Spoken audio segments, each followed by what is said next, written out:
Okay, so welcome back to another live stream. Of course, today we're talking about the 2024 Met Gala. I'm kind of late. I did post kind of like a short review when the Met Gala happened. However, I've been meaning to do a live stream where we look at way more looks than I did in the initial video that I made. So that's essentially what this live stream is for, to kind of go back, look back now that we've had time to take a lot of the looks in and kind of review what we think about a lot of the looks from the Met Gala. But how's everyone doing today? Fellow urbans.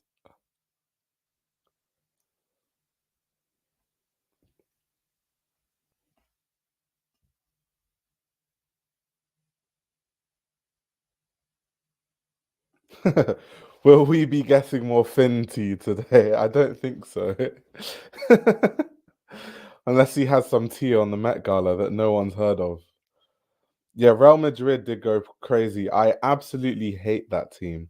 Real Madrid is the only team that they play badly for like 80 minutes and then they'll just win 2-0. Only Real Madrid can do that. Like, and they do it every single year in the Champions League.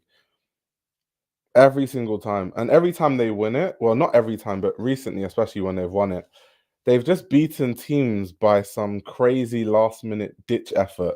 It's so insane. It's so insane. All props to Real Madrid. They know how to win the Champions League. It's just part of their pedigree at this point. But as someone who's not a Real Madrid fan, it's annoying.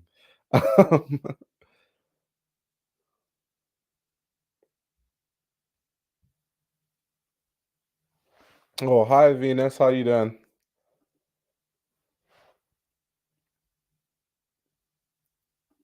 Oh, Miami. Miami is nice. Miami weather is really nice. You missed the wonderful summers in London. I can assure you that London isn't that great. London is windy and rainy and just not great. I'm about to have some unpopular opinions tonight. Hey, everyone has their opinion. Everyone's opinion is valid. So that's completely fine. Oh, you lived in London for 12 years. Oh, okay, so you know all about our terrible weather. Our summers, London summers are terrible, and then there'll be like 1 week where we have some sort of heat wave and it's like 30 something degrees, and everyone is just so happy about that and excited. But then we're excited at first, and then when we realize that our undergrounds are deep underground and there's no air conditioning and people are having heat strokes, then we remember, oh, it's not actually all that good. Um, yeah, London is sunny 10 days out the year.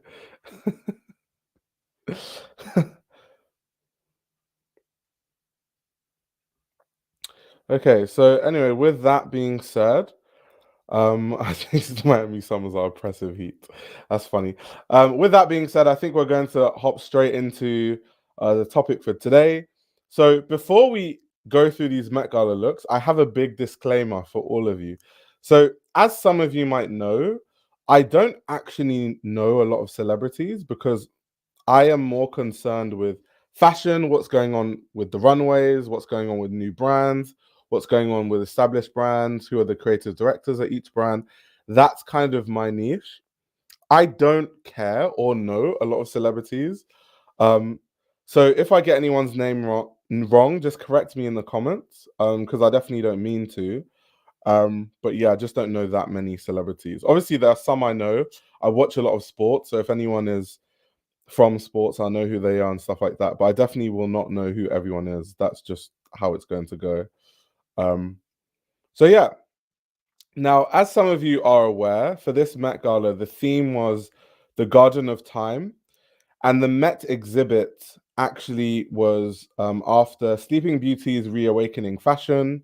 So when it came to a lot of the outfits, a lot of people took inspiration from the theme, the Garden of Time, but also from the actual um, exhibit two, which was Sleeping Beauty's Reawakening Fashion. That's why we saw some people actually in like sleeping gowns or what looked like a nightie.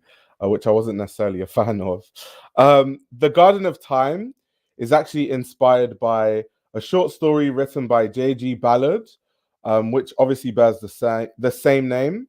So what this story is it tells the story of a man named Count Axel and his wife, and they live a really nice life of just leisure and beauty, and they live in this amazing grand villa and this huge house with a massive garden and crazy land, and they're surrounded by an estate that's actually walled and like fenced. And what happens is, outside of the villa, there's a mob of people that want to disturb their peace and sort of break in and just to get rid of the peacefulness that they're having and get rid of the just the blissness of it. Um, and so there's actually this garden of crystalline flowers, and they have these sort of like glass-like stems, I think. And how it works is, so long as he picks off a staff from each of these flowers, it extends the time from which these people, the outside mob, can just come in and, break everything down and get rid of them. Um, so it's quite funny because someone said the irony to host that in this climate, which was definitely a big talking point because, of course, what's going on, um, like Palestine, and the fact that there are kind of parallels in that. So it's kind of like a weird timing to have that as a theme. But anyway, to go on, so this Count Axel is removing the flowers one by one, extending the time, and then it will get to a point where he runs out of flowers, at which point they're basically done for. So that's kind of what the story is. It's kind of weird. It reminds me of the French Revolution in a way. It's kind of like this idea of people just get so mad at people living a blissful, decadent life to the point where they just want to overthrow the whole thing. So there are crazy parallels in what's going on in time now, what's happened in the past. So that was kind of crazy. But I think what I want to, he said it's literally the French Revolution, yeah.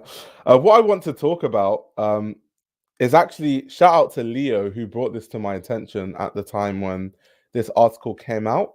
But a backstory to what was going on at the Met Gala at the time was Chantal Fernandez, who I'm a big fan of. For people that don't know, when I worked at the Business of Fashion, Chantal Fernandez was actually my editor. So she taught me a lot about writing and just a lot about how to navigate the industry as a journalist. Since then, she has left BOF and she's gone to The Cut.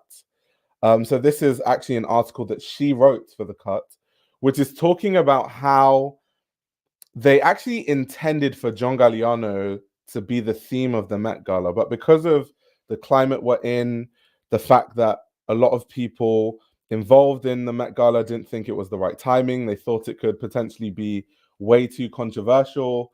So there are many, many reasons why obviously it didn't happen. And it's quite interesting because Anna Wintour has sort of been fighting in John Galliano's corner from the beginning of his career, down from, his graduate collection at CSM, where Anna Wintour found out about it and she was singing his praises since. She was the person that basically told Bernard Arnault to hire him at Givenchy. And then, of course, from Givenchy, shortly after, it was barely at Givenchy for that long, he ended up going to Dior. And Anna Wintour has kind of always been in his corner, even after he said atrocious things and was acting in a terrible way at Dior and got fired. Anna Wintour was a big reason why he eventually got the gig at Margiela. So it's quite crazy that, knowing Anna Wintour's power when it comes to the Met Gala, she's also vying for a John Galliano themed Met Gala. And there were people that were in two minds about it. Is John Galliano one of the best fashion designers of our time? 100% he is, without a shadow of a doubt. That being said, is he a good brand for the Met Gala? Or is it really good to have him, considering stuff he's done in his career? Is that great to have him as the theme of the Met Gala? And that's sort of the question that was posed, which is why it didn't end up being the case. And that's why, actually, in this article, they also highlight that the Garden of Time as a theme was actually something that was last minute, because they had almost been planning for John Galliano themed Met Gala. So it'll be interesting to know if in the future they do have the John Galliano themed Met Gala. And I also think that it's possible because I think Karl Lagerfeld is also someone that's very controversial. And conveniently, the fashion industry was very hush hush on all the negative things that he had done in his career when he was, the theme. So I do think, to be honest, fashion, we like to forget things very quickly. I don't think canceling is a real thing. I don't know if I necessarily agree with canceling either. I think that human beings are inherently flawed and everyone needs a second chance. Obviously, some crimes or some things that people do are more heinous than others, and that should definitely be noted. But I don't think that cancel culture even exists in the first place. Um, and at this point, I think John Galliano is having his sort of coming back to the top of fashion moment, especially with his haute couture collection, and of course the fact that he dressed so many people at the Met Gala. It was almost like the John Galliano Gala, even though he wasn't the theme. It was almost like Anna was like, "Since we can't make you the theme this year, we're going to make sure that you dress almost most of the people." Well, John says there are plenty of talented people who aren't problematic. They just don't have a bunch of fellow one percenters keeping them afloat. Yeah, that's definitely true. And I definitely agree with that. Um, that's 100% true. I mean, how many people in fashion have Anna Wintour literally fighting in their corner? Not many. And that's obviously Anna Wintour is like an insane person to have fighting in your corner. You almost can't lose if you work in the fashion industry, if you have someone like Anna Wintour fighting in your corner. Um, so yeah, Leo says give it 2 years. I also agree with you, woman, you saying that this would be the absolute worst political climate to have a Galliano Met. I 100% agree with that, especially because of what Galliano was fired for is kind of half tied into what's going on in Palestine right now. So yeah, the parallels are a bit, yeah, it's crazy. Luke says his comeback began over 10 years ago with his Vanity Fair interview. Oh, I remember that. This is just the end of his comeback, not the start. He has been back for a while. Yeah, when I made a video about, I think it's titled Why John Galliano is Not as Respected as He Should Be in Fashion. I think the main thing that I talked about in that video was the Vanity Fair interview. So if you guys want more context as to what Leo is talking about, you can definitely watch that video. Uni says Galliano in the future, but not right now with the Gaza war. Yeah, I'm 100% with you on that one. I hope Galliano gets back to Dior and Tom Ford to Gucci. God knows they need them again. I feel like Tom Ford is done with fashion, considering he sold like the rights to his perfume line and all that. I feel like Tom Ford has completed his exit strategy. He's like made billions, and now he just kind of returns to fashion if he wants to dress a certain celebrity that he's friends with or go to an event. But I think Tom Ford at this point has bowed out of fashion. I mean, he has his legacy, whether it's at Gucci or, Yves Saint Laurent, um, both of which were met with, at points, a lot of negative press. And now that we look at it in hindsight, everyone's like, oh my God, Tom Ford is great. I remember actually, there was a time when Tom Ford was designing at YSL, and Yves Saint Laurent himself said he hated Tom Ford's vision of YSL. He was almost like, you're destroying my brand, which is actually insane as a creative director to hear the founder of a brand say that to you. So I can only imagine how Tom Ford would have felt when Yves Saint Laurent literally said to him, you are like killing my brand. That's like insane. Um, so yeah, but anyway, that's all about the story and the backstory about John Galliano and him, almost being the theme of the Met Gala. Luke says, why so was just a hater. He lost any relevance he had after the 70s. I mean, there definitely was a bitterness to Yves Saint Laurent. Like, he was a bit bitter when he was older. I did get a sense that there was a bitterness to him. But that being said, in general, because I think I like Tom Ford as a person. I think he's great.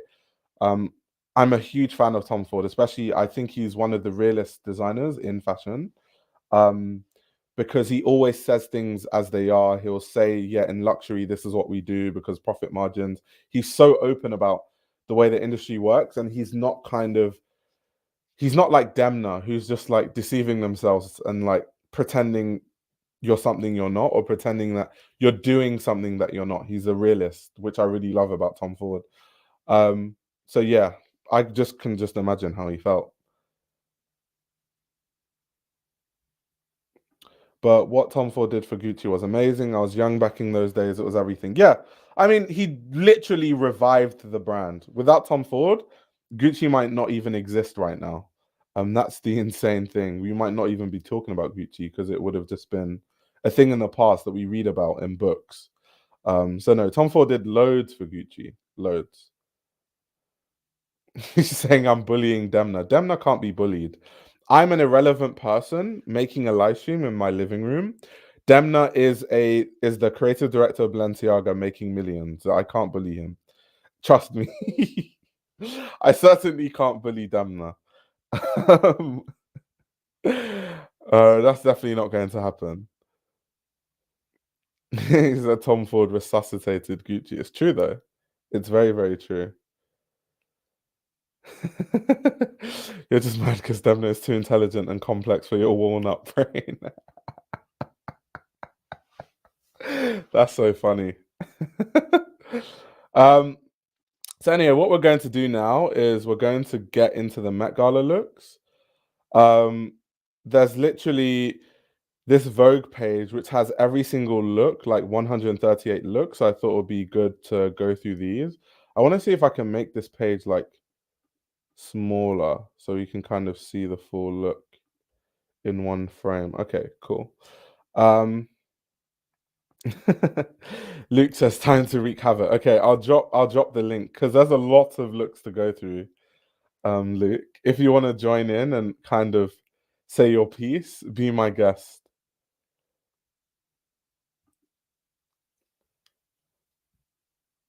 Yeah, exactly. How can I bully Damno? It's not like it's impossible. Like literally, I have no power in the fashion industry. Like literally none, zero, zilch.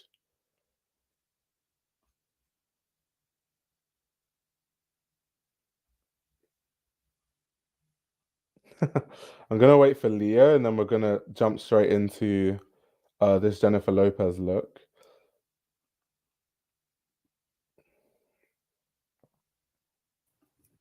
Hello, hello, Hello. hello. Are you? How are Are you? you? Can you hear me? Yeah, I can hear you fine. Great. Great.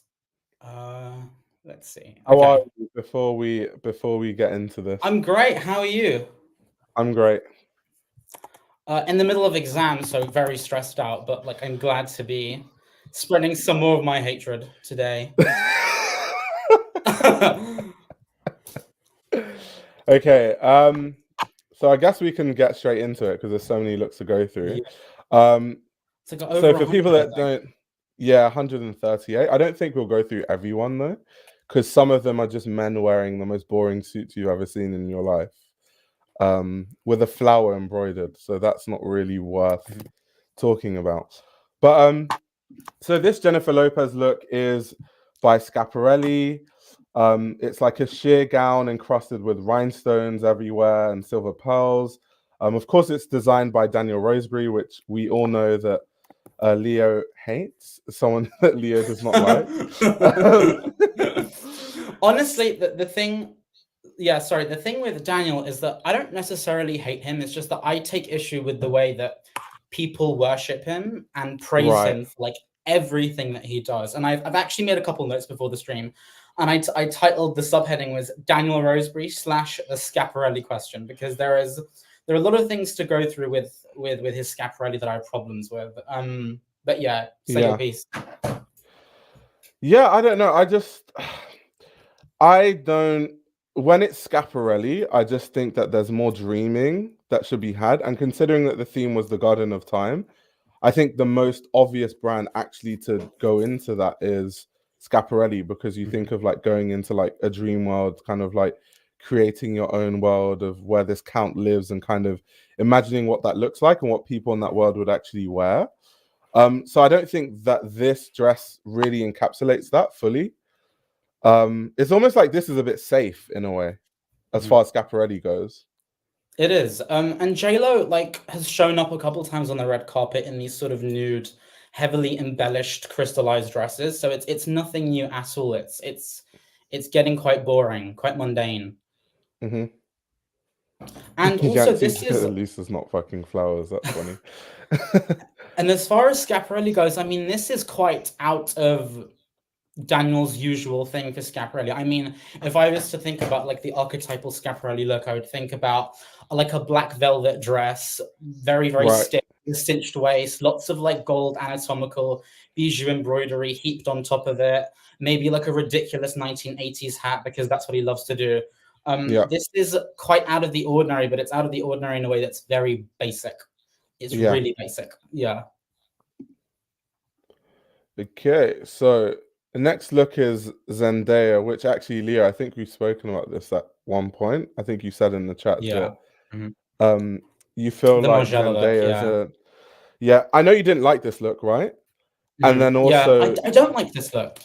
yeah, Yeah, it's and I know interesting because didn't you say that because the discussion I want to have with you about this actually is about this idea of Law Roach sort of artificially Mhm, manufacturing a fashion icon out of her, which is mhm, a conversation that I think we had, but it'd be great to talk about it yeah. more now.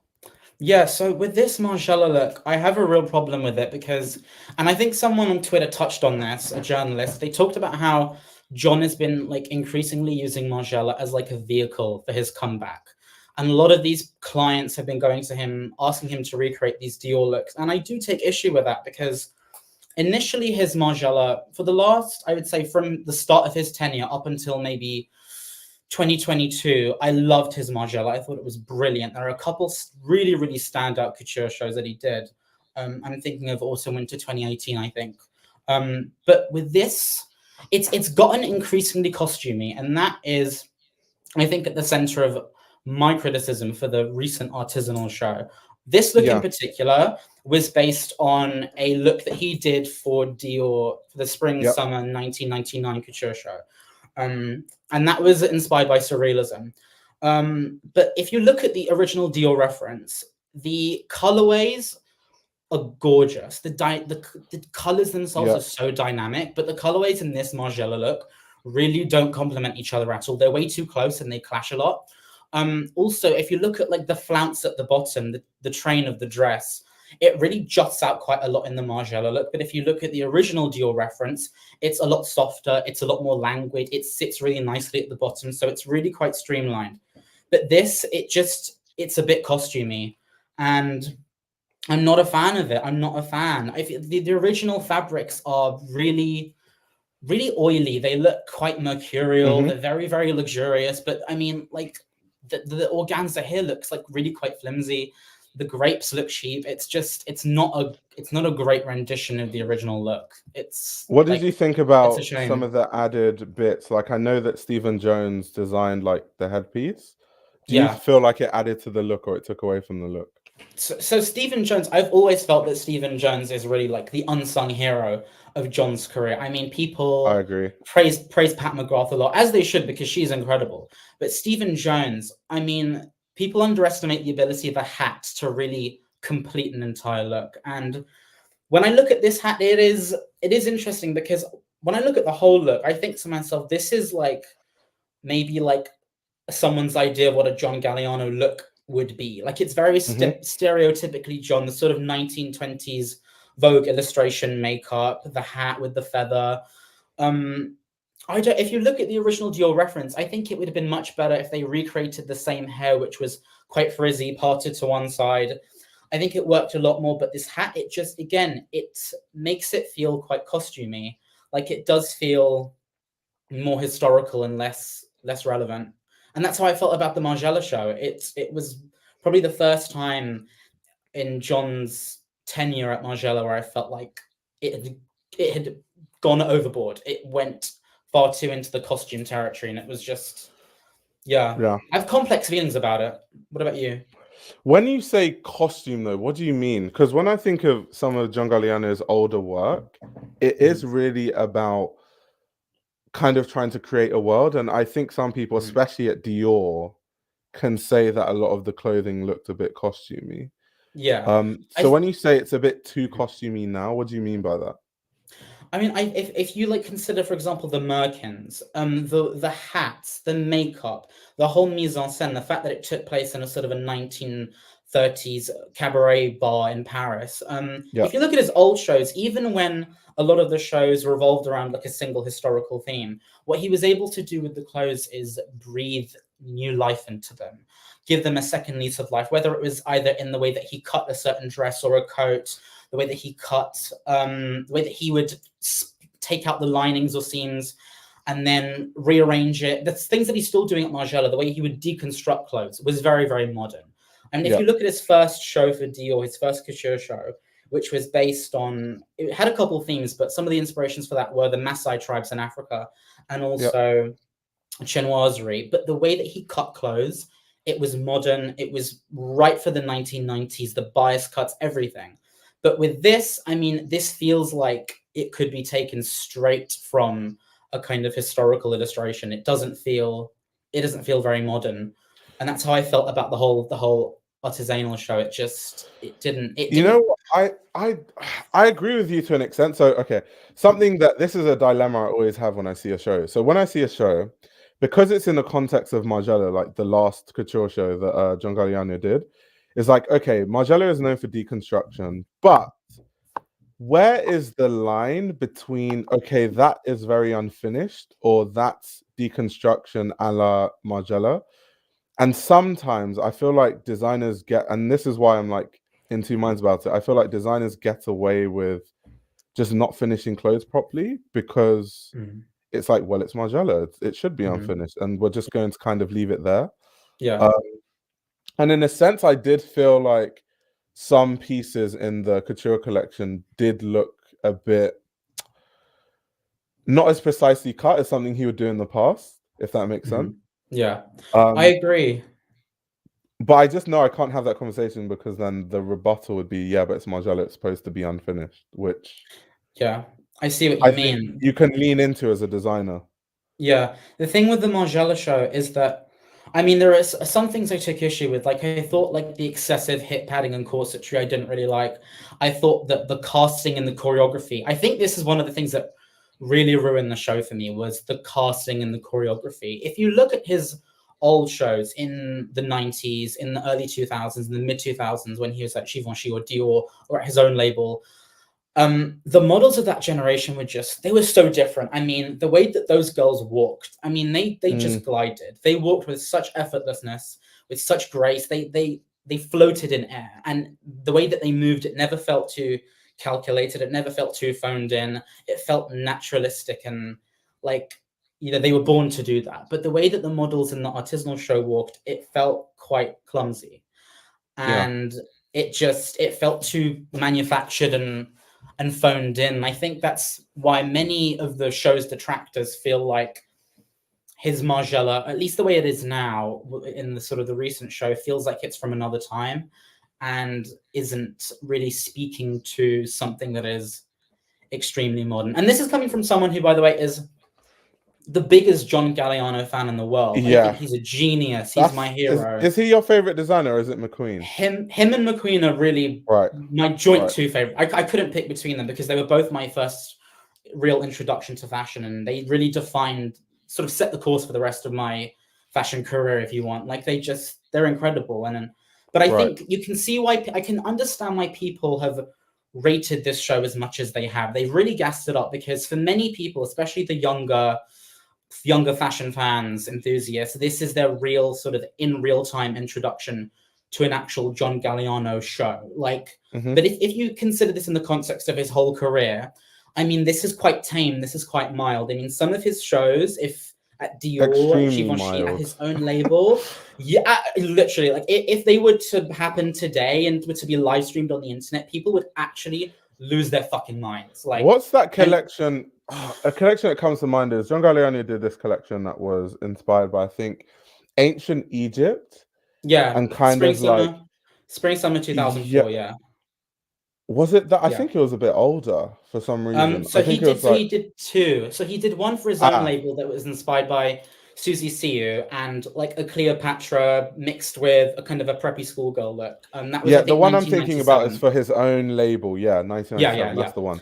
So, yeah. like, if you think of the set of that collection, for Oh example, my it God, was yeah. absolutely insane. The gold chairs, Like, like gold insane, chairs, just crazy. gold everywhere, crazy red carpet. Like, that is so. When you're Oh, saying it's tame, like this collection is tame. It 100% is tame. absolutely.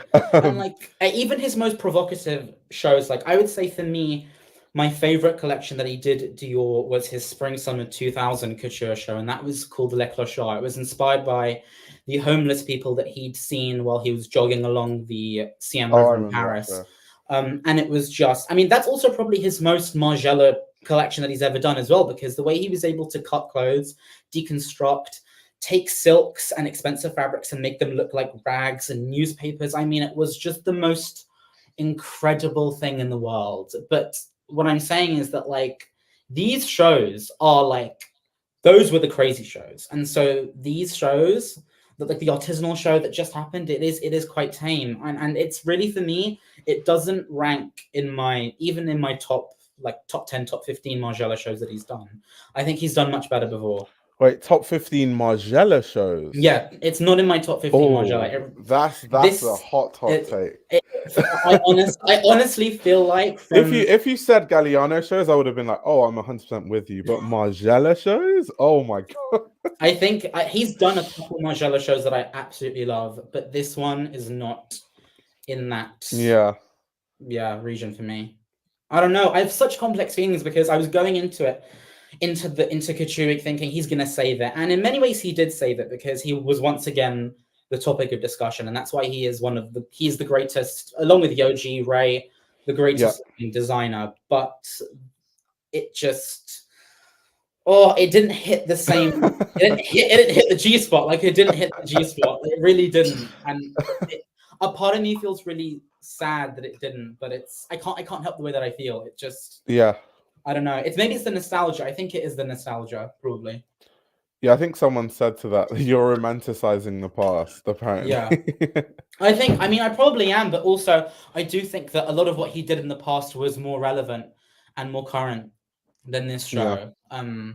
Yeah, some of the cuts in his older shows were just incredible. I mean, you look at them and they're just like insane. You think, how could he have done this? And I think it's just the magic of the collaborations that he had in that period. People like Stephen Robinson, who really was a gift as well. And people don't rate him as highly as they should, but he was one of them. Also, another magic ingredient in John's whole career. Like he was a genius as well. And he didn't get his time in the spotlight, which is a shame. But yeah. I'm gonna see if I can get Zendaya's because I'm not sure if they put Zendaya's. Yeah, so they didn't put Zendaya's other look. So let me see if I can bring that up. But before we talk about it, what did you think of her Givenchy couture look?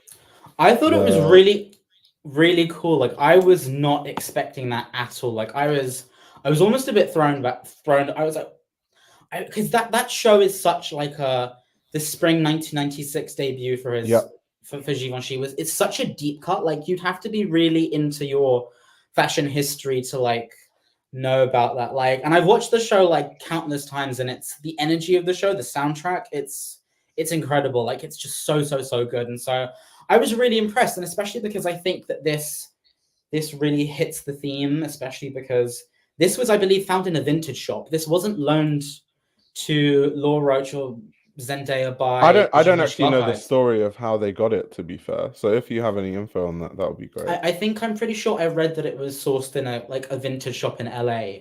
So this wasn't loaned to them by the Givenchy archives, and that's like crazy. The fact that this giant like showpiece Givenchy gown was just sitting in like a vintage shop in LA somewhere. Like it's crazy. Like how does that happen? But it's just it's crazy. But like it hits the theme really well because it's in contrast to the Margiela look, which is an example of someone going to John and asking him to recreate a look from the 90s. This is a dress that exists probably from the 90s, was created in the 90s, and is now essentially given a second lease of life, which is really the theme itself. So yeah, I think it was time, yeah, I like this. I prefer it to the Margiela look, and I think the Sarah Band hat by Philip Tracy is really, really cool as well. Another example of going to the actual archives and taking something out as opposed to recreating something. So I think it works.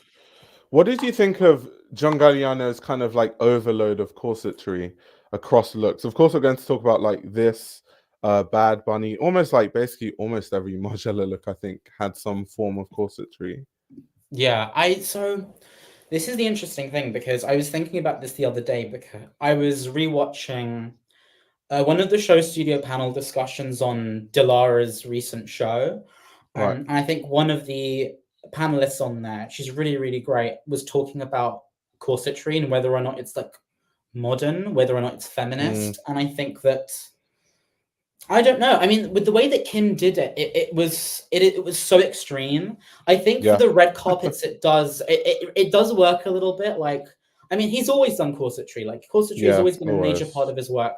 And some of his best looks, some of his best outfits, dresses, have used and utilized corsets. And so I think I don't have a problem with corsets in and of themselves. I think it really is in the way that they're done. I think with the Margiela show, the way that the corsetry and the hip padding was combined together, it felt very, it was extreme. And John has always been a man of extremes, and that's why we love him. But I don't know how I felt about it. I think seeing Leon Damon a corset, I was like, I found it a bit cringy.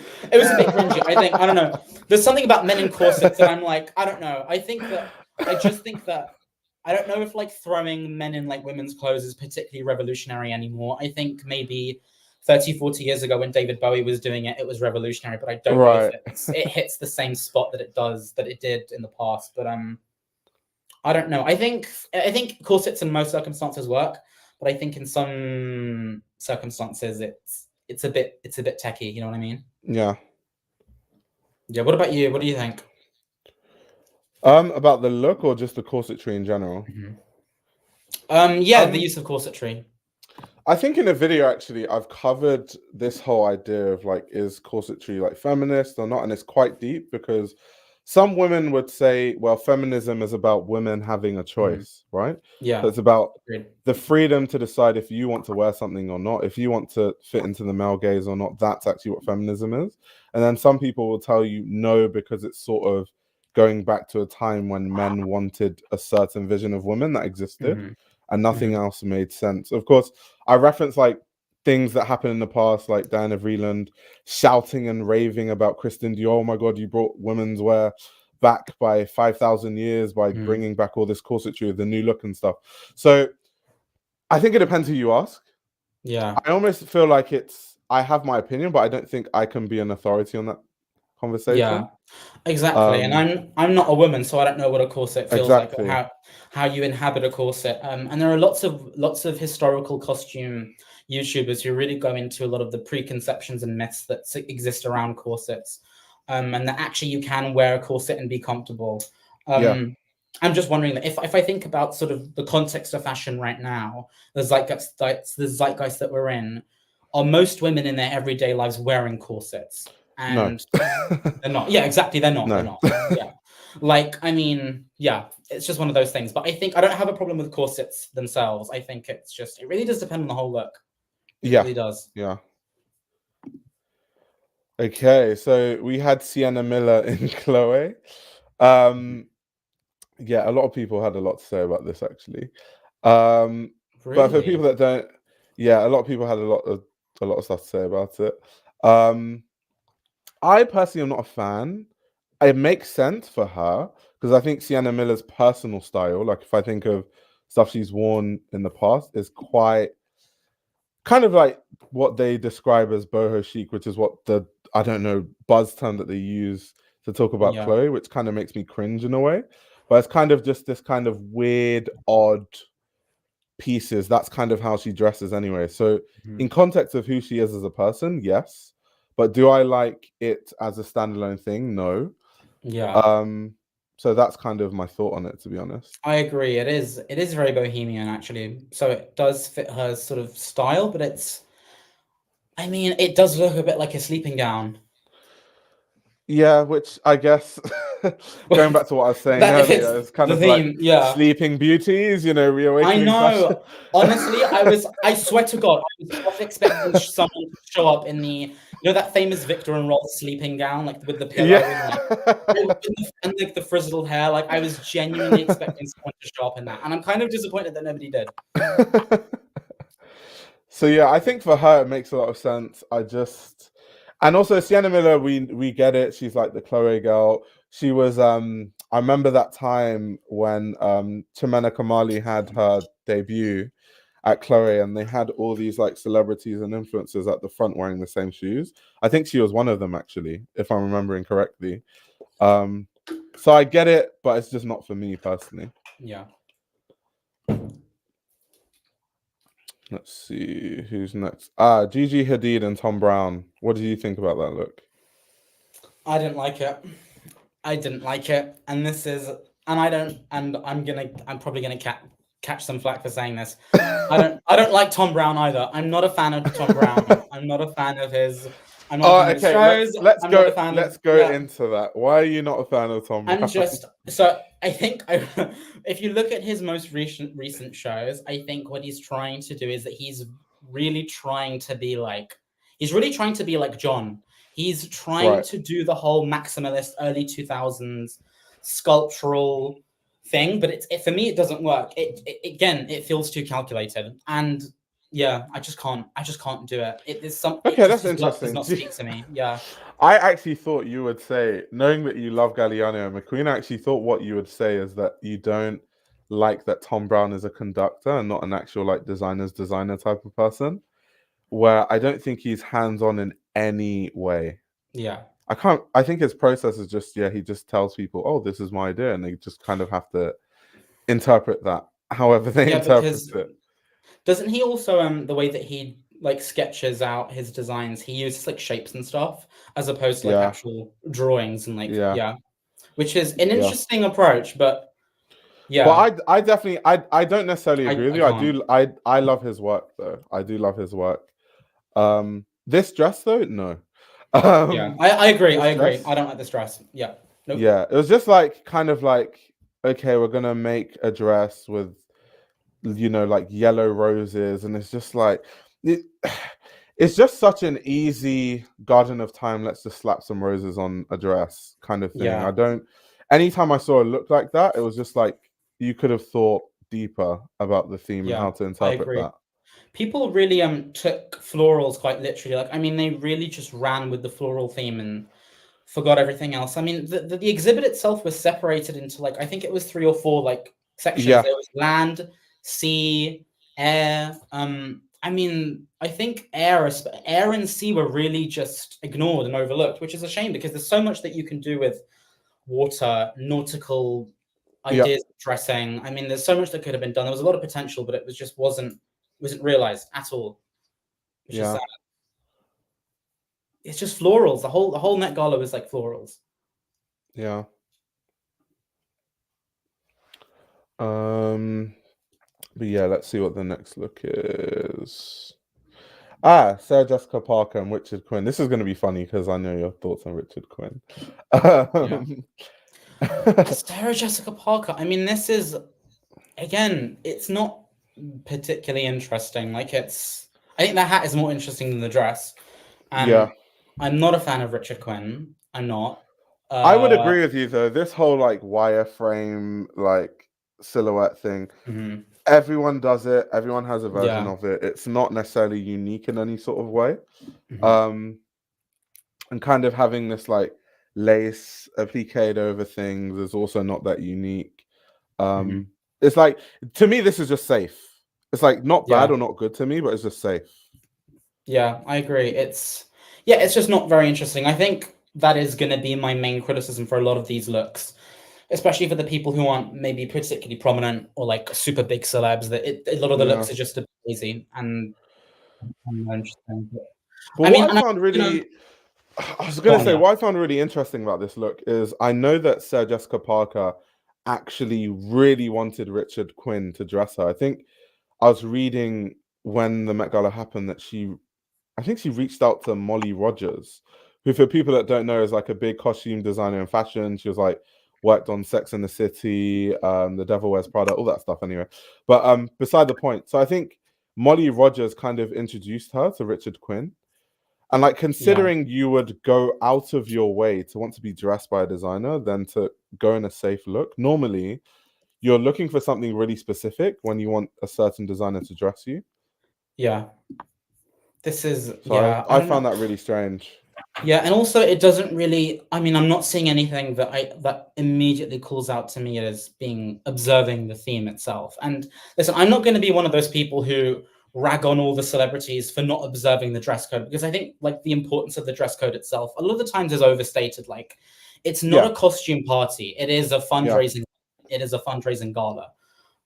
So I get a lot of the criticism that's been happening recently about people seeing it as just a costume party, but it's not. It yeah. is. I think Tom Ford was the one who said it used to be like a very chic event where people used to go dressed to the nines and just have a good time, but now it's turned into this. It's turned into entertainment, and it has become like a Hunger Games thing, and it's the Met Gala, which is always like lampooned and used in people's like takedown of the fashion industry. They're like, oh, look at this industry. It's so frivolous. It's so ridiculous. Like, it's just the Hunger Games thing is like so overused. Like, it's such an uninteresting, unoriginal piece of criticism. Yeah, Like, I come don't. up with something else. Okay, if I was going to talk about the whole Hunger Games thing, I understand where, because of course there were like people protesting about like Palestine and stuff like that, Mhm, which is obviously what is going on is like horrible. mhm. But Yeah. my rebuttal to that would have been, when I lived in Nigeria, there was Mhm, war going on. There were terrorists and there mhm. was Boko Haram. Like, my mum almost got literally bombed, like blown up in a bomb. She went to a place, and then like she was supposed to go there. Let's say today is like, I don't know, like today is actually Sunday. Mhm. And she was going to go there the next day, but she decided to go a day earlier. And then the next day that place got blown up by a bomb. So like, if she decided, you know what, I'll just go Wow. tomorrow, I literally wouldn't have a mum. So I've lived in situations like that, and Yeah, I feel like bad things happen all the time. There's always absolutely. war, and there's always these kind of events. So I don't think there's anything unique about the time now, um that makes it Yeah. different. So that is always my rebuttal, because it's like, oh my god, how can you do this when there's this going on? But it's like, I've Mhm. lived in a place where there's war, like there's always these things happening.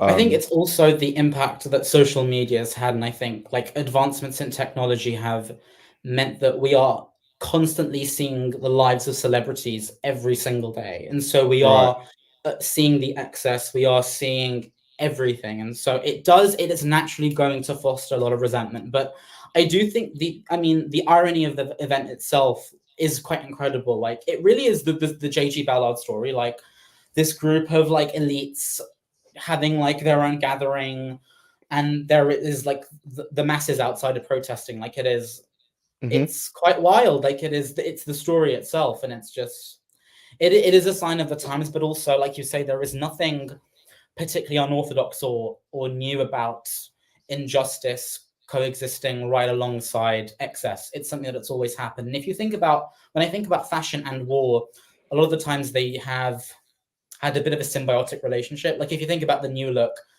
it hmm, happened right after the Second World War, and so yeah, war and fashion have always had a kind of a relationship. I know it's not the same because of what's happening in Gaza, which is horrendous, but it's yeah, I can understand both sides of the debate, because it is yeah, out of touch and it is unrealistic and it's tone deaf in many ways, but also wars have always happened. The Met Gala was happening during the Iraq War and the Afghanistan War, so it's something that we mm, can't change. And at the end of the day, I always remind myself that this is at its core a fundraising event. And yes, there's a lot yeah, of celebrity focus and all of that, but for me, it doesn't overshadow the function of the event, which is to raise money for the Met Costume Institute. And the Met Costume Institute is I believe, the only wing of the Met Museum that doesn't receive like actual funding. Like, they have to fundraise themselves, which exactly. is so shitty, but like, it's the way that things are because fashion isn't taken seriously. Um, so it's just the way that things are. So culture says it's completely within people's right during a time of global oligarchy to process. So my thing would be that, first of all, it is within their right. I'm not saying it's not. What I'm saying is that we have to remember what the Met Gala is actually for. It's to Mhm. fund a museum. It's not to I don't know, like make Anna Wintour a billionaire, or like, it's not for that. And then also my point would be, what's the alternative? If we don't have the Met Gala and then the museum shuts down, that's one less resource for fashion. And we could use that, like, oh my God, like, why are they doing this at a time of war? We could use that argument for everything. Like, if Mhm. anyone buys anything, you could just go to like the Ferrari dealership and be like, the money that you're using to buy these Ferraris, you could use to do this. You could go to everyone that owns like anything luxury that isn't necessary. Like, I don't know, people that drive Mercedes, you could literally stop them on the street and be like, So it just depends on what it's for. Yeah. So that's what I mean. It's like the context of what the Met Gala is for and where the money is going to is really important to note. Yeah. And I do think like preserving fashion history is important. I mean, like obviously that we would say this because fashion is our lives, but it's important. And I don't think it's fair for other sort of aspects of the cultural industry to receive funding to preserve their history, but fashion is excluded. And fashion is always one of those things that's just consistently lampooned. And I think that there is an element of that which is maybe perhaps a bit misogynistic, because fashion is Yeah, seen as like as a women's thing. I think I watched an interview that Sarah Moa did for Show Studio, and she hit the nail on the head when she said that fashion is looked down upon because women wear it. And I think that's which completely is true. true. Yeah. 100% true. Yeah. Everything in fashion history is kind of like really sexist. It's even down to Mhm. like why men started dressing the way they dress, because they started to think that dressing in a fussy way was, Mhm. deemed feminine and deemed something Absolutely. fit for women to do, to Mhm. actually spend time caring about how you look or what you wear. Mhm. Um, Yeah. which is so sexist. Mhm. So yeah, that's kind of very, very true. And a lot of it also, like there's an interesting discussion about the whole luxury industry itself, because so one of my exam papers at uni, I have to study like the spread of luxury and like sugar tobacco in the like mid 17th century. And a lot of the criticism that was happening at that part of the time towards this growing luxury was the sense that it would make men effeminate, and Yeah. make them idle. And so criticism of luxury, of fashion, of that kind of excess has always been tied to some really sexist critiques, and it's a shame, but it's just the way that things are. Yeah. I think speaks both. It's a nasty contradiction. The history of an existence of museums as an institution, extension of colonialism and imperialism, and how fashion within itself is one of the main industries that sustains class division and aspiration that hurts working class people and extracts and exploits creativity. Um, yeah, that's really layered. But yeah, I do agree in the sense that there's a contradiction there. Um, However, my whole thing is like, what's the alternative? What is another way that we can keep the Met open? Because fashion does need to be preserved, even if some museums are kind of like they uphold colonialism and imperialism. If you think of like the British Museum, for example, they stole a lot of like Nigerian masks, and then when the country asked for it back, they're like, no, it's safer here with us. And it's like, wow, that's a crazy thing to say. Mhm. Um, or the fact that, there are these signs everywhere. I mean, the Queen, her crown literally has jewels that were gotten through war in colonial countries. Like all these things, Yeah. they're all there. So it's definitely valid, 100% valid. Also, I think if we're gonna try and stop working class exploitation in the fashion industry, I think we have to start from the most pressing issue to the least pressing issue. And I think that right now, fast fashion is exploiting working class people globally, in the global south, in the global north, everywhere. I think there are many aspects in which the luxury fashion industry does exploit working class people. More I so think by the day, also yeah, in terms of exactly. luxury fashion. Yeah, absolutely. And luxury fashion, I think, exploits working class people in the sense that it tries to make them feel like they need a certain product, a perfume, a dress, a pair of shoes, a scarf, anything. But in Hmm. terms of like material exploitation, physical labor, I mean, that is being perpetrated on a mass level by these fast fashion conglomerates. And I think that if we're going to tackle that and bring down that kind of capitalism, then we have to start with the most urgent issue, and it's fast fashion. Fast fashion is polluting the planet. It is killing the planet. Yeah, I also do agree that like luxury fashion is doing that now. Like it obviously is something I've been talking about a lot recently in terms of brands finding cheap labor markets and all of them produce in places where fast fashion brands produce. They might have factories that have slightly better conditions, but it's still kind of made the same way, in the same environment. So I think it's the way the fashion industry kind of operates, which is why I always talk about it, because I'm kind of trying to spread awareness that these things actually happen. This is how it operates. However, I'm only one like tiny person. There's not really much I can change. And it seems like this trend is just going to continue because, and you talked about it when you were discussing Dana Thomas's book, the way that these luxury conglomerates are just keep cutting corners and cutting costs. I mean, the complete downturn in like the production quality of like Chanel classic flaps, handbags, clothes. It's just abysmal, but it allows them to generate more profit. So it's like they're just going to keep doing that until the luxury industry caves in on itself and collapses. But we don't know when that is. And I think the more that these companies cut corners, the more exploitation there will be. And I think there was that one article, which I think you may have talked about the someone working for Laura Piana, and there may have been a farmer, and they were being paid like a really terrible wage in return for what is one of the most sort of quiet luxury to sustain what is one of the most like celebrated quite luxury brands right now in the fashion industry, and it's like just super expensive. It's extremely expensive, like ridiculous, like Vicuna wool coats, and they cost upwards of 20,000-30,000 euros, but they require the labor of exploited workers in the global south. It's crazy. So I think because for me what I talk about all the time and what frustrates me the most is kind of like that exploitation across the whole industry, and how just like rife it is. And I think a lot of people are under this pretense that, oh, if I spend a lot of money, it's because the brands have done their due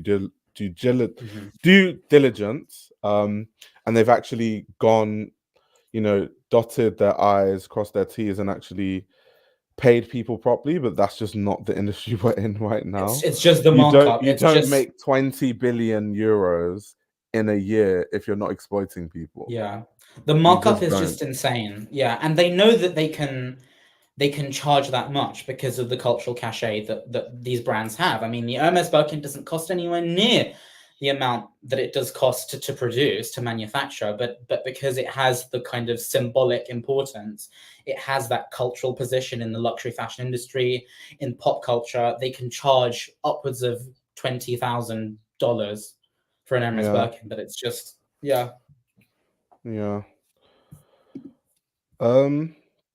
So moving into the next looks, FK Twigs and Stella McCartney. That was a tangent. We'll definitely continue the conversation throughout. I feel like it will continue to come up, but this I think was very forgettable, to be very honest. I'm not a fan of Stella McCartney at all. I think that it's going to be a hot take, but I don't care. Go for it. I think when it comes to Stella McCartney, I think that she forces the sustainable narrative. I don't think she's as sustainable as she makes out. She's kind of been championed as this like sustainability front runner in the fashion industry, which I don't think is valid for them to put her up there. And let me see. There's one website called Good On You that actually has ratings for the sustainability of each brand. So I'm actually curious now to see how sustainable her brand actually is. And they're quite accurate. Okay, to be fair, it's rated good. So it's in a scale of 1 to 5, and she's rated a 4. So it says uses eco-friendly materials, has good policies to monitor its suppliers. So better than most, but if your whole USP is sustainability, then you should be the best. I don't know much about her. I think her brand is literally, we are the most sustainable fashion brand. She's always one of the keynote speakers at any sustainability event. So to me, I just think that if your whole branding is sustainability, then you should be more sustainable. And also, I just think that I think so with me when it comes to sustainability, if your clothes aren't going to be worn, then it isn't sustainable. It doesn't matter if you used recycled wool, whatever you use. If it's not desirable to the point where no one wants to buy it or wear it, you've just wasted fabric. So that's another critique I have for the brand. Um, but in this look, she's kind of wearing this knitted piece. And then she's kind of wearing this crop top that also has like diamonds encrusted everywhere and like a matching top and bottom. Um, and it's like, so So I I literally have don't a care. It's so I have a quote from Stella so McCartney, dead. which really annoyed me. So it says, she said, "We're bringing sustainability, we're bringing innovation." Now, I don't know, because every time Stella talks, she always talks about like this whole like innovation thing. And I just don't see it. I don't see where the innovation is coming. All the innovation I've seen as far as sustainability goes, it doesn't come from Stella McCartney. Whether we're talking about pineapple leather, she wasn't part of the people that developed that. Mushroom leather, different ways of dyeing with less water. Stella McCartney is not involved in any of the process of these things. So I just don't get it. I just don't get it. Yeah, it's just, but also just the look itself is so forgettable. Like I'm not gonna remember this. I'm not. Yeah. Like, it's just. Yeah, Leo, this is a good point because part of the reason why they were saying, or the point they were trying to make about this look is that the diamonds were lab grown. So they were trying to say it's sustainable, of course, because it's like made in a lab, which it's just like I just don't think that's as strong a sustainability argument as Mhm, she thinks it is. mhm. Yeah, like I don't know much about how lab-grown fabrics or textiles are sustainable. Like, are they sustainable or are they not? They're sustainable in the sense that you can make anything in the lab. So I guess it's kind Mhm, of like, because with actual like real diamonds, there's a finite amount of it, because of like how much time it takes for them to form, right? Um, mhm. so, but it's just I don't see the sustainability thing. Like when I studied chemical engineering, we could literally make diamonds. It's not like I don't like it's not. It's just you can make the same, molecular structure. That's all it is. Mhm. Yeah. I don't see where the sustainability angle that they're trying to make is. Um, but yeah, that's the FKA Twigs look. Um, Greta Lee, Loewe.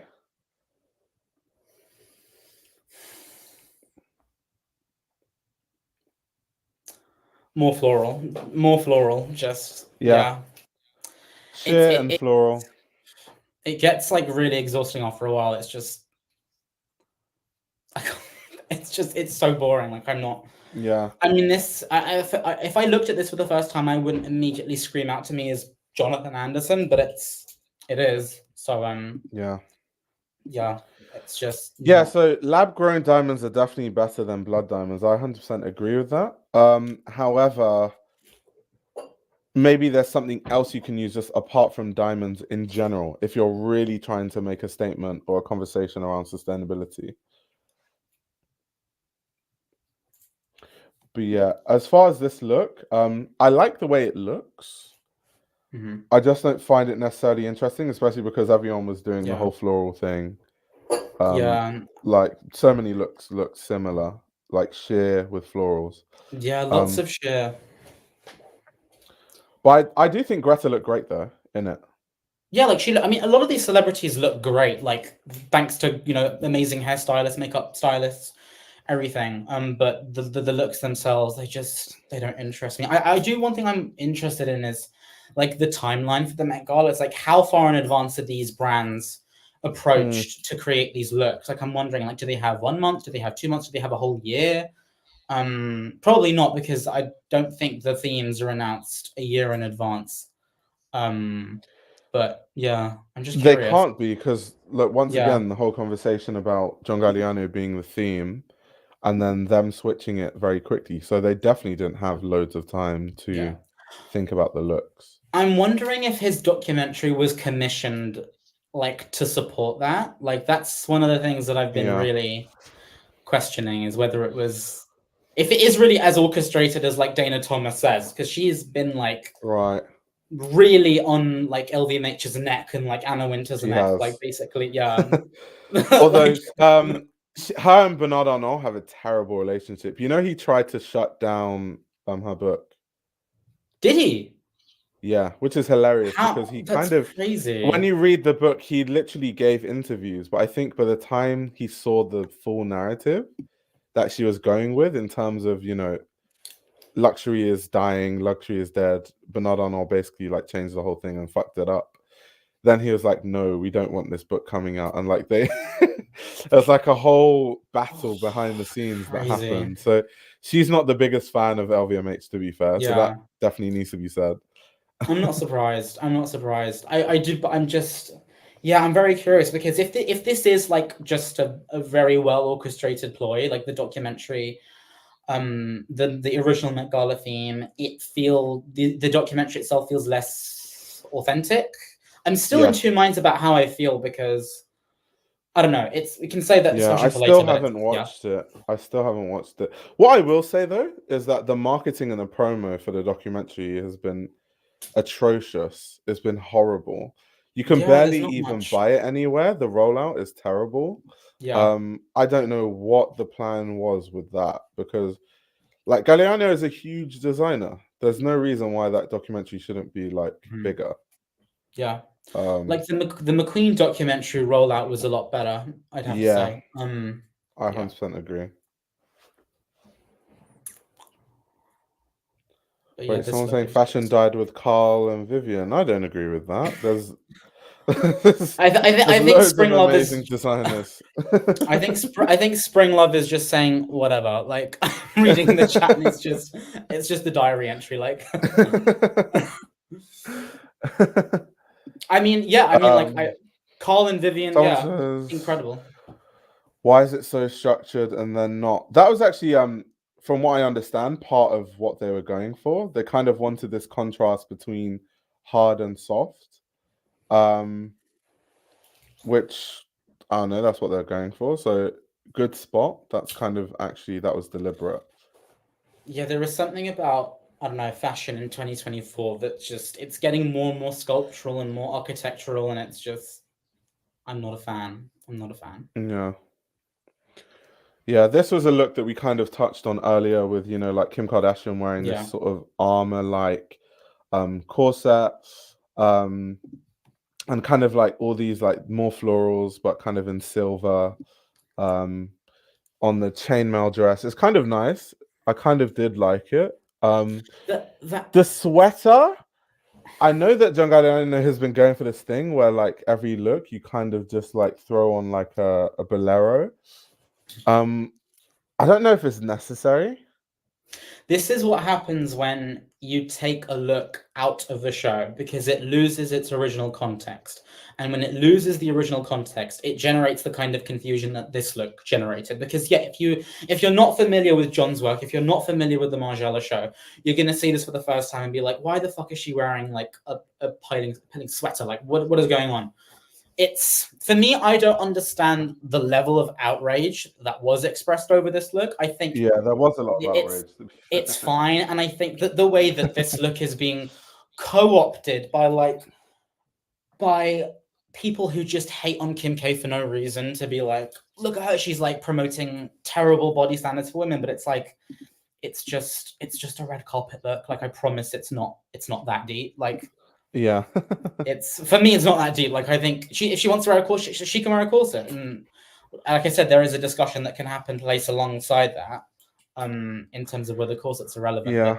I think this is fine, and I like the this sort of lace because it looks like a metallic sort of Yeah. lace. Yeah, metallic lace, yeah.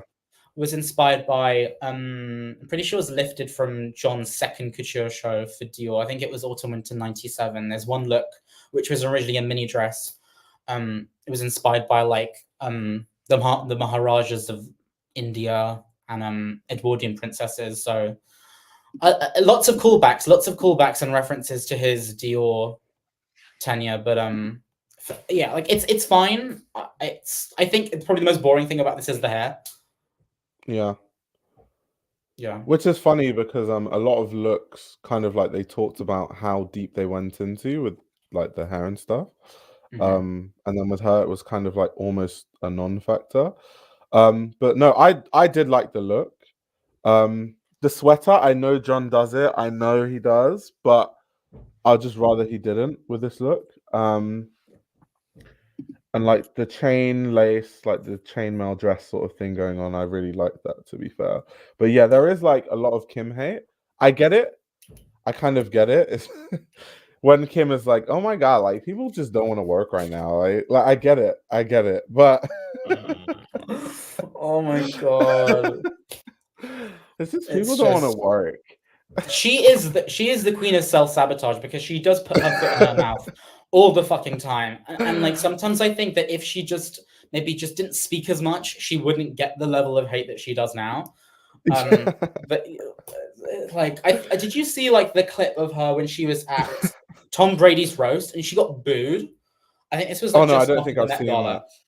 that. Basically, she went to I think it was Tom Brady's roast just after the Met Gala, and as soon as she got up onto the podium, like after one or two jokes, she was booed, like violently booed, and I was like, oh, crazy. But this look, like it's fine. I think if she actually had followed through with the Margiela show with the hair, like the really giant frizzy hair that like Gwendoline Christie wore in her look, it would have been better. But I mean, the hair lets it down. The hair really lets it down. But yeah. A lot of people's critique, especially with like Gwendoline, was that John was basically just lifting looks from his show and just reproducing them on the red carpet. And people are saying, is there like a conversation around more work could have been done on actual looks rather than just like lifting something and reproducing it? Or not even reproducing it, maybe actually taking the same piece that was used for the show. But yeah, what do you think about that? I mean, lifting looks and outfits directly from collections, like runway collections, isn't by any means a new thing. It's happened since forever. It happens all the time. I think why people are frustrated with this is because there were multiple looks across the same red carpet. Because there were just so many Margiela looks. So I think that made it more apparent because that is actually what you do as a designer. You might reference a look and then people are like, oh, she's wearing the spring summer 2002 collection, and like people go into their bag and start researching things. That's kind of like part of it. But when you do it so many times across the same red carpet, I think it starts to stand out a bit more. And I think maybe that's why I'm getting like a real fatigue from the artisanal show, because when you see it just absolutely everywhere, it loses its potency, and it's like, okay, like I've seen this 1,000 times, and like for me, this is not the Margiela show by John Galliano that I feel like could or does maybe in some way merit the kind of press attention that it did get. I think that there are some shows that he did which deserved to be raved to the stars, but just didn't receive the press because it was 6 or 7 years ago, and the sort of the fashion online landscape wasn't the same than it is now. So yeah, it is one of those things. This is a good point. People are saying that obviously because she's like damn near muse for Balenciaga at this point, but she was wearing Margiela. And it wasn't like Demna took the red carpet off. There were a few Balenciaga looks. So that's interesting. I don't know the reason why she's not wearing Balenciaga, to be fair. I mean, I would assume, I don't think these celebrities have like a clause in their contracts that like demand exclusivity. So I'm sure that she can, where like she's like legally obliged, or she can wear whoever she wants. But I think it's very clear that she loves John. Like it seems like a lot of these celebrities, like Ariana, Rihanna, like Kim K, they're all starting to flock around John quite a lot, which I'm happy about because he deserves his dues and he deserves his flowers. But it's again, I think there are better looks that could be chosen could have been chosen? You Woman You, there were some Balenciaga looks actually. There are quite a few. We'll probably get to them at some point. Some of those Balenciaga looks were quite interesting, to be fair. Like the one I think agree. that was the patchwork that was taken from three different Balenciaga dresses from three different like consecutive decades. That was interesting, I will say. It's quite funny because I remember saying, I think it was to Hanan actually, that it's quite insane that the Demna looks where he's referencing Cristobal himself is when it starts to look great again. Yeah, but when he does his dystopian sort of thing, it just falls flat, especially on the red carpet. Yeah, it seems like there is a real tension in his Balenciaga between like the house codes and his actual design philosophy, which is very much what he does at Vetements. It's cynical, it's intellectual, it's ironic. I don't know how intellectual it is. I think it's more pseudo-intellectual than it is intellectual, but it's it's interesting.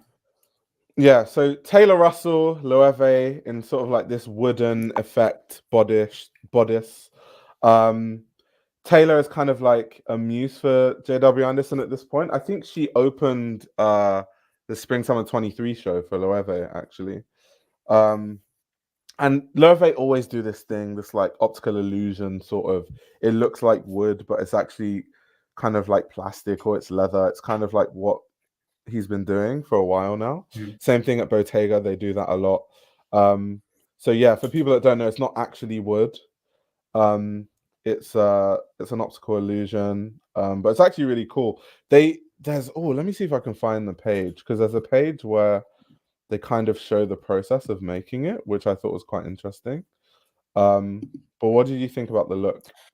I mean, I like it. It's all right. I think it would have been more interesting if it was made out of actual wood. Like when I look at this does strike me, particularly with the corset, as sort of a bit of a McQueen silhouette. There is something about the sleeveless bustier that does ring to me as very McQueen. And I think the fact that it is modeled to look like wood reinforces that. But I think if it had been real wood, then it would have really taken me there. And I think there could have been a real link to the theme, because wood, I don't know how wood degrades over time, but there is something that could have been done there with actual wood. And I think if you look at McQueen's number 13 show, I mean, some of those pieces were real wood, weren't they? Yeah, they were. Yeah. Even like what's it, Amy Mullins? That thing was like wood. There was like, it was wood. But I think McQueen collaborated with, I've forgotten the name, but there's actually like a carpenter that he actually collaborated with for the show. His name literally skipped my mind, but yeah, he literally collaborated with a carpenter. But that's McQueen though. Like, McQueen is always going to go the extra mile, always. But this is really interesting, and I do love the work that was put into this. Like it is, I'm just wondering, like, will this bustier degrade over time? Like, I feel like there was a lot of missed opportunities with this Met Gala to create interesting textiles and fabrics that over time would just no longer exist. And I think about designers like, again, McQueen and also Hussein Schlein, which took in very early on in their careers, what they used to do was like bury fabrics and clothes and textiles in like their gardens, dig them up after a couple days, put them on the runway. I mean, that is something that I feel like these designers could have done for this show, for this Met Gala, but it just wasn't. Yeah. Wait, did Taylor say that it's wood? Yeah, she's definitely wrong, which is quite bad if she said it was wood, because it's literally her look. Let me see if they say kind of how it was made here. So apparently the corset was molded to fit her body and then printed with a wood pattern using a technique called hydro sublimation, which the brand previously employed for Spring Summer 23. So yeah, that's what they've written here.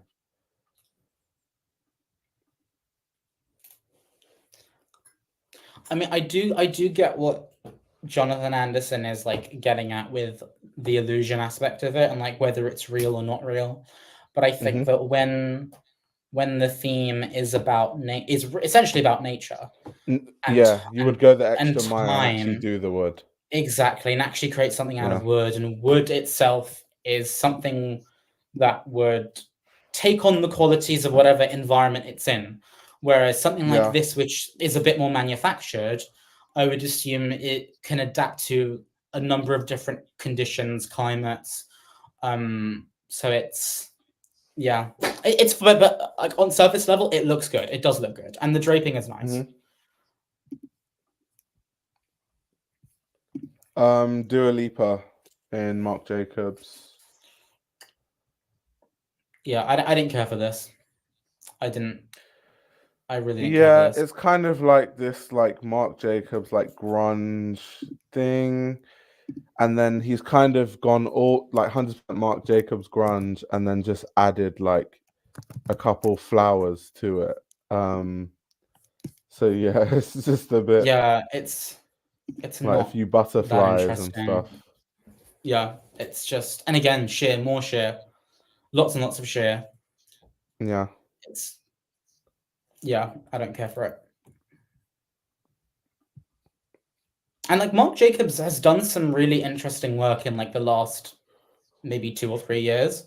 I'm Yeah. thinking about one of his most recent. I think it was his most recent show that was inspired by the 1960s, and he had those giant bouffant sort of hair. But this, yeah, not for me. Yeah.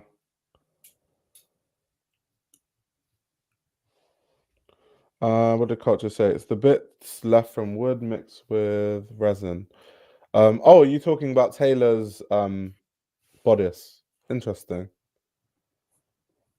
Cardi B in Windows, and that was interesting with the whole like controversy around Yeah, her not remembering the designer's name, which I he's still maintain Asian. Like, is insane. what? He's Asian What and do you mean? He's everything. like Like Asian. Like, what? What do you mean? Like, just stop talking. Just take the photo Asian and and keep stepping. Like, everything. please.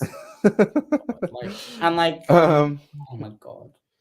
Yeah. yeah, but I thought I it was mean, insane that she didn't remember. I it's thought that was and the crazy. look itself is not. Again, this is sort of what Cardi B does, like a giant, massive mushroom train. Like, it's just Yeah. it gets old after a while, and it's not interesting. And she wanted to Yeah. make a statement because she came really late. I remember she was like one of the last people that arrived. I feel like that was deliberate, because she wanted to show everyone that she had an army of tall fabric on the red carpet. Um, it's cool. I like it. It's cool, but she does it a lot, and it's also not saying you have to follow the theme, but it's almost felt like the consideration was not there at all. It was just like, let's just make, a really nice dress, which is what it is, a really nice dress. Yeah, it's just the whole kind of giant train thing. I'm really starting to get bored of, especially because she has done it like 100 times now. It's getting stale, and Mm. I don't care for it.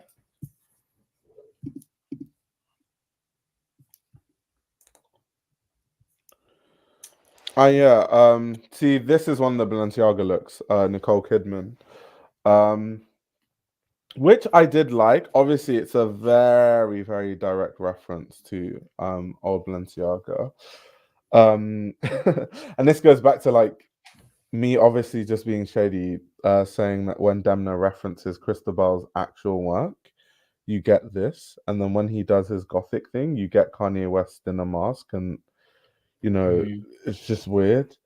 Um, yeah, but yeah, I liked it. I personally yeah. liked it. It's fine. Again, you can't really go wrong with recreating Balenciaga like verbatim. So I'm all right with it. But Yeah, does it contribute to the discussion at Balenciaga?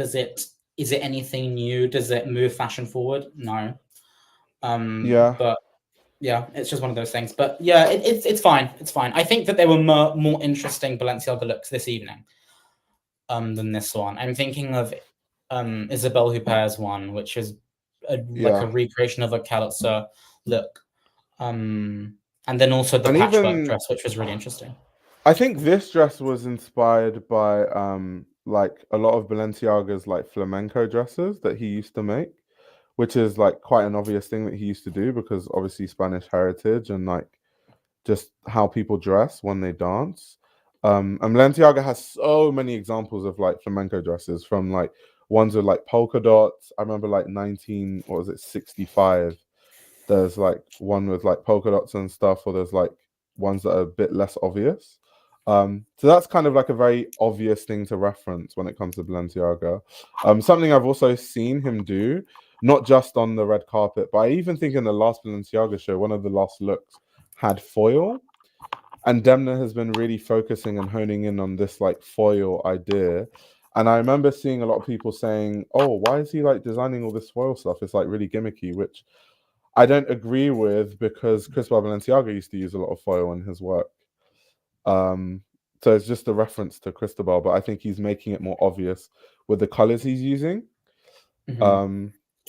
Like silver foil, which literally reminds us of tin foil, but Balenciaga would like use green foils to make, you know, headwear and stuff like that. So that's definitely very on brand for Balenciaga. Lily James and Erdem. Erdem is not really a brand that I care for personally, but same. There's nothing that really I find that interesting about this dress. It's whatever. Yeah. Sydney Sweeney and Miu Miu. Oh god, something about this hair. It really is a shame when the hair takes away from the dress because this hair just does not suit her at all. It really, really doesn't. She needs to stick to the blonde hair because this is. It looks like she's in Billie Eilish cosplay. Like I know I'm not the only one who feels like that. She does. Oh my god! Now that you said the Yeah, Billie Eilish thing, I actually it see really that. does. That's crazy. It's crazy. Also, Including the hair. Yeah, and the dress itself is fine. It does feel quite classical. It does remind me a little bit of like really like old Dior for some reason. I think it may be the embroidery on the dress.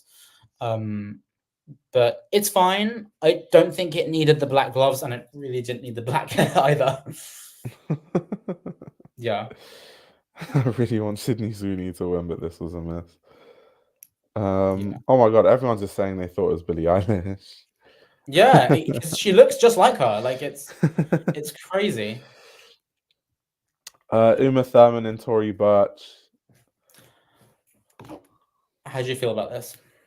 I just didn't think there was really much there, to be honest. It's just like I saw it and then I was like waiting for the next look. When I was there, I literally saw it and I was like, I looked away immediately. For some reason, there is something about this that I do like. I think maybe it is the straps, like the floral straps. I do find interesting. There is something about this which feels quite classical, and I like a little bit, but there is also something about it which feels incomplete and a bit off. I think for me, the train was so off. Yeah, I can see what you mean. It almost Victorian. looks like, how I put it is the top half, yes, the bottom half, no. Yeah, I agree. Yeah, I like the bustier, but the dress itself, it could use a lot more work. And there's such a clear separation created between the way that the bustier sits on the dress itself. Like you can see like there's an actual like it's very obvious that there's a very clear line. Yeah, exactly.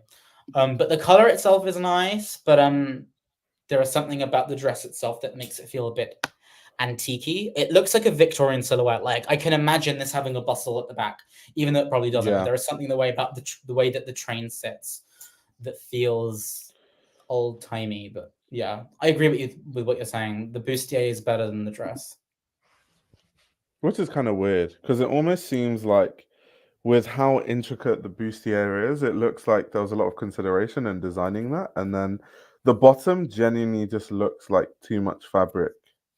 Yeah, and like also more someone fabric says than is needed.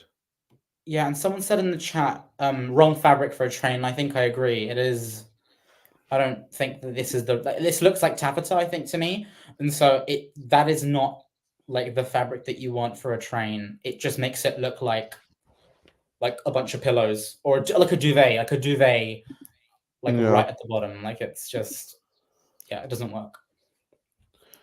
I guess this is a good point in terms of, the ball gown being comfortable, because a lot of things that people wear, they can't even sit down, they have to skip the dinner and like all that stuff. So I guess that's one point to bring up. Oh yeah, Naomi Campbell and Burberry. This was a look that a lot of people are talking about. For good reasons or bad reasons, I'm not aware. Both. Both. I mean, Naomi Campbell has worn some pretty incredible stuff over the course of her career, and I will not be remembering this after this stream ends. It's fine, and the fact that it's Daniel Lee's Burberry makes it even less memorable. I'm sorry. Like, it's just, I think, hot take, but I think that Daniel Lee's red carpet looks, since he's gotten there, consistently haven't been great. yeah. Worst time being the last Met Gala. Oh my gosh, when he was trying to push the blue tartan thing, that Oh my was an God. absolute and Horrid. utter disaster. Oh my God. So bad. That was terrible. So bad. So No. yeah, I just don't think, I don't know what it is with him, Burberry, the red carpet, but I just don't think it's been a great mix.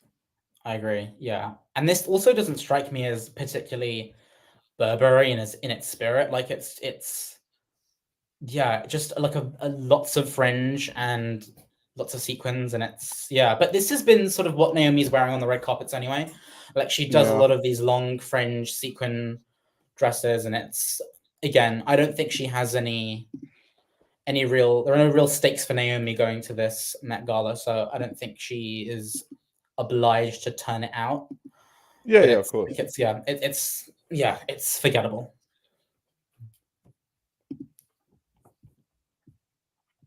Oh, we're gonna skip that. Copyright.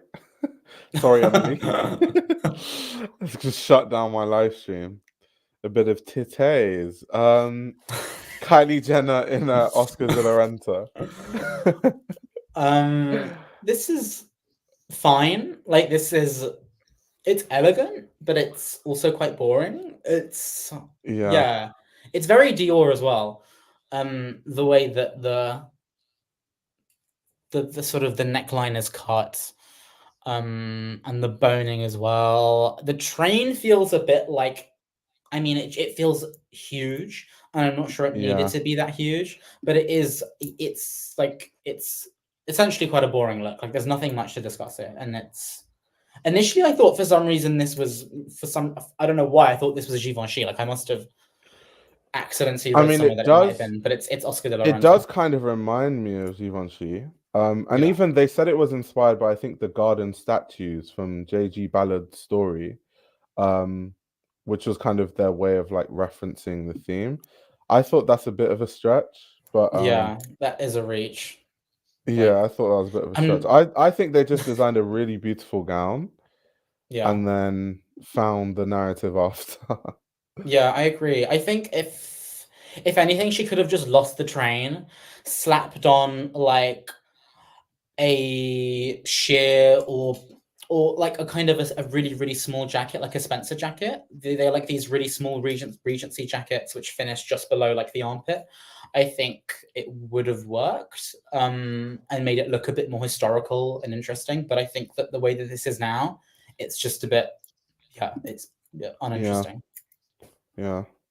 Also, yeah, someone said there's a bit too much crinkling. Like, it does feel like there's a lot of creasing around the Yeah. waist. Yeah.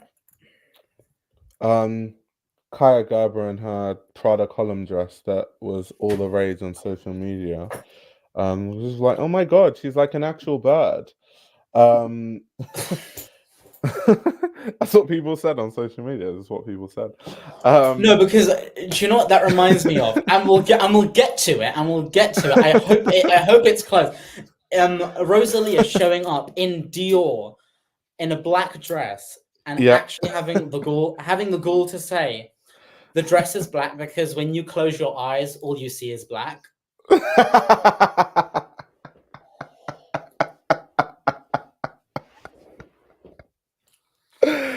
Like I can't. That If is this is funny. the state. Oh, and I know Dior was pressed. I know Dior was absolutely fuming. Oh my, because how? Or you didn't have to say anything. You could have just said, "This is Dior. Happy to be here.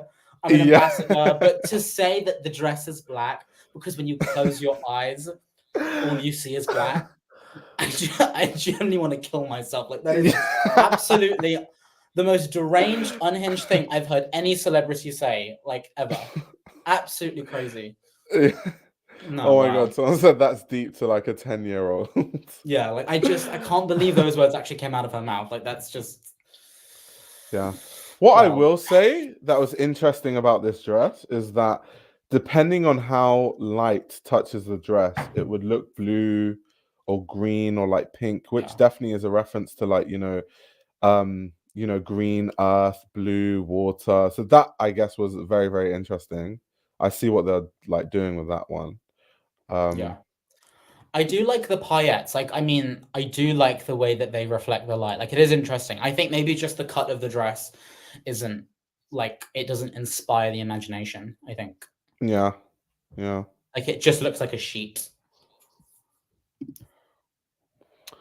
Givenchy, this was in the Ooh, conversation of, the archive yeah. look.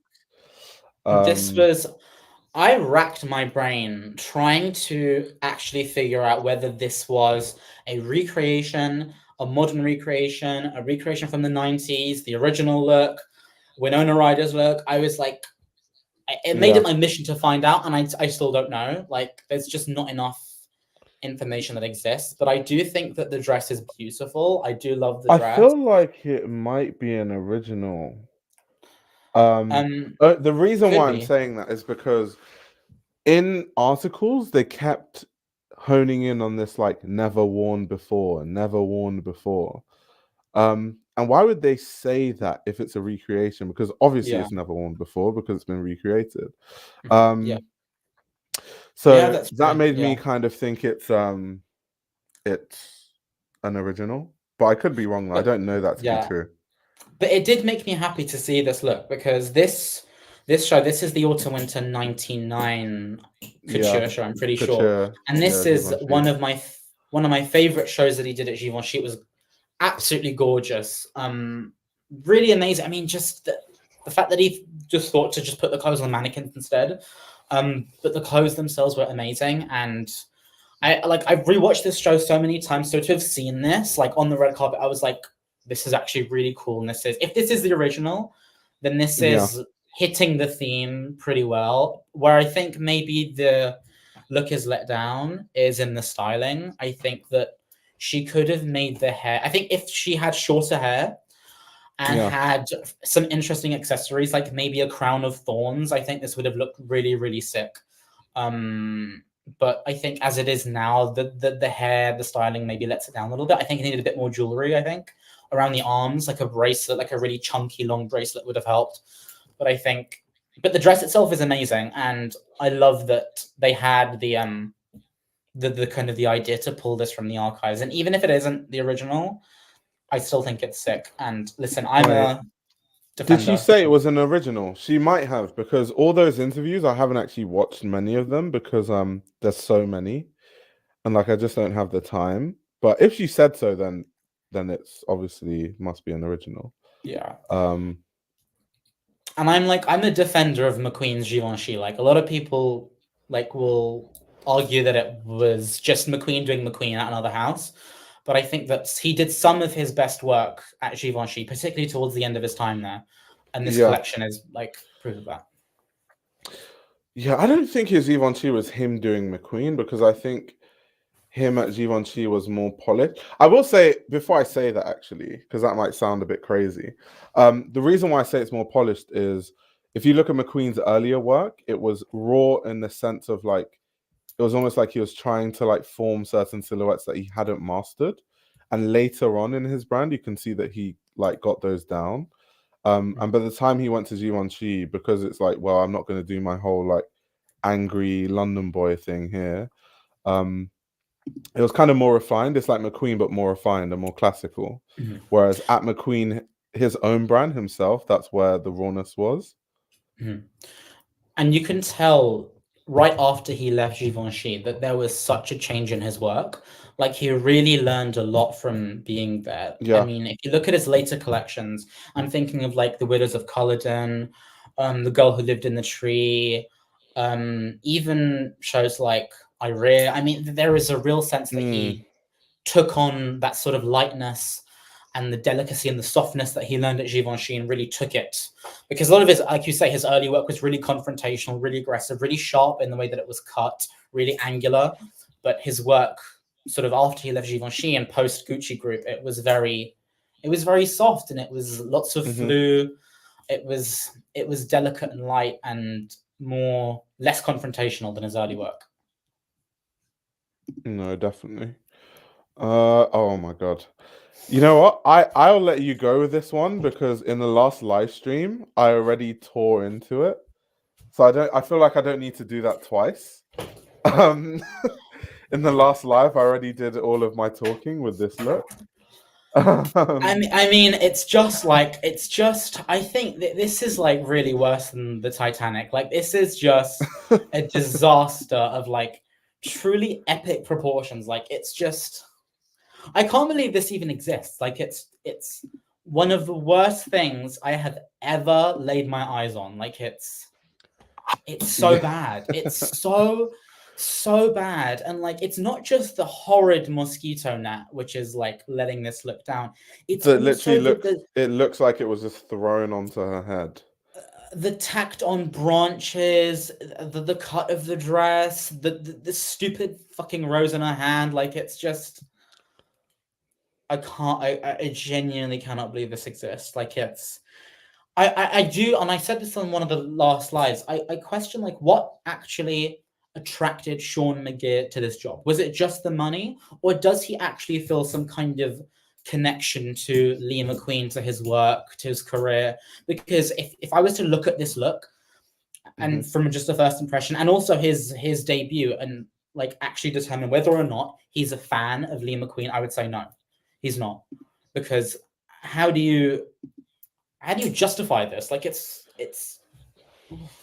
I think so he can be a bad. fan, but like for someone like me, for example, I know I'll never have the design skill of a McQueen, so I'd never take a job to be a creative director of the brand. It won't make sense. So if you know you're not up for the job, just don't do it because it's just embarrassing. That's all that happens. I do wonder like how much power he has, like just in the atelier when he's like doing up these looks. Like, did the seamstresses and the pattern cutters and the dressmakers not like step in and actually say, wait, Do you know no, what's this looks funny? like shit. Like, do you wanna hear something funny? So go on, yeah. I heard from a good source that when his debut collection came out, people from within the team were actually annoyed at it. Like they didn't even Good, agree with it. Which is insane. good, That's like insane. as they should be. I mean, I'm surprised. I mean, that doesn't surprise me at all. Like, that tracks. Like, I mean, I would assume those are people who have been there since, well, Yep. since Lee, Sarah maybe, since Sarah. Burton and Yeah, Lee. absolutely.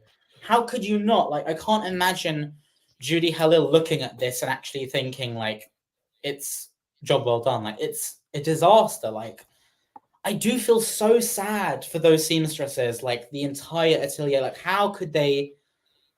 I can't imagine how they must be feeling to see this guy come in and just completely destroy everything that Lee McQueen and Sarah Burton built together. Like, it's sad, and I hope Kering really does some soul searching and like actually ask themselves whether or not Sean McGeer is right for the job, because he's really not.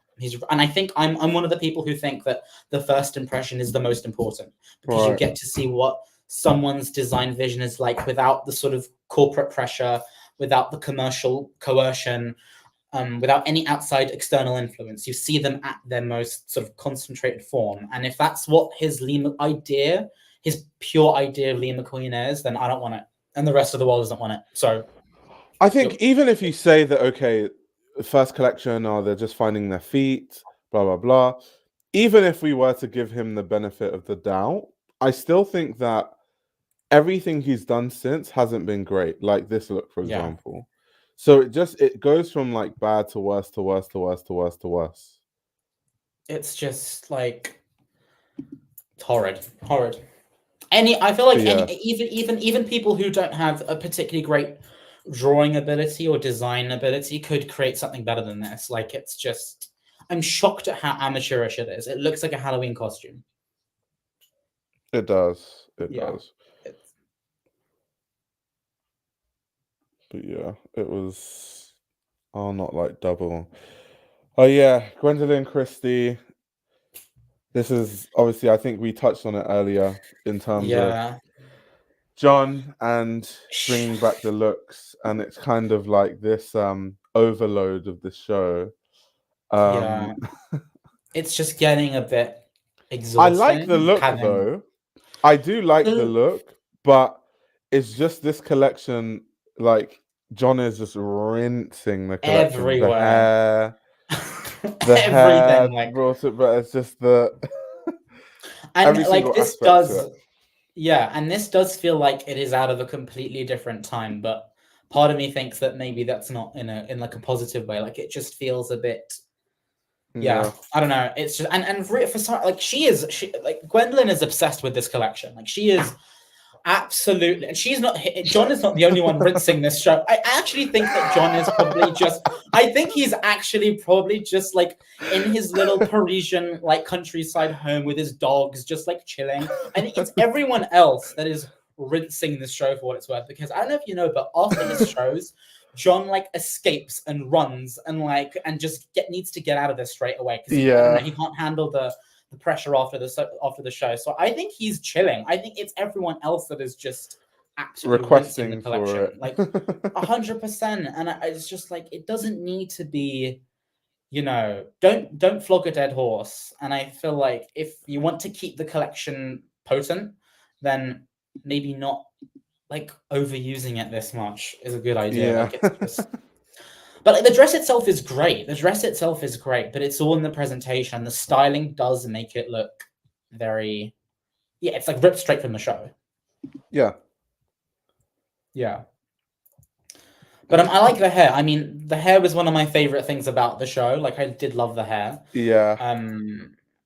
I think it was I think it was Eugene Suleiman who does the hair for John's Margiela. At Dior it was Orlando Peter, I'm pretty sure. Yeah. And it's always the combination between him and Pat McGrath's makeup. It's always magic. So the hair is great, but again, it's the posing, it's the whole like taking on the actual character. It's like I think Gwendolyn needs to remind herself she's not in the show. Like this is a red carpet, so you don't have to like pose like Snow White, and like it's like she's waiting for like a robin to land on her fingers. Like I don't know what's going on. Like it's just it's someone said she's having fun, so yeah, she's having fun. Like whatever. Yeah, It's we fine. love that for her. Yeah. She cooked and left with food poisoning. Oh my god, that's hilarious. That's actually wild. Yeah, Gwen is feeling herself as she should. I think she looks Yeah. great, but obviously the show is just like visual overload. So yeah. Yeah. Penelope Cruz in Chanel. I don't think I actually ever saw this look. I think this might be the first time I'm seeing this look actually. Yeah, this doesn't strike me as a very Chanel look. Like it seems like quite unorthodox by Virginie Viard standards, and also just by Chanel historical This is standards. something I would expect like Maria Grazia Chiuri to design for Dior. Yeah, like a slightly off ill-fitting like black ball gown. That Yeah. seems like something Yeah, Maria Grazia would do. literally. Yeah, like just slight, like there's something just slightly off kilter, and you can't tell what it is. Like it's either in the fit, the cut. It's just something. Like yeah, that's what I get from this. Yeah.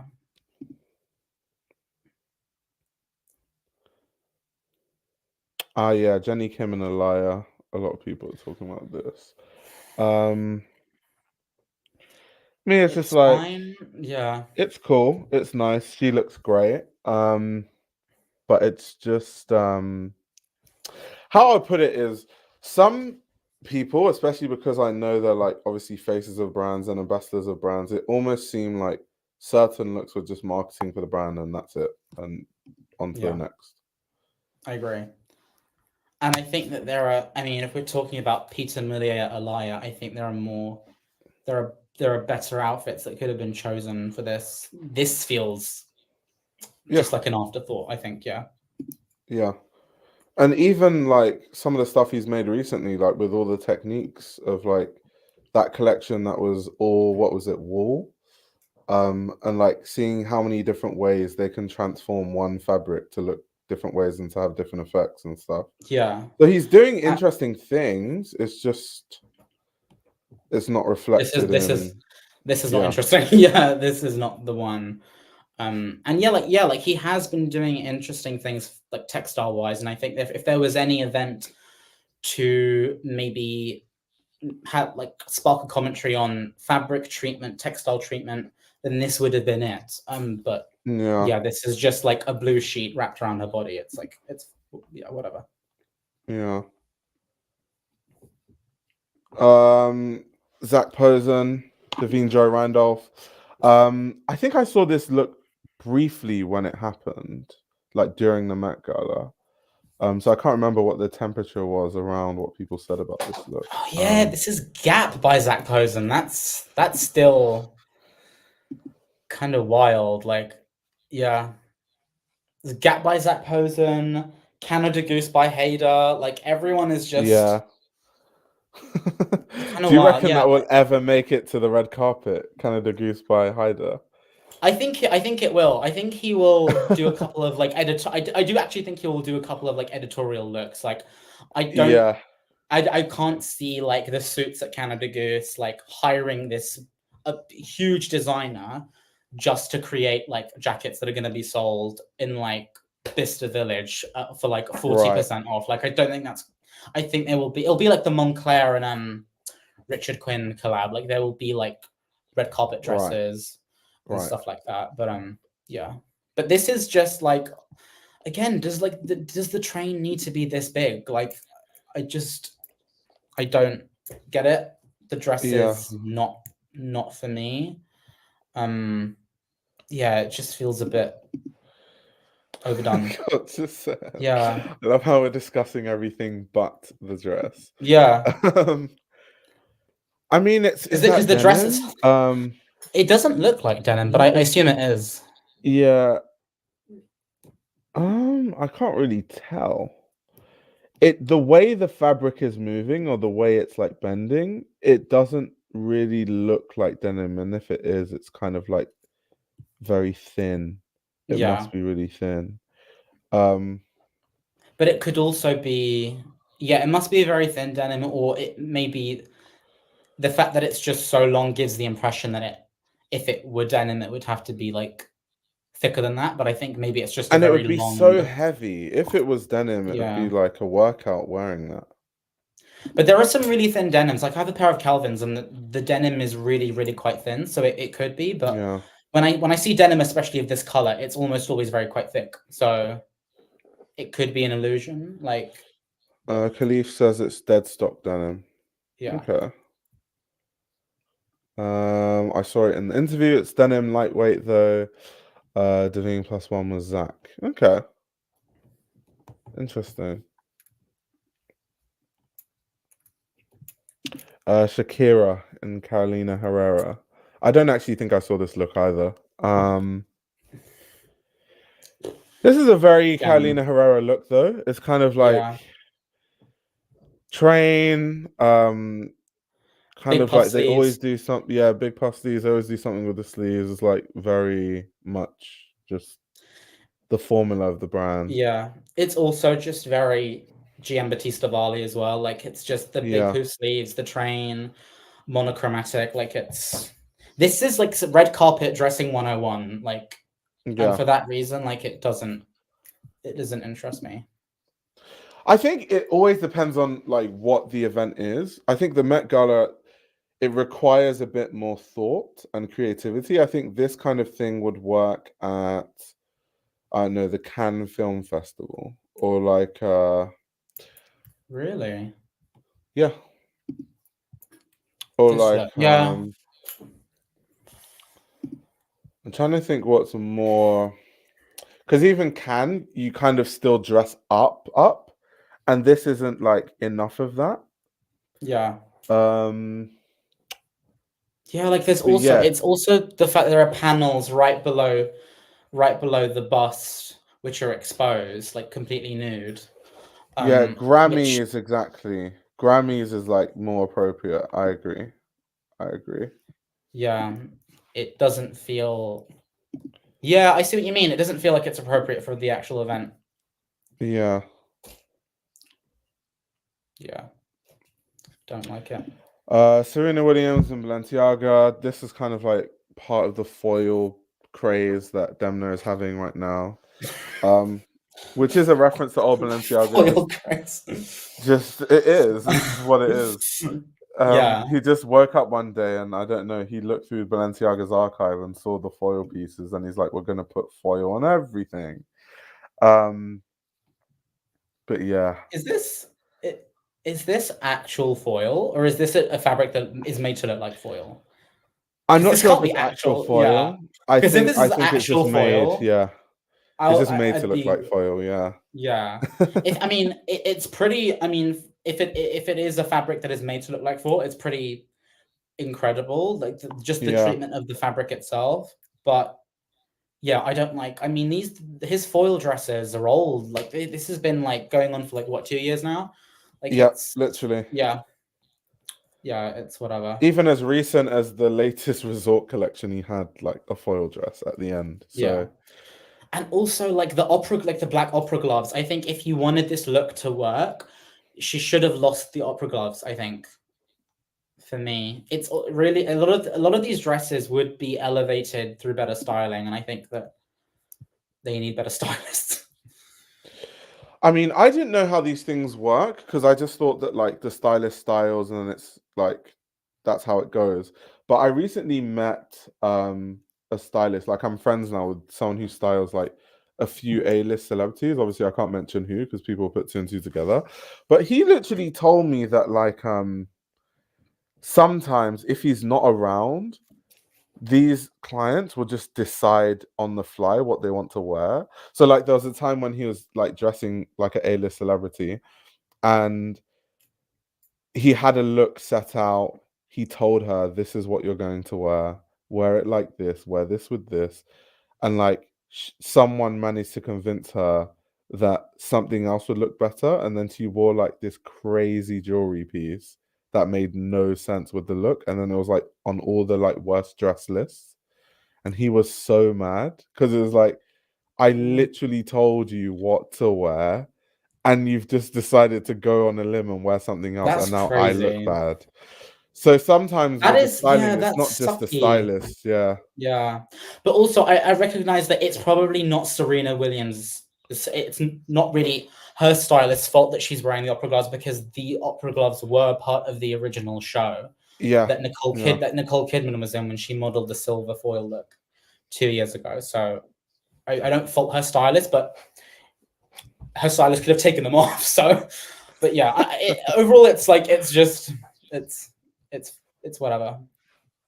Yeah. Bad Bunny and Margiela. I kind of talked about this. I made a whole TikTok about it. Mm. I think I this like was this. just, yeah, I like it, and Mm. it's also kind of going with the theme of like the Count, Yeah, um, which I thought was kind of part of what the reference was. I yeah. like the look. Also, to be honest, anything interesting with menswear, I'm going to like it because menswear is so damn boring. Yeah, yeah, it really is. So yeah, But I this is totally great. I do appreciate like it. this. Yeah, this is nice. I think also like the glasses really complete the look. Like there's something about the glasses that make it just that little one thing. Like really Yeah, makes it quite modern. Like it elevates the whole look. I like it. Yeah, I think this is good. I think this is like a nice take on one of the show looks because the applique flowers were not part of the original show. So I no. assume they were done just for this. But yeah, I like it. Wait, Culture, why don't you like Bad Bunny? Did something happen that I didn't know about? Because once again, like I said, I don't really know too much about like celebrities or celebrity culture, what happened or what the goss is. I'm really out of the loop when it comes to stuff like that. So I'm actually quite curious to know if he did something. Yeah, this is. Yeah, it's great. I like it. Yeah.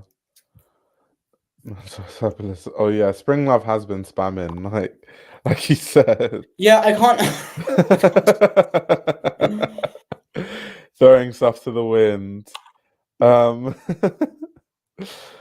yeah, this was interesting, especially because This Chris Hemsworth was one of the chairs. Um, this got a lot of hate. Yeah, like this look, this suit. I think yeah, because it was so basic, it got a lot of hate. it's basic, which is cool. What I didn't like was how journalists were talking about it. People were saying that the parallels that people draw when they like someone is insane. Like people are like, he looks like a Greek god, and they're like with the V cut, and it's like his armor, and I was like, it's a suit. Yeah. It's actually just a suit. But they're trying to make this narrative of like Garden of Time and sort of the time of like Greek gods, and I was like, there's just no. So I think that's what annoyed me. I think people are just reaching because it's Chris Hemsworth and people like him. But no, it's just a suit, and it's like I love Tom Ford, but I never really care for a lot of his red carpet looks because it's just the same thing over and over again. This is. Yeah, I mean, to be a co-chair, like, I mean, there have been a lot of male guests in like Met Gala past who've been able to do something interesting. Like, I think about like what Chadwick Boseman did for the Heavenly Bodies exhibit, where he wore that giant cape, which was adorned with those like gold crucifixes. Like, that was really interesting. What Bad Bunny did was really cool. There's lots of things that we could have done, but yeah, this is bad. Yeah. Also, Culture saying Bad Bunny takes too much credit for reggaeton. Okay, I don't really know because I don't really know like what he said or like what because reggaeton has been around for like a very long time, way before I even knew who Bad Bunny was. But I didn't know he takes credit for it, so I'd have to look into that after.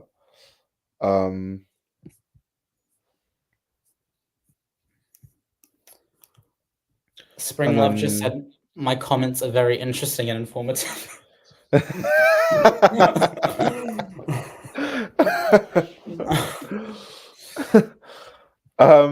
Tyler look in Balmain, this is like the Sands of Time look, which I think was definitely the best reference in terms of time because everyone else just kind of carried a bag with a clock or like some just had a clock somewhere. I think this was kind of more interesting. I think what irked me, even though I love this look, I thought it was one of the better looks of the whole Met Gala. I think what irked me was when I think for the after party, Olivier cut her dress, but like cut it really badly, and like it just looked really bad. But in this form, amazing. Yeah, I think. Wait, somebody said in the comments the look was too costume looking for me. I don't think it. I actually disagree. I think it looks actually very, in the way that it's cut, it looks a bit too simple. Like it's a bit too basic, maybe. I think that the use of sand, again, is really cool. Very interesting. Again, like somebody actually thinking about, even if I'm not a massive fan of Olivier's work for Balmain, like he's at least thinking about like fabric treatment. So that's good. That's a plus. But like I think maybe in the way that it's cut, like it's not particularly out there. But I think the fact that it does hit the theme. And she has like an hourglass in her hand, which I think is cool. And the fact that it is sand and it is like very molded to the body. Yeah. It's cool. I'll say it's cool. It's a decent look. Oh yeah, Micah, she definitely had to cut it because obviously like the people were carrying her literally all over the place. So she didn't have the mobility to actually like do the after party. I'm just saying that when I saw it after he cut the dress, because he cut it with like scissors and the cut was really rough, it just like took away all the beauty of the dress. But it's like it's cool. That wasn't the initial intention. This is what it was, and I think it was great.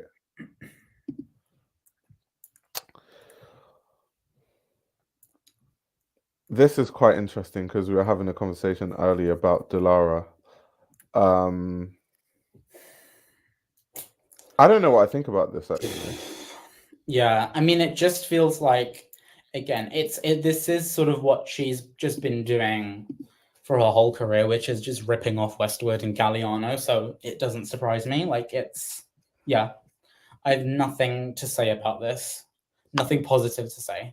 It's just, Yeah, I don't like it. I just don't think it's flattering. Not that clothing has to be flattering. Not every clothing has to have that function, but it's just almost like, yeah, because you can see that there is some fabric that's gathered like at the back, I think, which doesn't flatter her waist a lot. So it's, no, I don't like it. And also just this feels very, this is a costume. Like this is from the sleeves to the bottom of the dress. This is very much a costume. Like, yeah, sorry.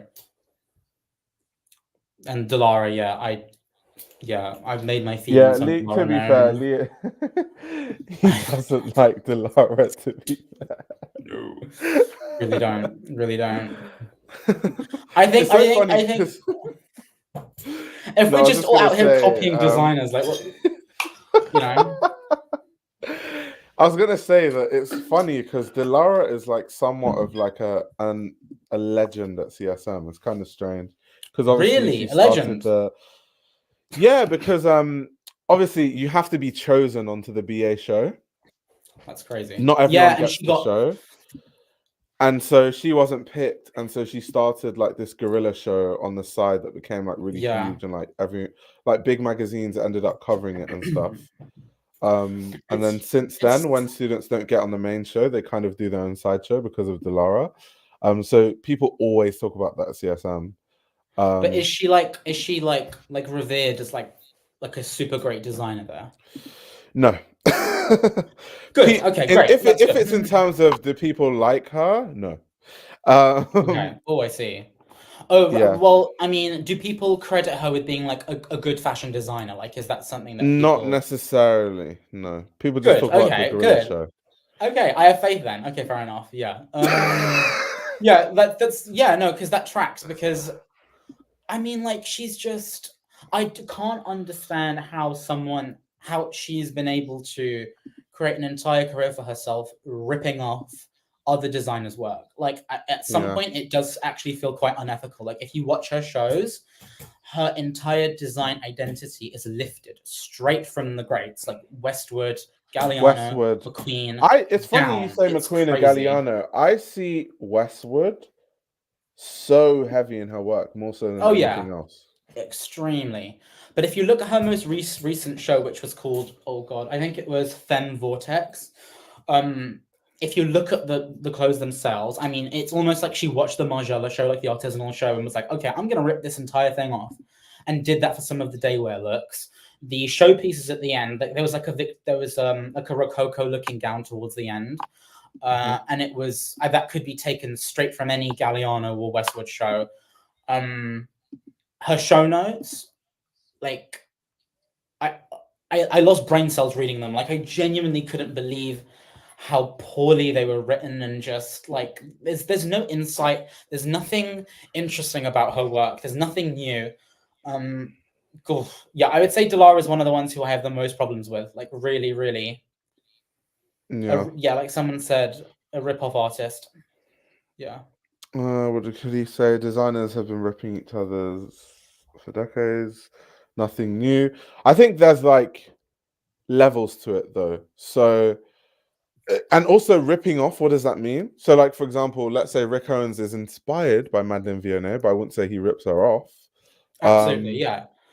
So there's a difference between like, inspiration, and like we can see the inspiration there versus Yeah, like just ripping someone off and literally like taking someone's exactly. work verbatim and just changing colors and fabrics. Yeah, like if you were to put Madeline Vianney's work and Rick Owens' work side by side, you would not guess that they come from Exactly. the same, of course, of course not. But what he's been able to do, as this in the same case with John, is he's been able to utilize like the bias cut, and he's worked that through his Yeah. entire career. But he doesn't like try and channel the exact same sensibility, and that's what Delara does, and it feels so inauthentic and so.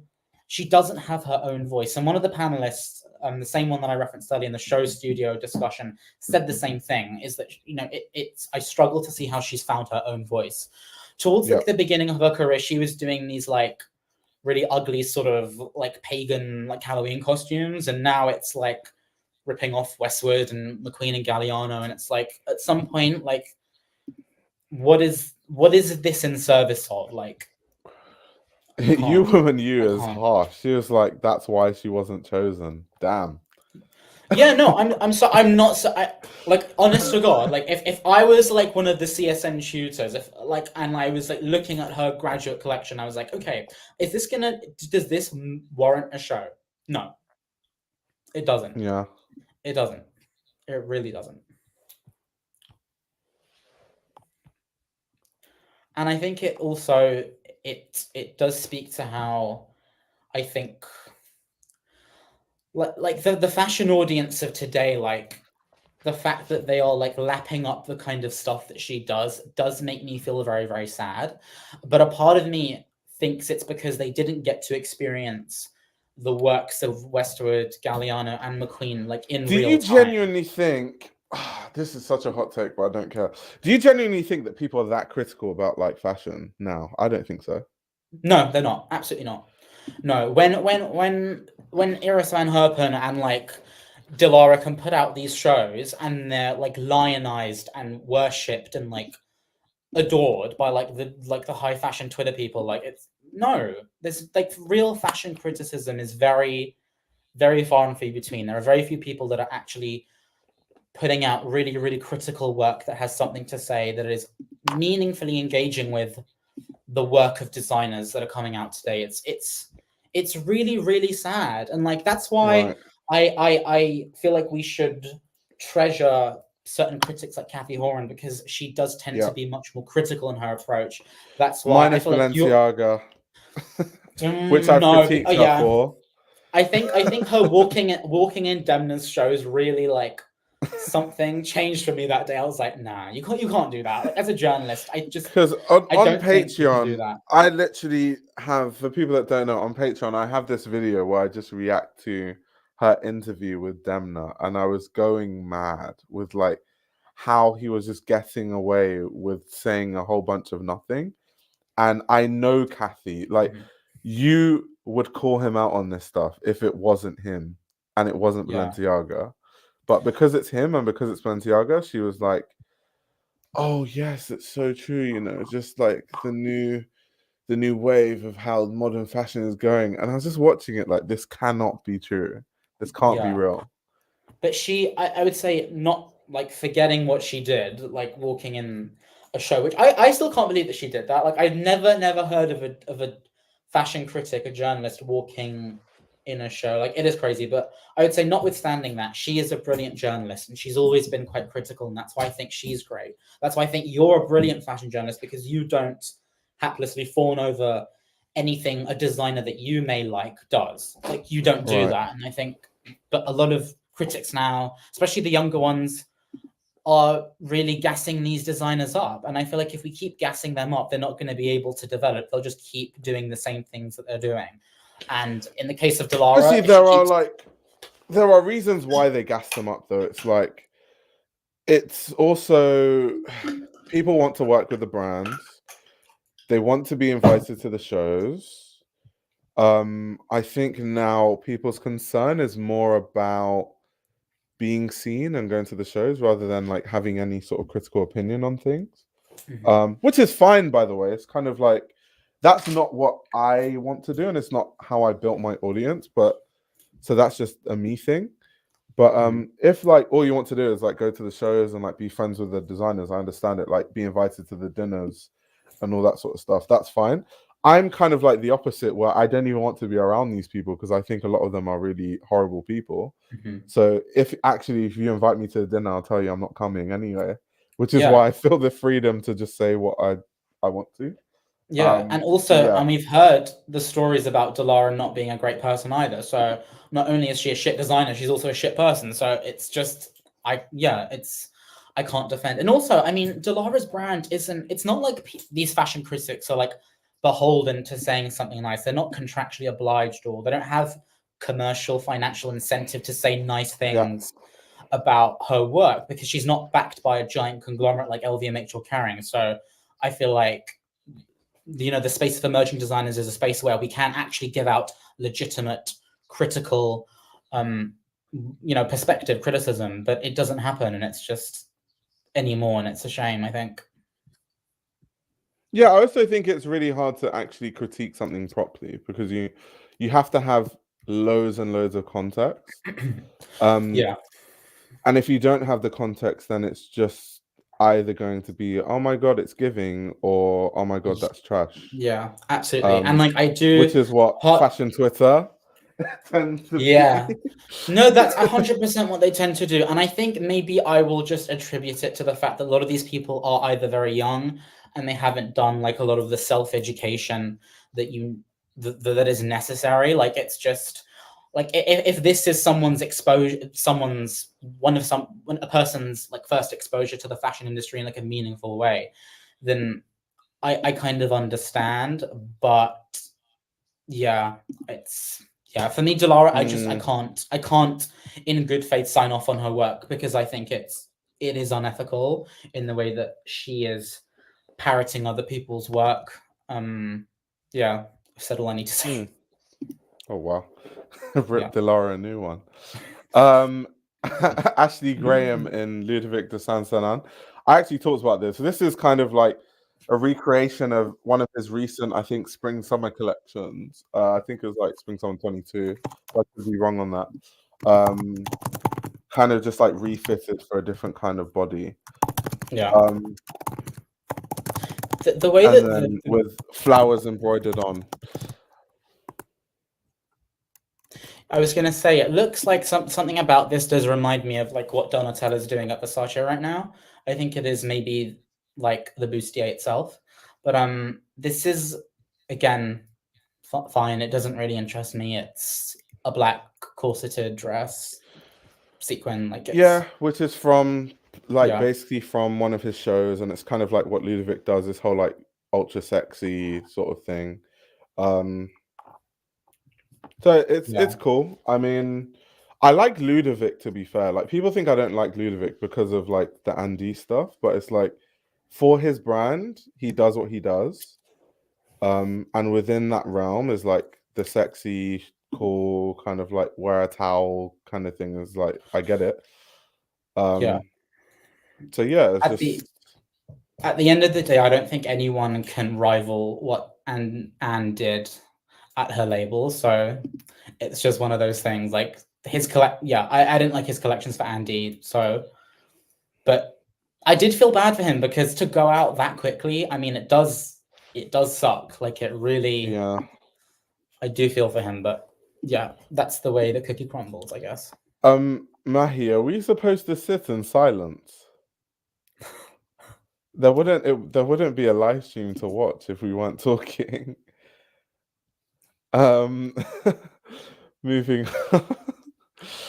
Oh, I don't think I saw this look actually. I don't even. What? This does not look like anything that Mitra Prada would touch. That's so interesting. Yeah, this is. I mean, but I kind of felt that way about the Miu Miu look earlier, so I don't know. Yeah. I mean, to be fair, this floral embroidery does remind me of I think a coat that I saw in a Prada store window. So I think it probably does have some of her influence in it, but the silhouette of the dress itself is very 50s. Yeah. Yeah. I'm trying to see what that headpiece. Oh, okay, it's her hair. That's interesting. Is that like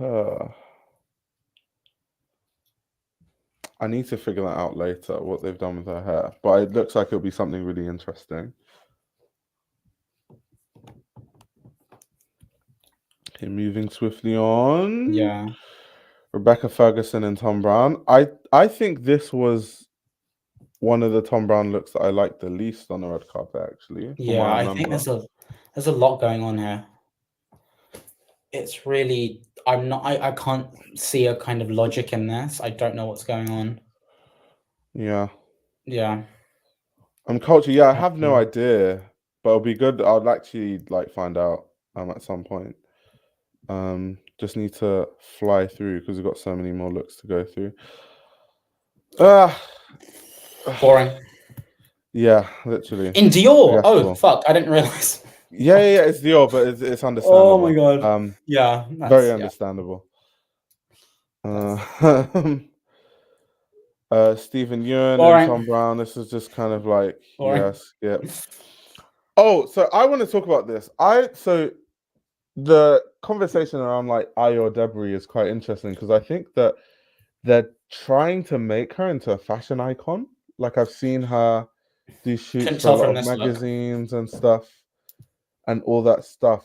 And I'm wondering, actually, people in the chat, do you think that Ayo can become a fashion icon? And do you think that they're kind of pushing for it? Because I think the industry has kind of been pushing for her to really get deep into fashion.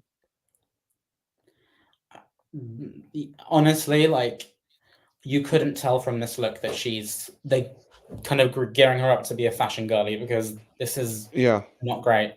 I feel bad for her. Whoever dressed her in this did her dirty, like really. Yeah, I've seen her in way better looks though, like recently, especially with this whole fashion push. Yeah, so Yeah, you the says they're fit is pushing off. it. The fit is really Love off. her presence right now.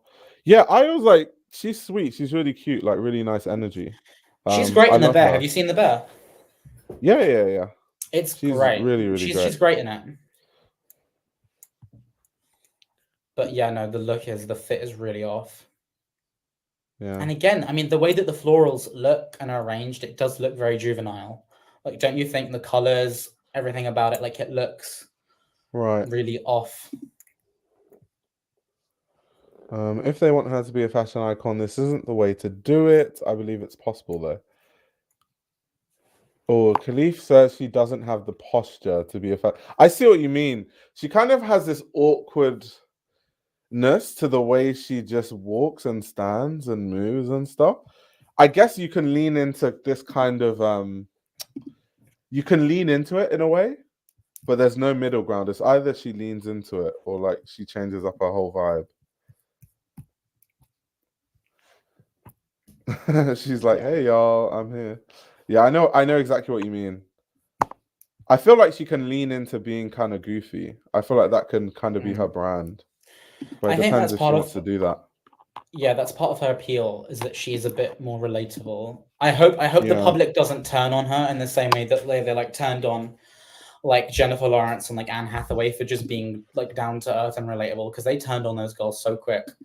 I hope that she doesn't receive the same treatment. Oh yeah, the dress people itself. like even people don't like Jennifer Lopez now as well because people get mad that like Jennifer Lopez is always bringing up that like, oh yeah, when I was in the Bronx, and like people are like you don't understand.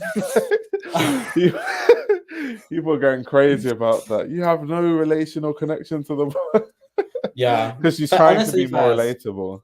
Yeah, but also JLo from what I've seen doesn't really have that much of a personality anyway. Like there's nothing really going on there. Like Ayo Edebiri has like a Ayo Edebiri is fun. She has like a personality, but JLo is just JLo. Like I don't know really much about her anyway.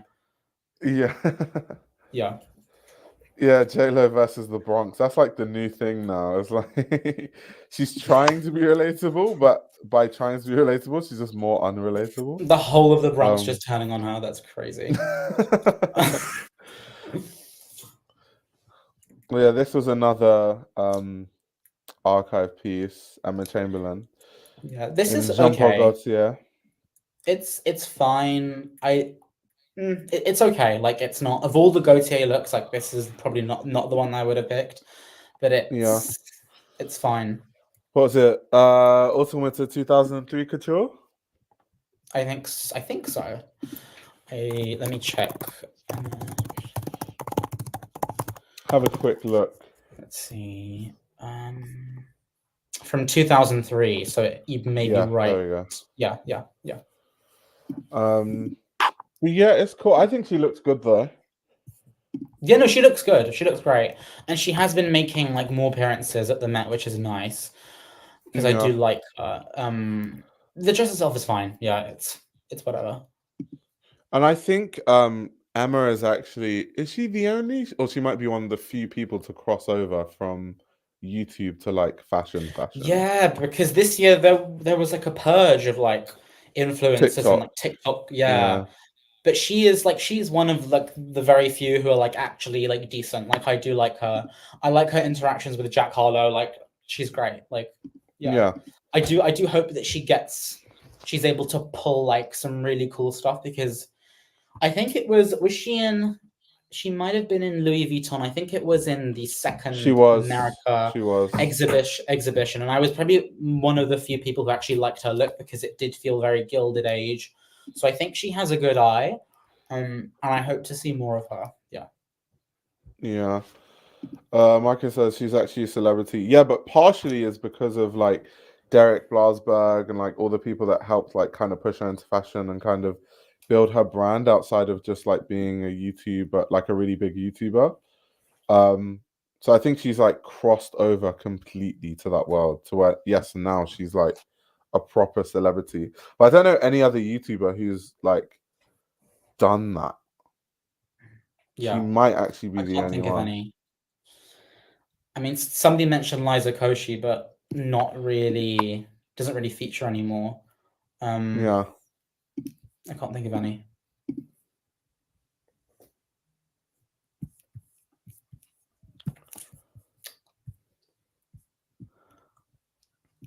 In Steve Smith. I don't know Steve Smith. Neither do I. I don't think I saw this look either. Also, and I don't actually know who these people are either.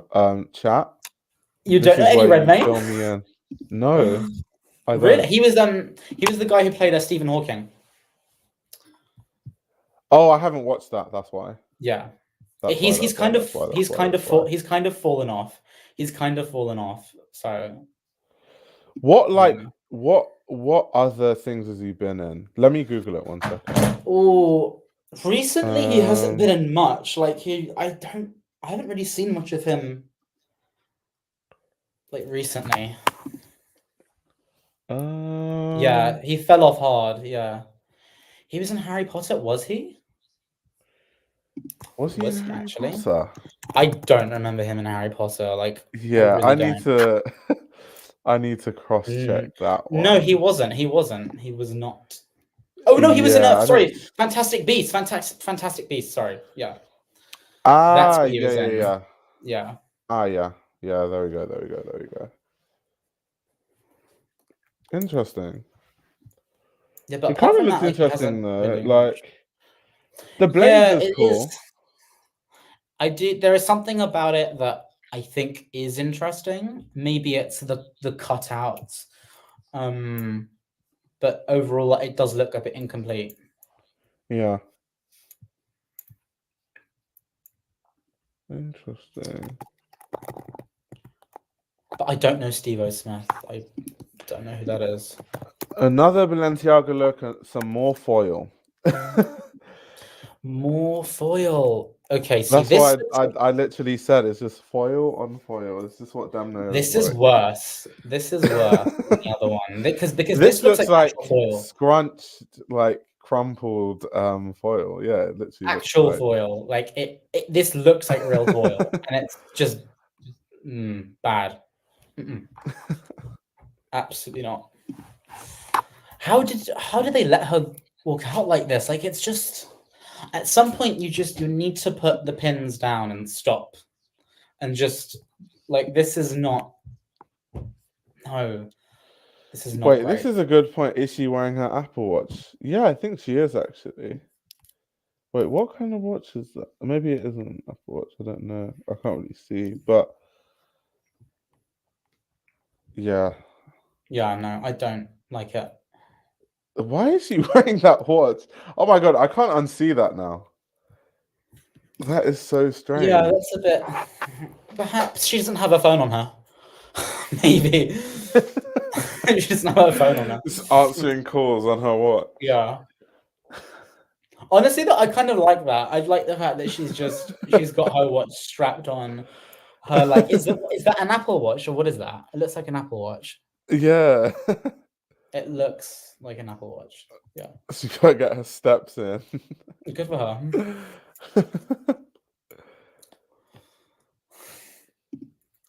her. Venus Williams and Marc Jacobs. Oh, okay. So this is the collection I was talking about. I did like this collection, but I think that this needed the hair that a lot of the models in the show were wearing. It was a bit like the Margiela hair, but a bit more 1960s. I think it would have really, really completed the look. But in the way it is now, with the sleeves taken off, I think that's an adjustment that they made. It just looks like a basic dress with like these giant silver circle paillettes. Like she looks great. Yeah, I think she looks great. Yeah, if she was more committed to the runway look, then it would be better, I think.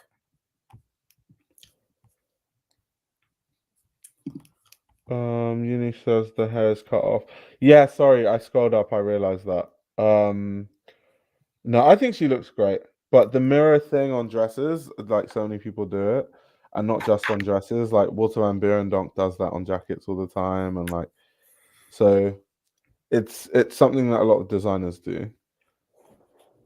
Yeah, kind of like too safe, predictable.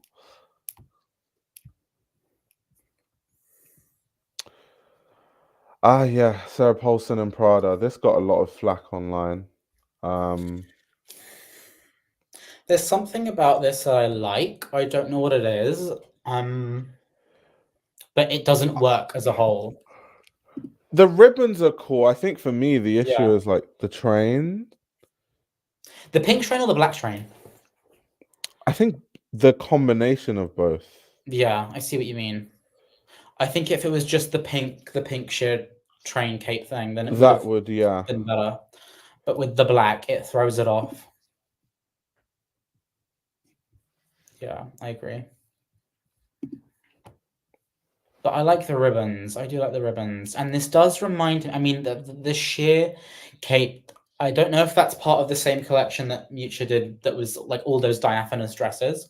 Like those really cool sheer diaphanous dresses, which I really liked. But the black does throw it off.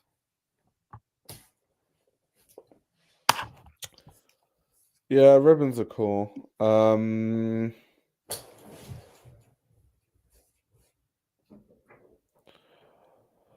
Oh, Chairman Burberry. Oh no. Oh no. Oh no. Don't like this. Does she have to wear Burberry though, just because she's like editor of British Vogue? Is she an ambassador? Wait, she's editor of British Vogue now? I swear she is, isn't she? Because aren't they still searching for someone after Edward Enninful? No, it's her. Oh no, oh no, yeah, she's head of okay, as of October, that's why. Yeah, I just wasn't caught up. Wow. Why is she wearing Burberry? That's so I was like, maybe it's this whole like British thing, but like God. Anyway, like I said, when it comes to Daniel Lee, Burberry, and the red carpet, it's just a no from me every single time. I don't know what it is about. Yeah. I'm very aware that I need to leave Daniel Lee alone, or else Mike is gonna kill me. Um, but yeah, this I don't like this. Yeah, Which is because normally Vogue editors are really, maybe I'm thinking of like Vogue Paris, maybe that like Emmanuel Alt, you know, like Corinne Rotfeld, yeah. like they're normally like I mean, they really have super chic. amazing eye, but yeah, this is just not. I'm like, I don't know what it is that's hanging off her shoulder. It looks like hair or some kind of fur. Yeah, Oh some god, it's sort just of really, really. Oh, it's just so bad. I don't like it. Yeah. Micah even says we can allow slander this time. Good, because it's shit. It's really bad. It's bad. It's awful. Oh my god, yeah. I don't know why they put her in that. Yeah, Anna Wintour is just like Anna Wintour is doing Anna Wintour things. Loewe, I predicted that she was going to wear something floral from the like. That's all she does. Whether it's a Dries floral or a Loewe floral, is just something floral.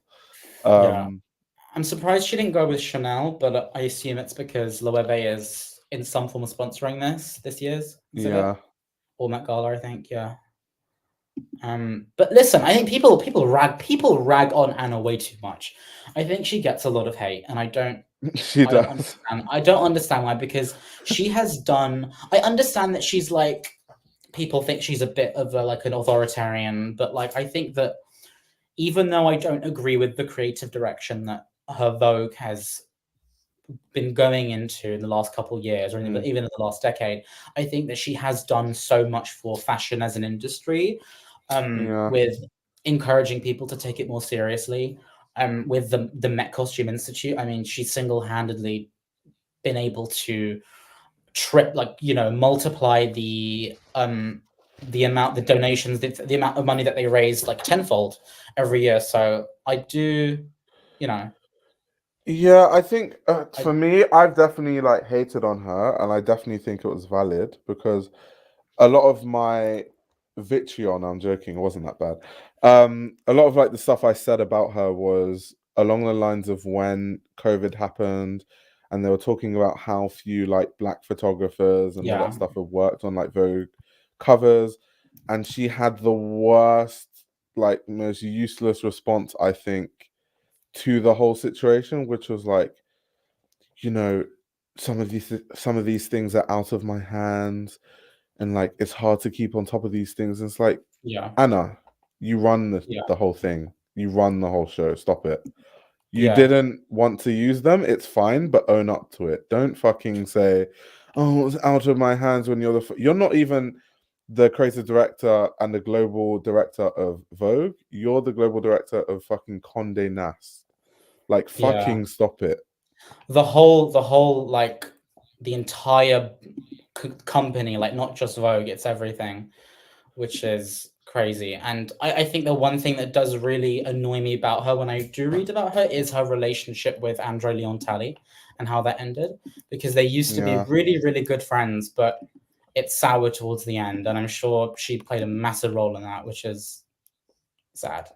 Because he's a legend. He is a legend. I think fashion really, really is in desperate need of someone like him, I you have a know. hot take for you, actually. I Oh, God. genuinely believe to the core of my being that Anna Wintour is not that clued up on fashion.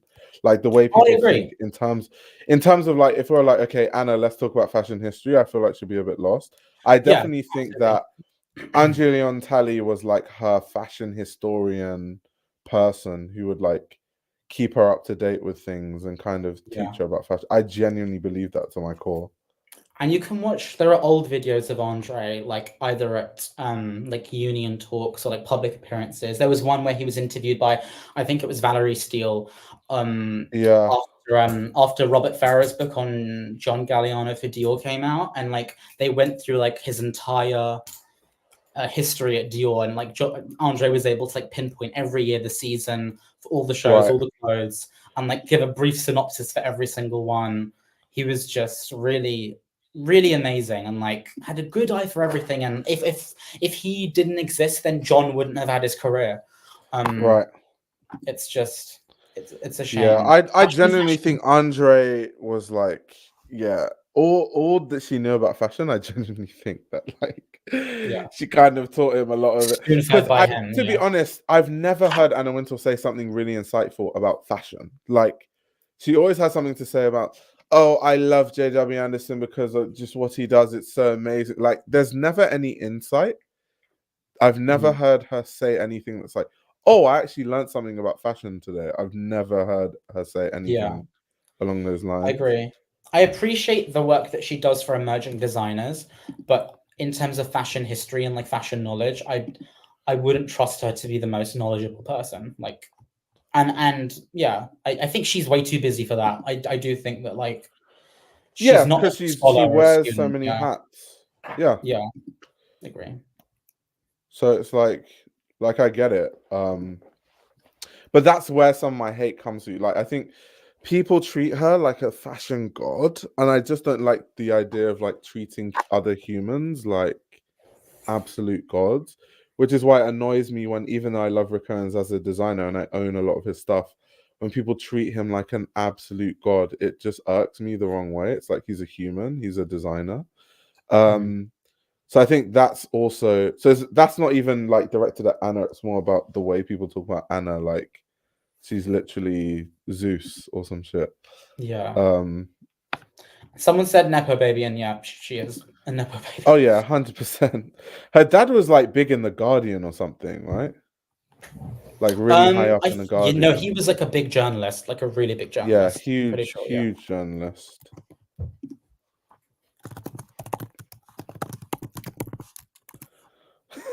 Leo, are you an Apo baby? I just replied to that. I was like the biggest of all, JK. No, I'm not a nepo baby. I listen. I got into Cambridge on my own merit. I am not Anna Wintour. I promise. I promise you. What A levels did you get? Did you get all A stars? Perhaps. Maybe. Maybe. Perhaps. I love that. Perhaps. Perhaps.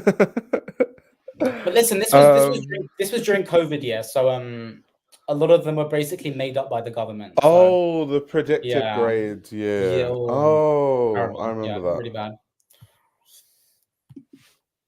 Oh, okay, that's interesting. Yeah. Are any of us Nepo babies? Be honest, bear in mind I do not believe in nepotism. What do you mean by you don't believe in nepotism? Who said that? Oh my god! Micah. Micah. I don't believe in nepotism. What do you mean you don't believe in it? You don't What does believe that it even exists. mean? It definitely does. That's jokes. I love that. I don't believe in I nepotism. definitely believe that if Anna Wintour was my mum, I'd definitely be a lot further in fashion. So it's definitely a thing. Bro, could you imagine being Anna Wintour's like son? I'd be set for life. Like I would actually be set for the rest of my life. That's crazy. Wow. Yeah. No, I really want to know what Micah, before we continue, I want to know what Micah means by he doesn't believe in it. Dude, he should hop on the stream. Hop on. He said Yeah, he was only Micah, going what to are you be here for. doing? Hop on the fucking stream. He's like, oh, I'm only going to be here for 7 minutes. It's the same way he's like, yeah, I'm working on a video, guys. I'm going to post, and then he never does. Get on the stream. Such a Micah thing to do. Because I'm talking too much, and I'm very aware I'm talking too much, and we need someone else. Oh no, it's fine to talk too much. I like when I have guests on, I let them talk because I talk all the time anyway. It's like literally my channel. So Get out of people the like to hear other opinions. Get out of the sauna. Put down the He towel. said I have to get my podcast mic. Mate, go to your bedroom and just fucking plug the thing in. Put down the towel. Where is he? Soho House? Where is he? Is he in White City? Well, no, it's like 2 a.m. He can't be at White City. He can't be in the sauna right now. Mikey could be at a table in Libertine.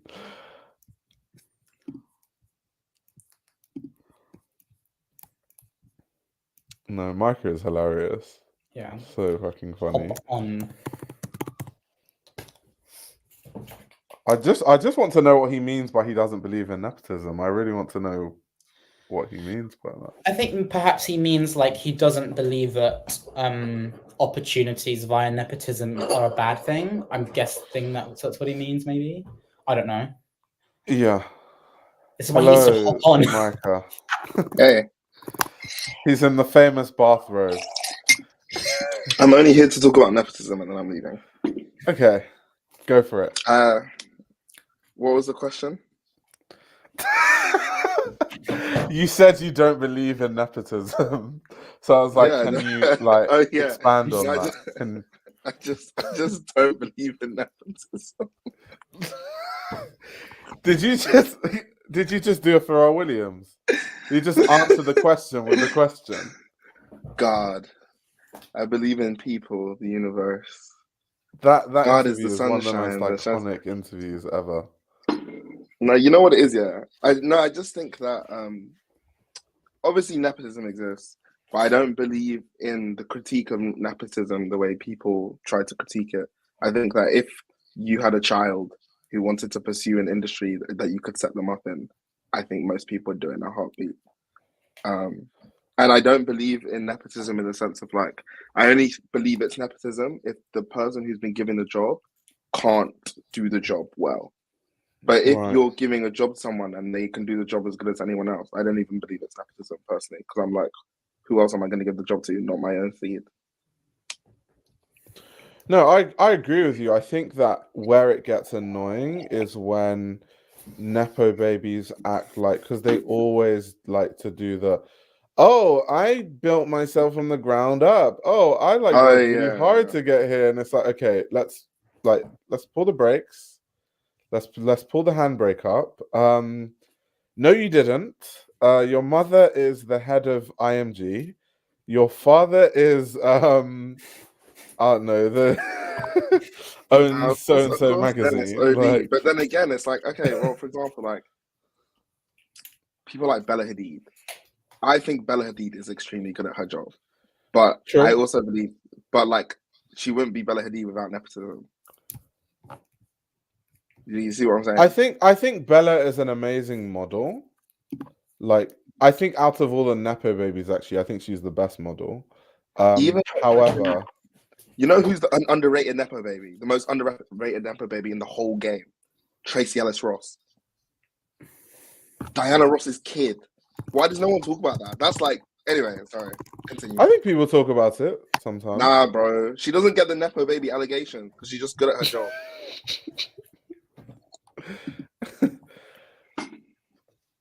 I mean, the thing about Bella though is like, because it's cause and effect. So it's like, okay, Bella is amazing at her job, but then her mum was. Wait, they're saying we should look up the word nepotism. Fine, let me make sure I'm using it right.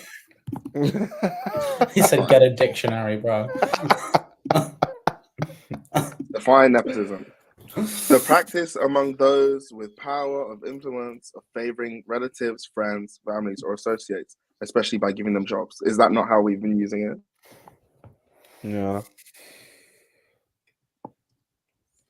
Yeah, I don't know. That's all I meant. I just think that my point is that I just think people like critique it too heavily and like people like to throw the title around, even if someone's like good at what they do. And I don't think it's a big deal because I think if you're in a position to give your friend or family a job, you would. True. But I also think that you still have to look at, okay, for example, I'll put it this way. If someone's a Nepo kid, and let's say I'm judging two designers. One is a Nepo baby. Their parents own massive brands. Let's say like a Simone Rocha or something like that. And then another kid is almost as good, but not a Nepo kid. I'm just going to assume that the non-Nepo kid is going to be a better designer. Because if with all the resources, you're only slightly better than this designer that didn't have anything, I'm just going to assume that, yeah, your ceiling is lower. Does that make sense? That's valid. But also, you have to also bear in mind, I'm someone that believes that I don't really believe in like, I feel like specifically in fashion, we like to pretend that jobs are way more accessible and achievable than they are. So like, we'll be like, oh, nepotism got stole this like job from all these young designers. Like those young designers can't just go and get a different job or like start their own brand or like I don't know. I just don't believe. I'm just not really a fan of that rhetoric. Oh, okay. I see what you mean now. So for you just think that some people maybe chalk nepotism to why they don't get to certain places or achieve certain things, or like it's overly... Yeah, well, it's just a general critique. It's like, oh, nepotism got this person that job, and millions of other people didn't get this job because of nepotism. And it's like, well, millions of other people just couldn't have had this job anyway. Like, let's just be real here. Yeah. Like, there's only one job available. There can only be one creative director. Like, do you know what I mean? At this particular house. Mm-hmm. So either go look at a different house, or you can just work as a designer in the house, or you can be the head of menswear, or you can be the head of knitwear, or you can be the like. I don't know. I just think there's a million jobs in fashion. I don't like how the critique. It's like very trendy critique at the moment to chalk up like nepotism to why someone didn't get this one specific job. That's all. But obviously, there's loads of horrible stuff that happens with nepotism as well. Like people who can't do their job, who end up like head of banking at like some bank and blah blah blah. Like, obviously. That's a disaster. Can't imagine working for someone like that. Oh wait, I have. My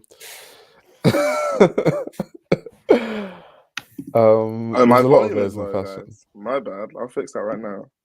Not really. I can hear you fine. Oh, No, I I know. can Someone hear in chat you. said Yeah, it. your volume's fine. Oh, okay.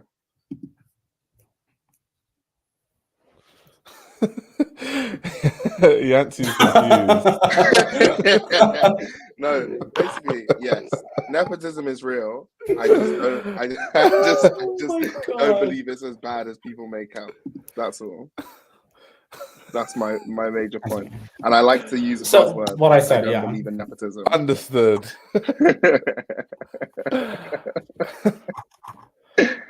I also do think that these days as well, if someone has a fast rise to success, we like to just throw the Nepo baby allegation against them, even if it's not true.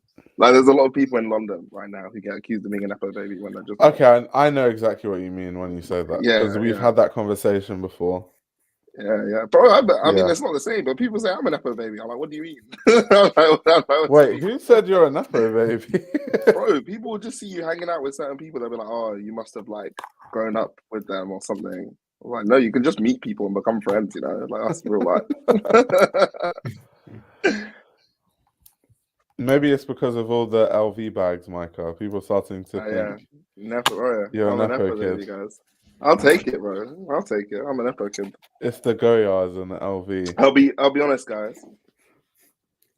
Anna Wintour actually adopted me, and she's my adoptive mother. And that's how I got here.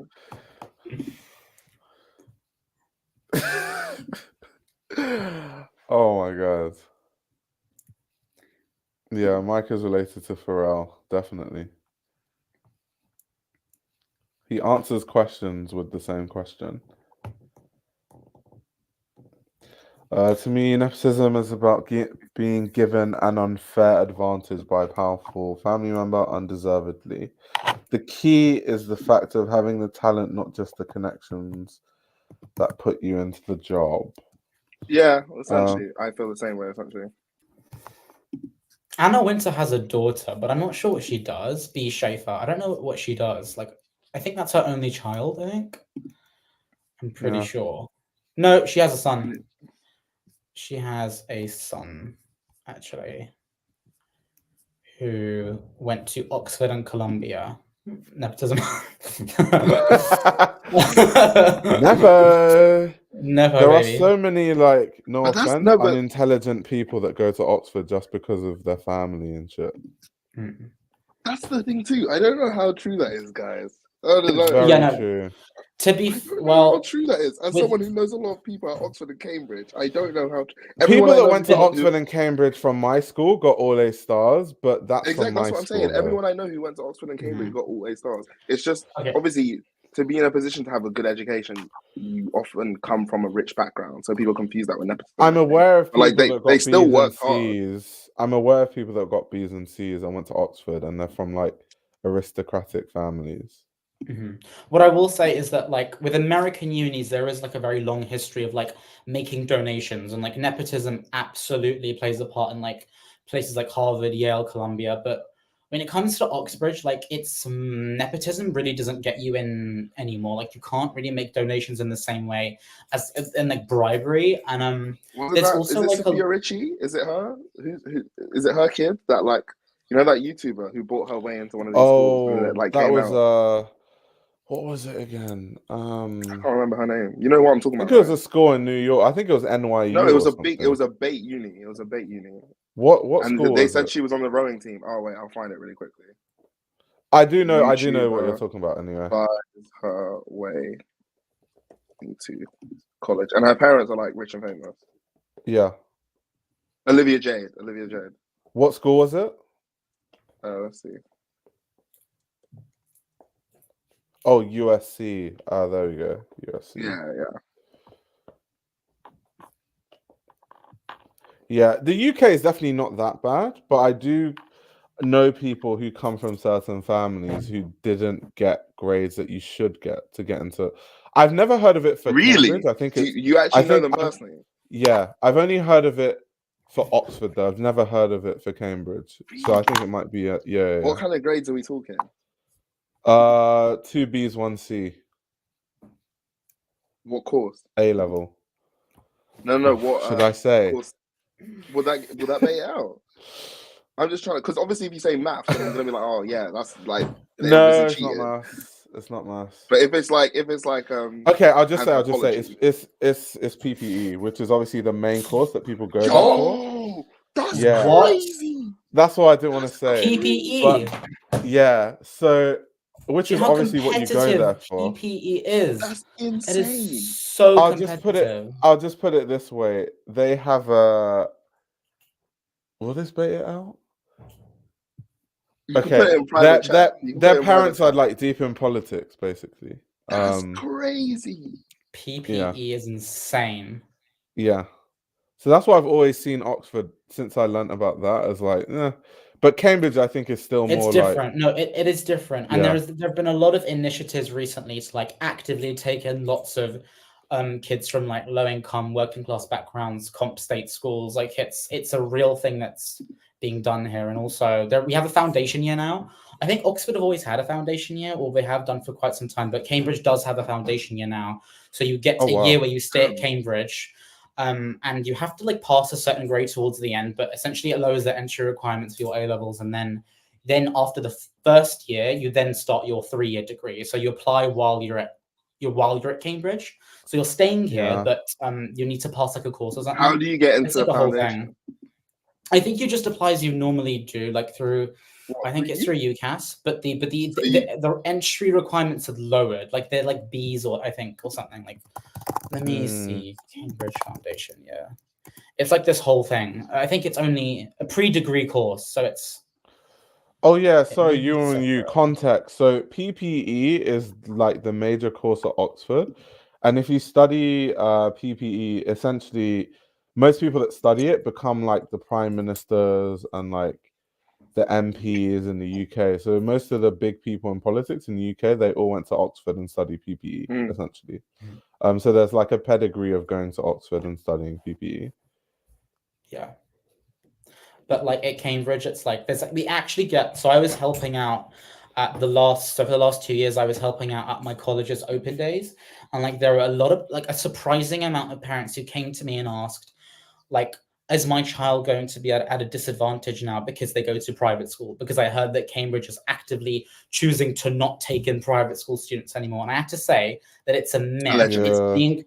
It's being cooked up by the media just to like make it seem like there's some kind of class war going on. But like at the end of the day, the admissions, and I've been on the inside on admissions, and they are as fair as they can possibly be. Every candidate gets given a score out of 10 for each of their interviews.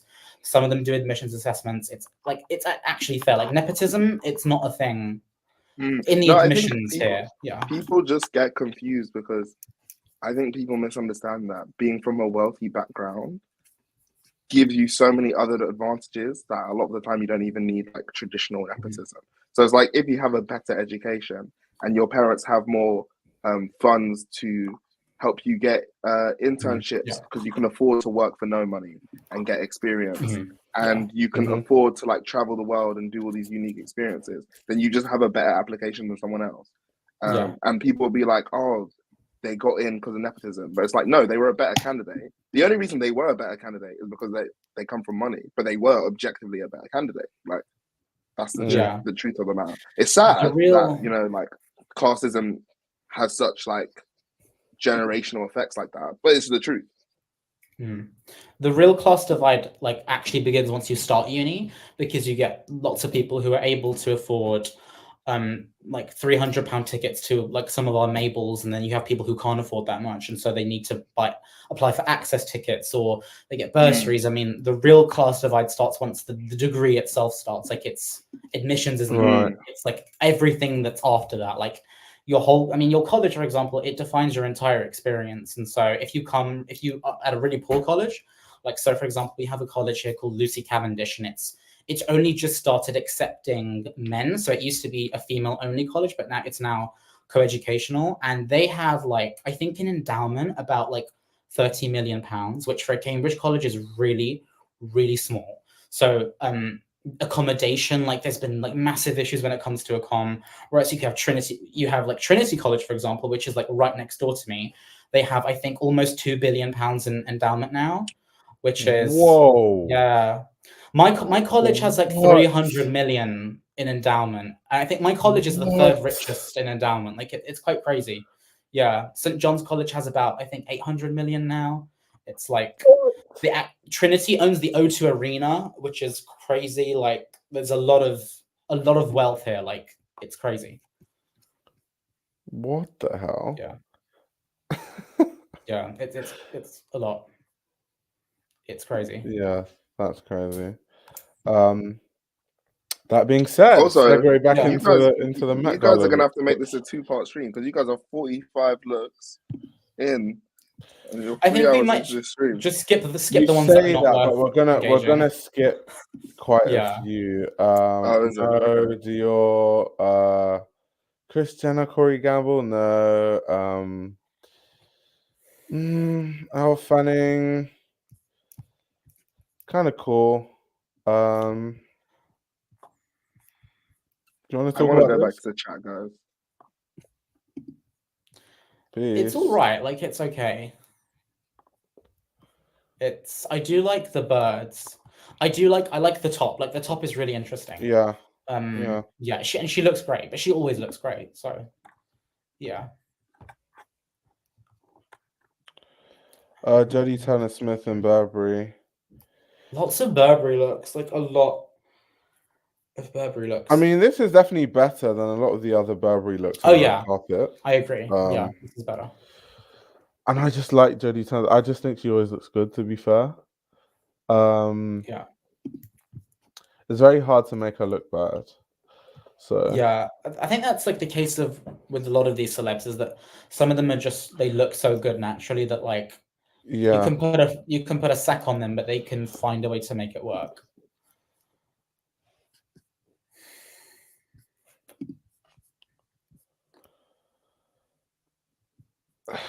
I don't know what that is, but I don't want to know. She's like a Roman emperor. I would actually like a Roman emperor. You know what? I'm gonna pull a Rosalia here, close my eyes, and just picture black, because this is. I don't want to look at this. I don't know what that is. That's crazy. Yeah, I don't know what. That's just shocking. Like. Tom Brown. This is interesting. Like, I don't know how to feel about this. Like, I think the concept is. I think it's interesting, but I think it's like it's just a bit overstyled. Yeah. Yes, I agree. I think it's a bit too much in one look. Yeah. Also, the shoes, throw me all the way off. The shoes throw me all the way off. But no, I kind of like this. Yeah. I like the hat. Someone says Sister Act 3. That's crazy. That is actually insane. Yeah, I just think it's too much. I think if you remove maybe the hat, and maybe Yeah. switch out the shoes, and we're on to a winner.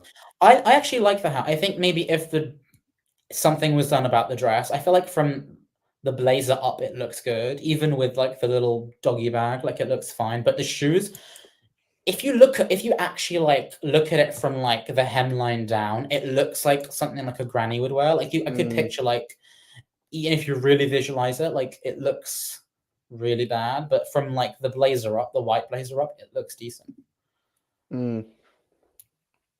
But yeah, like you said, overstyled.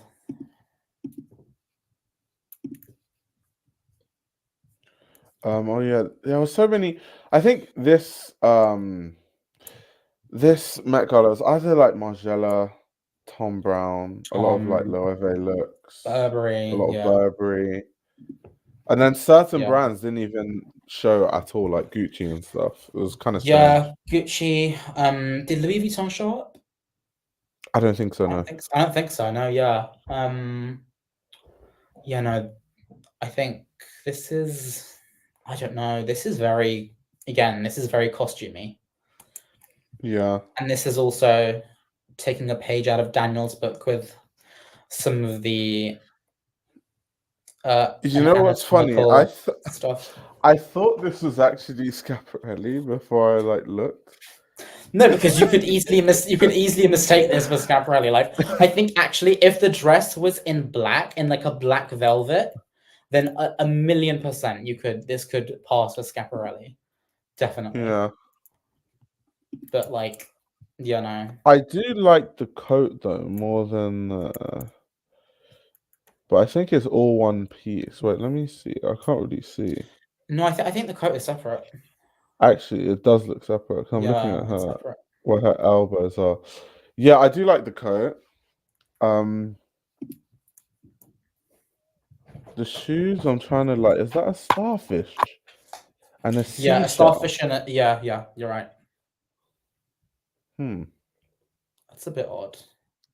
There is but well, actually, I said there were no sea theme, and there were no well, I guess dresses there's which your sea went into theme the now. sea. Yeah. Starfish and a seashell. That's disappointing, dude. Starfish and a seashell. SpongeBob Couture, like what? SpongeBob Couture. We should actually that's a quote. SpongeBob Couture, like that's a quote. Yeah, I'm not really gonna talk about that. It just reminds you of Molly Goddard. Erykah Badu, I feel like she most of the time wears Comme des Garçons. This is Comme? Oh my god. Yeah. Ooh, that's. To be fair, I do feel like Erykah is a like Comme person. Like she fits Comme. But I agree, but dude, okay. Rei Kawakubo is one of my favorite designers ever. I think she's a genius. But I have felt this way. I think that in the last 8 years or so, Comme has kind of fallen off. It's gotten increasingly sculptural, architectural, I think, and it's always been like that, but it's to the point of parody, like to the point where it feels like she feels like a caricature of herself in the same way that a lot of new Wes Anderson films now start to feel like parodies of his older films. Her work now doesn't like she's very much designing from her ivory tower. Like her early work were amazing. Micah, she designs the main line. That's it. Just the main line. I'm actually shocked this is Comme. Like, I suppose I shouldn't be because of the pattern, the clashing patterns, the way that it's cut. But obviously they have the like floral prints all over, which is kind of like the theme. Yeah, kind of like manga illustration vibes. Someone said Kane and Amia is a star at Comme. I guess so, but I feel like Junior is like making a hot, heavy comeback. I feel like his recent shows have been quite interesting, at least over the past, let's say, 4 seasons. Damn, you woman, you. Ray needs to retire. That's crazy. Whoa. That's wild. I love her, but again, I think that her early work just eclipses her current offerings by far. Yeah. Okay, so this look is literally from the runway, like straight off the runway. I literally feel like I'm in a Chloe marketing campaign. Yeah, this is just wow. I don't like this. This is again, it Literally doesn't from feel it's like, literally from the last show. yeah, this is not dressed for the Met Gala. Like it just feels really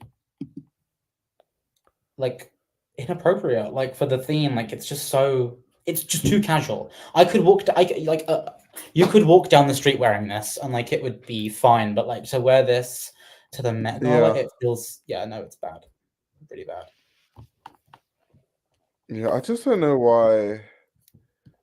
Like, why did they just put her in the runway look like that? Like when there's no relation to like any of the theme or like any. It just looks like what it is, ready to wear, casual, which is because it's literally part of a ready to wear runway show. It's intended to be sold to be worn every day. Someone said this is dinner in Santa Monica.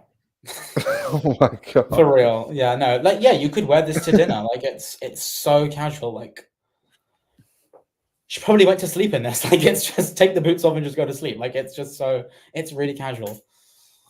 Yeah, yeah. I don't know what that was about. Yeah. Okay, so this is the Chloe section. I don't know. I just feel like Chloe definitely isn't for me. Yeah. It doesn't appeal to me. Like it's not for me. Yeah.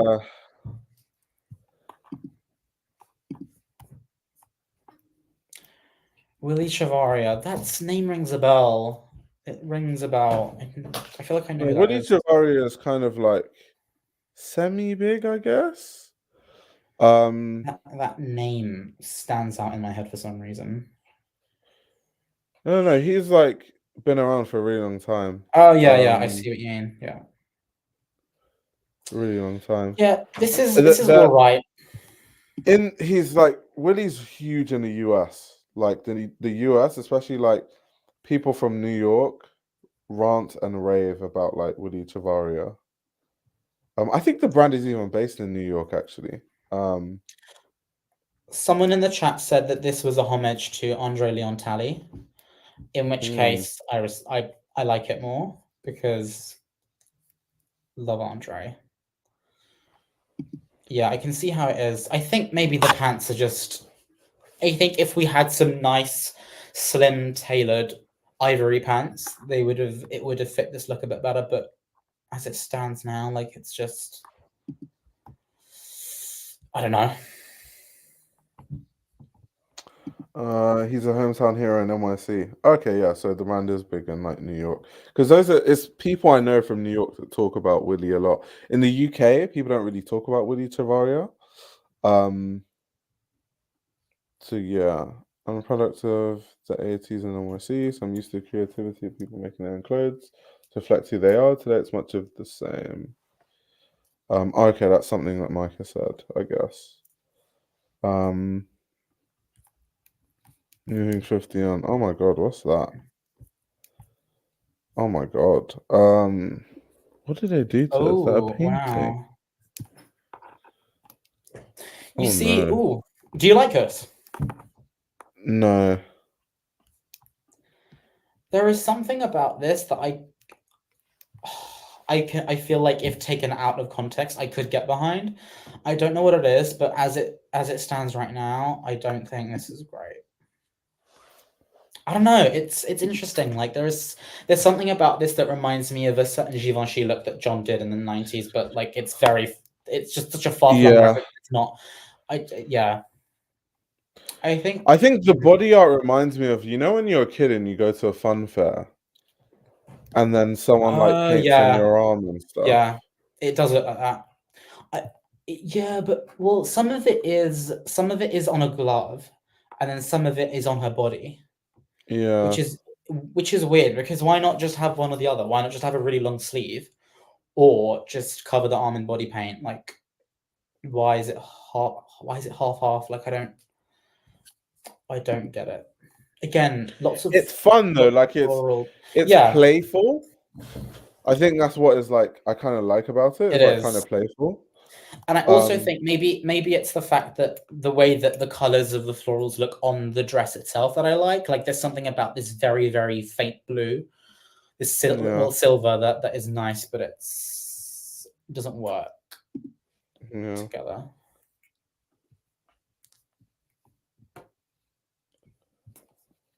Simone Ashley. Let me see. I need to see the side profile of that because yeah, it's just oh my god. Moving on. Yeah. Oof. Oh yeah, Nicki Minaj and Marnie. That is again lots of florals, just so many florals. Like, I think it fits Nicki Minaj though, because Nicki Minaj always has this like doll vibe to her, and it kind of looks like a toy character with like all these like flowers just like almost jumping out of the dress. It is something that fits. Like, it's something that she would wear. I do like the idea of the dress. I just wish it wasn't flowers because everyone did that. If someone's you women use it throws up everywhere.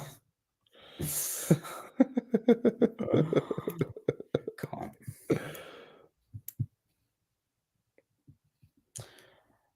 Yeah, her hair, I don't know. I can't get behind this hair for some reason. Yeah. I think no, I don't really care for it. Yeah, people were not creative, Venus says. You women use says, I hate Nicki Minaj. Okay. We've gotten down to the root of the issue. Mindy Kaling and Gaurav Gupta. Again, I'm sorry, I don't find this whole like this new gen of designers like Gaurav Gupta, like Robert Worm, doing this like this kind of swirly stuff. Like, it's not for me. It's not for me. I don't like it. Yeah, I think it's cool. I think because it's nice. It's a nice dress to me, but like you said, so many people do it, so it's just very like I can see why people take to it on the red carpet. It's like it's for that. It's meant to. This would do the rounds on social media. I don't remember seeing this look, but I can imagine people are talking about it on social media. Yeah. Joshua O'Connor and Loewe. The shoes are just. Why that shoe? Why those shoes? I just don't get it. Has to be on theme. Florals. Yeah. I think it's cool though. I like what's that tails, instead of a bow tie? Yeah, I like the tails, but also is that a chain instead of a bow tie? Like what? What I is can't tell the images. Let me look it up. And now it's even zoomed in as is now.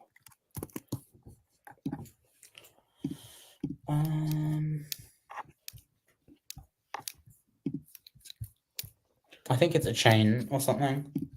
Oh, okay. Oh, here we go. Yeah, it's actually I don't even. Yeah, I think it's a chain or something. Does it say something? No, I'm just looking at a really high def image and it looks. I can't even tell. It's really. I think it's a chain. It's like a sculpted like metal thing. I don't know what that is though. Yeah, we're gonna skip by that. I mean, the shoes up close are insane. I mean, they're really, really detailed, but like you can't tell from a full body shot. Yeah, his shoes were really cool, but yeah. Okay, that's really cool because I didn't see them up close. Willie Chirai, I'm just gonna skip that. Loewe. Oh my god, Jamie Dornan, come on. What are you doing? He looks like he's going to a wedding. Like he looks like he's actually going to a wedding. What is going on? Crazy. Swiftly moving on. Dan Navy. I think I just have fatigue from this specific look. Like I've seen this look so many different places. Like this Loewe look. Like editorially. So I think I have fatigue with that look. Sacrifice, yeah, no, boring. Arthur Mason and Tom Brown. I mean, this is the most typical like Tom Brown. Yeah. Yeah. Okay, so I guess this is like Lots the of menswear. My God.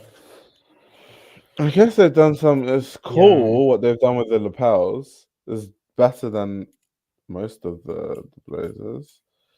I don't even know what material that is, but that could also be part of the theme.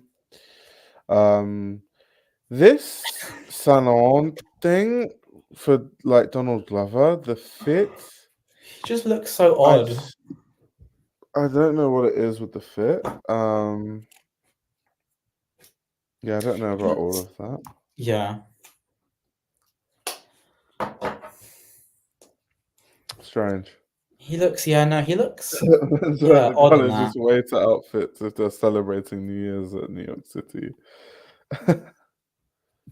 Yeah, I almost wish he didn't do something like traditional classical and just went completely out of left field. Like if he just showed up in like, he could show up in like a bomber jacket and like a pair of cargos, and I would like, yeah, that fits, that makes sense for him. But like this is, I don't get it. Wait, Steve Harvey, that's crazy. I was literally thinking, he reminds me of someone, but I can't put my finger on it. And Steve Harvey is the exact person I was thinking Steve Harvey. Yeah. Oh my gosh. It's so funny because it's so true. Like the shoes, the trousers that are too big, the oversized blazer. Oh my gosh, that is way too accurate. Someone said he looks like a Southern Baptist deacon. Crazy. Yeah, the mustache is, yeah, that's what's doing it. Yeah.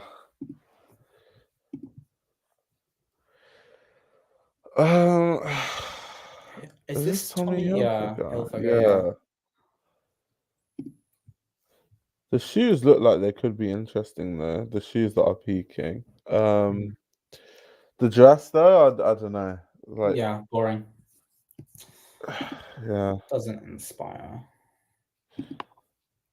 This is another Loewe. Luca Guadagnino. That doesn't surprise me. He's in Loewe because so Luca Guadagnino directed Challengers, and I'm pretty sure Challengers had like a contract with Loewe and Jonathan Anderson. Yeah, it's actually really good. It's very horny though. So disclaimer. It's extremely horny. Yeah, people said in Challengers that there was a lot of J.W. Anderson stuff. Was it his own brand or Loewe specifically? It was Loewe. Right before, it's so funny because I think before going into the film, I watched it with my friend. I didn't know, or at least I hadn't realized that they had like a contract, the film and Loewe. So when there was, right before the film started, a fucking Loewe advert, I was like, what is going on? I was like, why is there a Loewe advert before felt like a clash of two worlds. I was like, wait, what? Why is there like a Loewe advert before my film? I was so confused. And then I went home and like watched like reviews of the film. I was like, oh yeah, he designed like the costumes for the film. Okay, that's interesting. I didn't know that. Yeah. Still need to watch the film though. Eva Chen, Robert Woon. It doesn't look like Robert Woon, like what he would usually do. Yeah, I think what Wisdom wore. Okay, yeah, Wisdom is not. Yeah, this is more looks more like Robert Woon. Yeah, I'm not a fan of Robert Woon, so I don't. But he does. Thing is, Wisdom K is very like he knows what he's doing. He does know what he's doing. I like the look. I think Wisdom looks That is good, and I think I can't remember the inspiration because they literally told us, but I've totally forgotten. But I think it's something to do with like trees and like earth decaying and stuff. So that's why it's kind of it looks like that.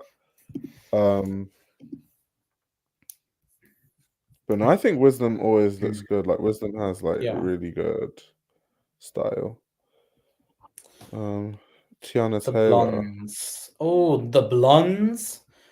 Damn, we're really reaching the bottom of the barrel here. That's if Oh you my look God. up, I don't know if you know of the blondes. Please look up some of their shows. I think you'll be Okay. shocked as to how they made an appearance on the Met Gala red carpet because it's actually insane. Let's have a look. Let's have a Like, look. oof, the blondes. That is wild. It's just like over the top. Yes. Like for real. It's like Philip Plein adjacent. It's but 1,000,000%. Yeah. They had a Disney villain show with Paris Hilton. Like it's as camp and trashy as it gets. Like really. yeah. Yeah. The brand just looks Philip Plein adjacent. I Yeah. don't think this look is bad. Wait, let me see. Yeah, no, this is almost bordering on kind of tasteful, but it's yeah. This shocks me that it's the blondes. I think it's cool, but then I'm to be fair, I'm biased. I'm quite obsessed with Tiana Taylor, so that's another thing. I do think that the bottom is a bit this like velvet fabric made us it's just so far removed. It's like I don't know, these dresses that kind of look like two completely separate things, it just looks a bit odd sometimes. I agree. Yeah, I mean, yeah, like the bustier and then like the what looks like a peplum and then like the rest of the train, it just doesn't. It's not compatible. Like it doesn't make sense. Yeah.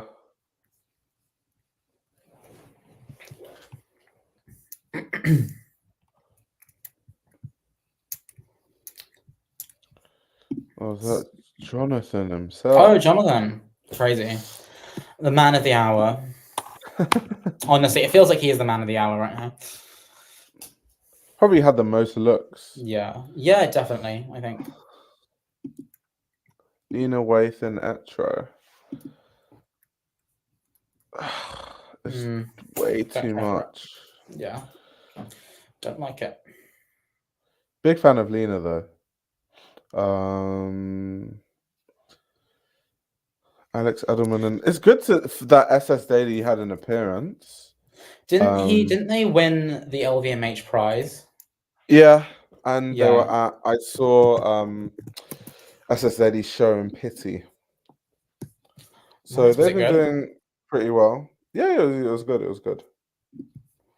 Because a lot of their stuff is like sort of modern bourgeois British menswear, right? Yeah, it's very much like Edwardian menswear with a modern twist. First, yeah. Ooh, people going in on Lena. Lena sucks. Lena over the top.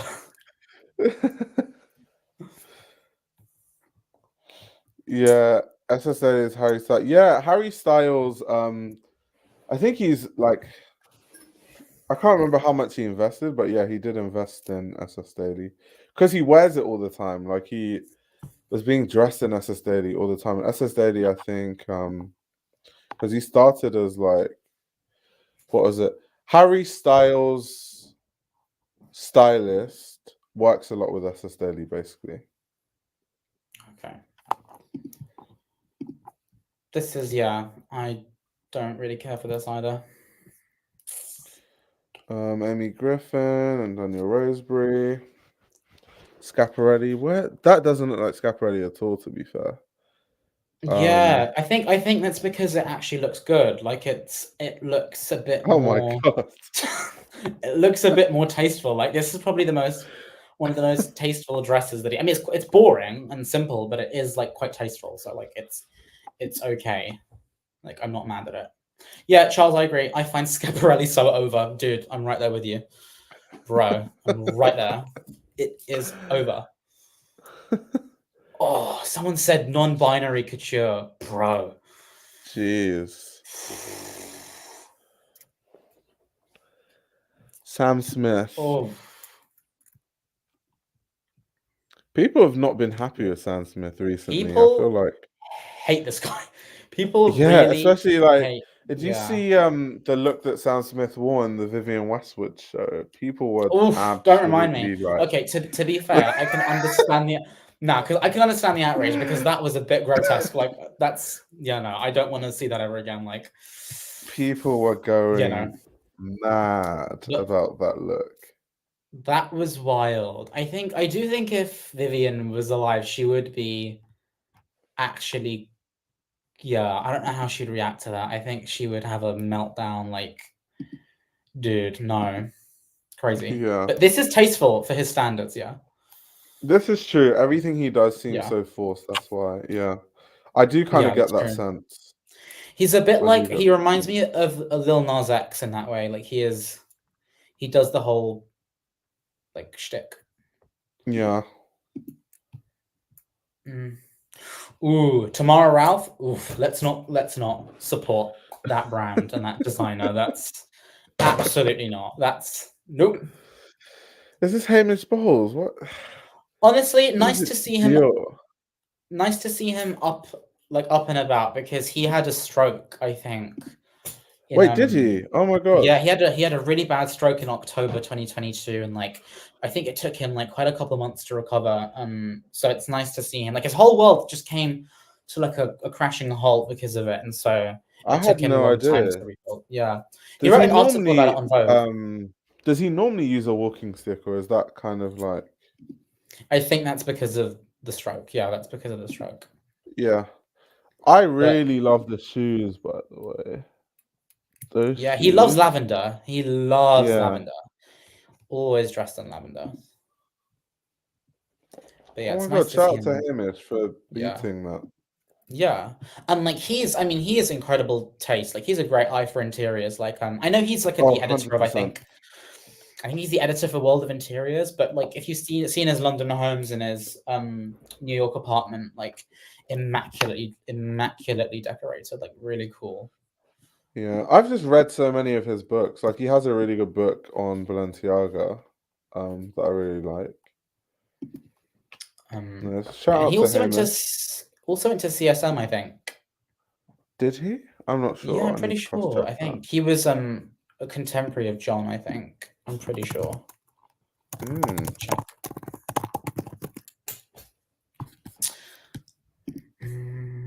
Yeah, St. Martin School of Art. Oh, okay. But yeah, no, he looks great. Nice to see him. Yeah, shout out to Hamish. Stray Kids and Tommy Hilfiger. I can't say anything negative about them because I'll actually get doxxed. So You would. I'll get doxxed. I mean, yeah, their fans. During the McQueen show, there was a K-pop star. I think his name was IN who went to the McQueen show, the McQueen debut, and I was like looking up McQueen on Twitter to see like reactions to the show, and like I had to maybe dig through like 1,000 different posts before I got to like actual McQueen criticism because it was very, very focused around like the people who are attending. Like it's they are ride or die. I don't know what is it about K-pop that, because I don't think any other niche is like that. Like every time I go to a fashion show in Paris, no celebrity gets screams apart from the K-pop artists, and it's like there are some massive artists here. There's like, look who just walked out. This is like, I don't know, Nicki Minaj, or this is like Travis Scott, and no one cares. Yeah, like, I wonder where Adele. Yeah, I do wonder where their fans come from. Like if they're mostly situated in Asia or if they're like in the West. I'm just curious because they have so many fans that I'm just curious where they come from.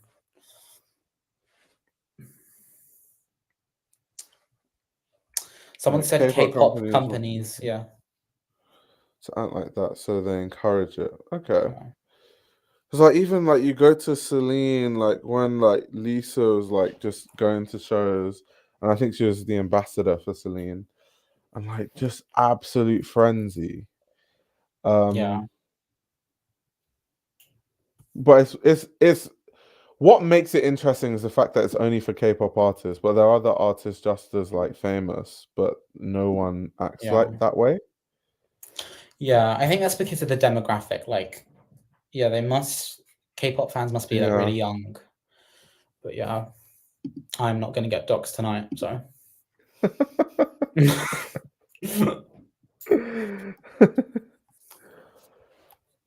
Chanel.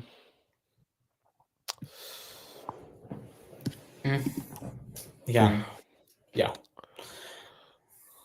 Alexandra. Nope. Jack Harlow, this is so Harlow. basic. I'm surprised. I'm Yeah. surprised. I thought he would turn it out, but this is, yeah, no, not great. This is what's her name? Yeah, Lauren Sanchez. This is interesting. Jeff's partner. Oscar Lorenzo. I think it's quite interesting. It's kind of like, what is that, like glass or like what is that? I think it's Like it's all a mirrored, broken, yeah, or like yeah, mirrors all mirrored shards. broken into like a floral. That's interesting. That's actually really interesting. Yeah, I think it's shards of mirror. And I don't even. That whole shoot that they did in Vogue was the most cringe thing I'd ever seen in my life. But that Yeah. being said, I do think this looks nice on her. But it's just coming off. That's what I remember Lauren Sanchez for now. I just think of the Vogue, like the Vogue article, where they're just like sucking Jeff Bezos off. Oh like how my much did he God. pay? Yeah. Yeah, Yeah, Olivier.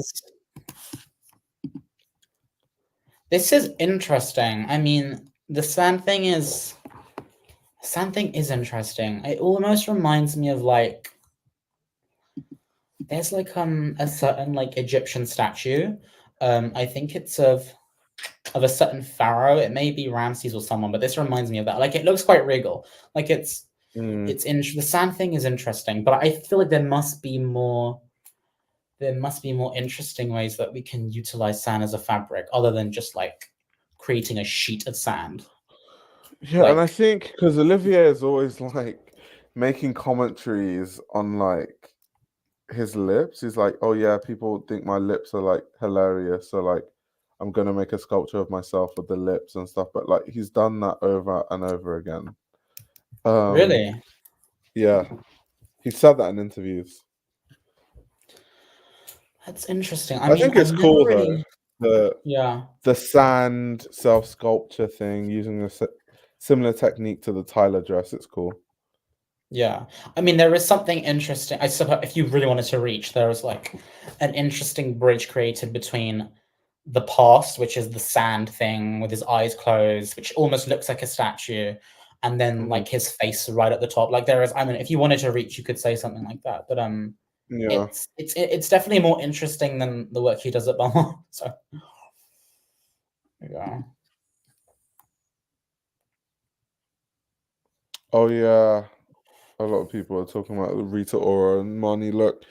Aren't they? I just don't like the. What do you say? Aren't they in a throuple? Him and Rita I think Ora. so. I'm pretty sure I read that somewhere. Yeah.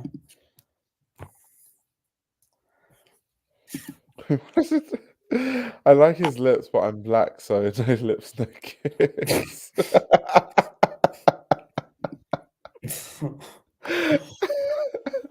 Damn, people are dragging Rita. Oof. Oh, Micah said, "How is Rita Ora still around?" Oh my gosh. Rita Ora, what are you doing here? Wow. People. One thing I've learned is people do not like Rita Ora. People really Why? don't like. Is I there have no something I'm idea. missing? People don't like her. at all. To be fair, I'm not too sure about this look, to be fair. I just... The whole, like, beaded thing all the way through, I don't know. Because anytime... This just reminds me of, like, what I didn't like about some of Sean McGear's McQueen looks, where you have this interesting craft on top, and then under, there's this exposed, like, terrible, like, lining. And it's like, you could just do something different. Yeah. This Wait, is just... Luke from Haute Lamerce used to cut her up for sport. But about That's true, what, that's though? true. Is it the way she used to dress, or... Just for appearing on red carpets? Like, I'm pretty sure, like, he just rags on her, like, just really, like, professional, like me, professional hater. There's something about the Lukes of the world. We just hate everything and everyone. Like, it's... Yeah. Wait, He what used to happened be with brutal, Primark? yeah.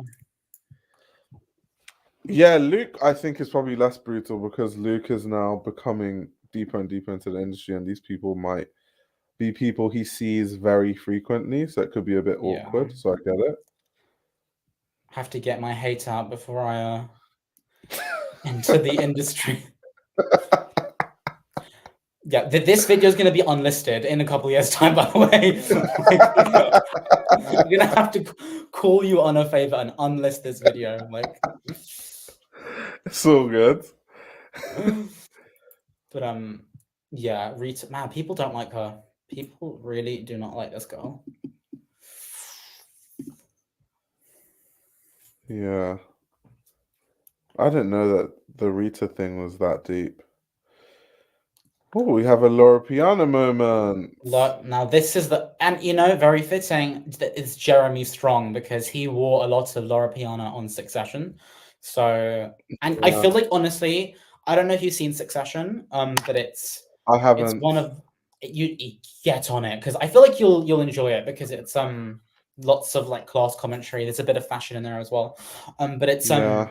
I think Succession is single-handedly the reason for the sort of recent explosion in quiet luxury. Like, it's really, really like allowed it to take off. So it's fitting that he's because wearing all the videos on YouTube when people talk about quiet luxury, especially when it was like really big, is just Succession. So even without watching it, I already know what the plot is. I know what the characters were. I already know, like, it's really weird. And I'm sure telling I'd you, enjoy it's it. just Burberry catching Vio after Vio 24/7. Like, because there's one, I don't know if you heard the phrase, because one of my favorite characters, Tom, he says something about a guest to one of Logan's parties. He's like, she's brought a ludicrously capacious bag. She could put her lunch pail in it or something, and it's like Burberry catching like strays, like catching actual strays. Like, it can't catch up. Like, since the whole early 2000s like chav thing that happened, like, Burberry has not been able to catch a single break. Yeah, they haven't. Yeah. How many seasons is Succession? 4 seasons, and there's only 10 episodes per season, so it's really short. Oh, okay, that's decent. That's short, sweet, and I'm telling you, like, you may think it like it's slow at first because there's a lot of like corporate jargon and like, but I've never seen a corporate show that is so fast paced before. Like, it's actually like it's amazing. Because I just finished Suits, and that can be a bit slow at times. But I just wanted to watch it for the Meghan Markle lore, to be honest. It's just great to see Harry's wife kiss someone else. It's hilarious. Oh, I like this suit. It's cute. I wish you wore contrasting color to him. Yeah, I mean, it's cool.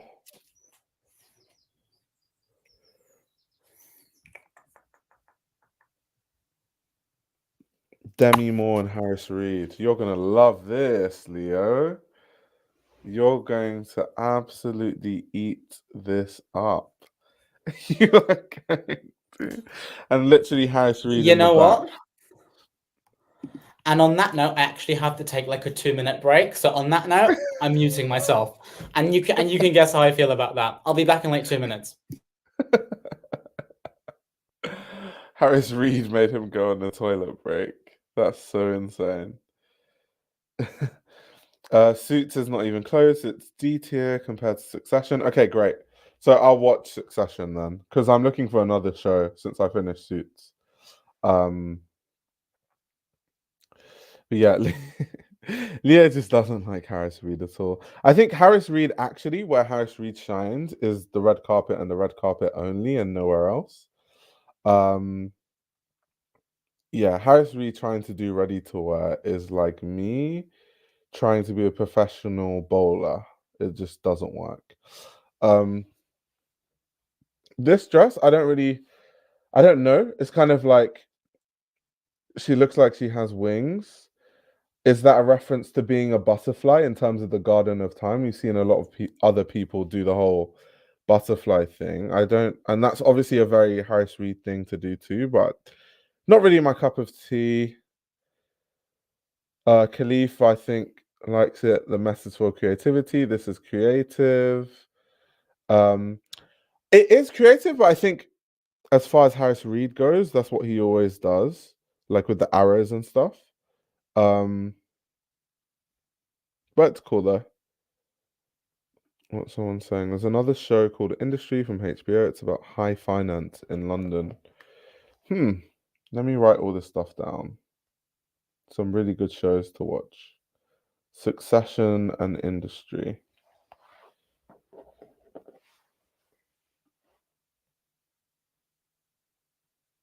More Scaparelli than Scaparelli on the Met, but it's more the fence of the garden.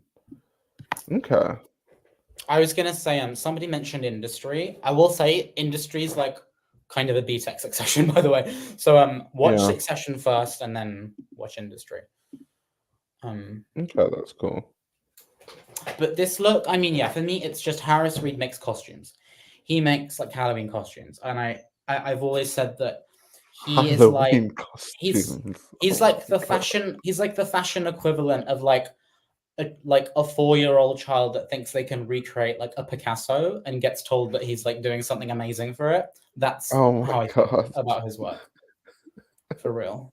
It's just, there's nothing intelligent about this, and I will stand on business with this 10 toes down. It's just, there's nothing intelligent about the way he designs clothes. Nothing at all. It's just, yeah, burn it.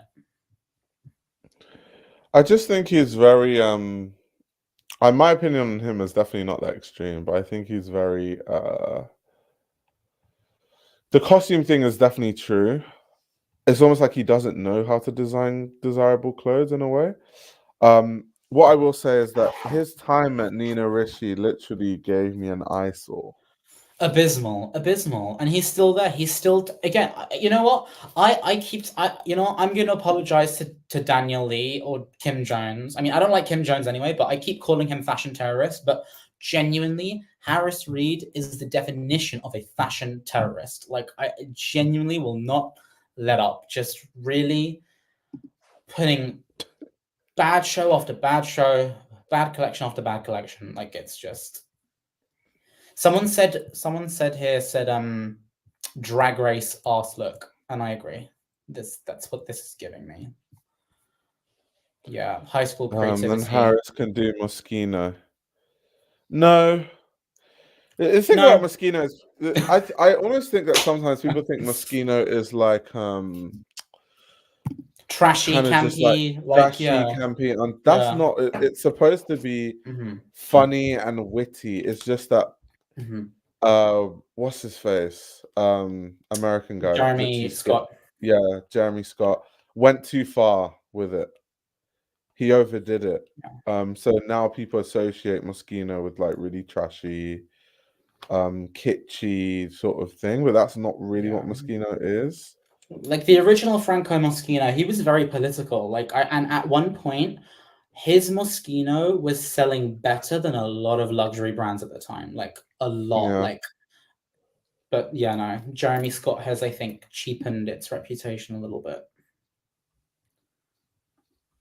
Yeah. Yeah, don't like this. Tom Brown. Brie Larson and Prada.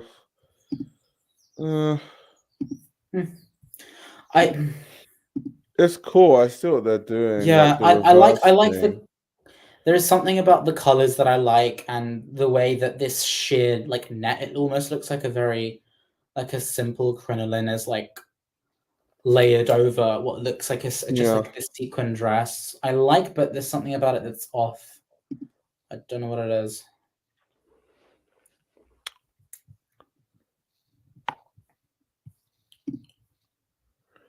Victoria Beckham, it shows next. No, I'm being so serious. Naomi Watts in Balenciaga. Okay, this is interesting. Let me see what's going on here. This is taken straight from one of his early couture shows, isn't it? I'm pretty sure. Yeah, it is. It is. Yeah. I want to see if, like, because Demna sometimes switches a few things up. I want to see if there's anything.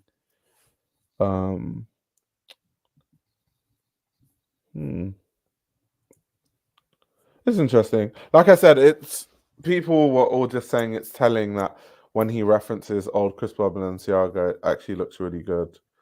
And I'll continue to say that till the day I die. I think so. I don't actually dislike too many designers. The way you do, Leo, but Demna is definitely someone who, like, I just am always on his neck constantly because I just think he's becoming a hack. For me, like, I don't particularly care for his work at all, but he doesn't grate me. Like, even though he should, he doesn't. There are some designers that I just find grating because I know what they're trying to do, and it doesn't succeed. Yeah. Yeah. Ariana and Grande Loewe. Another Loewe look. More Loewe. Lots of Loewe. My God. I don't even remember seeing this look actually. The Margiela look she wore for her performance was better. Yeah. Kiki Palmer and Marc Jacobs. That looks like a badly knitted dress. What is that material? Like, what is that? I don't know. The whole thing looks knitted though, but I don't know what. With like sequins kind of embellished onto the knitwear. Especially the neckline doesn't look like it's executed well at all. This reminds me of a look that Cardi B wore for one of, I think it was the Camp Met Gala. It was like a Versace look. It was like all gold and it was for the America exhibition. It was like all gold watches and stuff and like jewelry. Yeah, so Khalif, I agree with you to an extent, like the fact that obviously decaying part of the theme. However, the reason why I have to like kind of not 100% roll with that is because then any bad dress can kind of be deformed and then we'll just be like it's a reference to decaying. So there has to be some level of like where do we draw the line?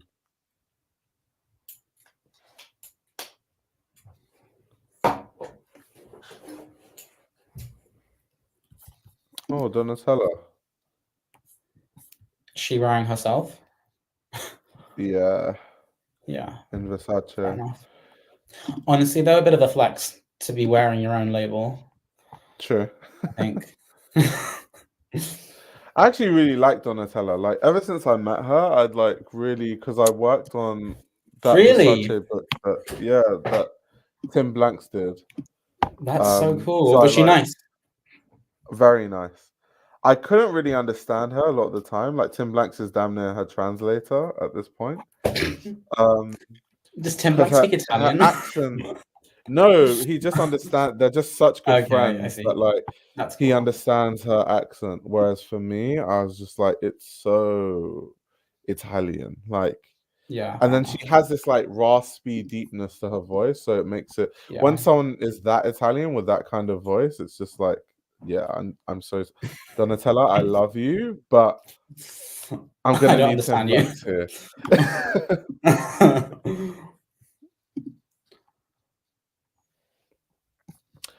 We didn't actually comment on how she looks. Just said it's a flex to wear your own brand. Yeah. I mean, I'm personally not a fan of the dress. Yeah, I don't cover it.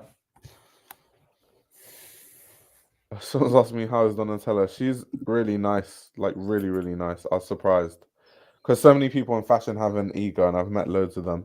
And Donatella is probably more famous than all of them, and she's actually really humble. Something that shocked me about Donatella is how short she is, though. She's so tiny.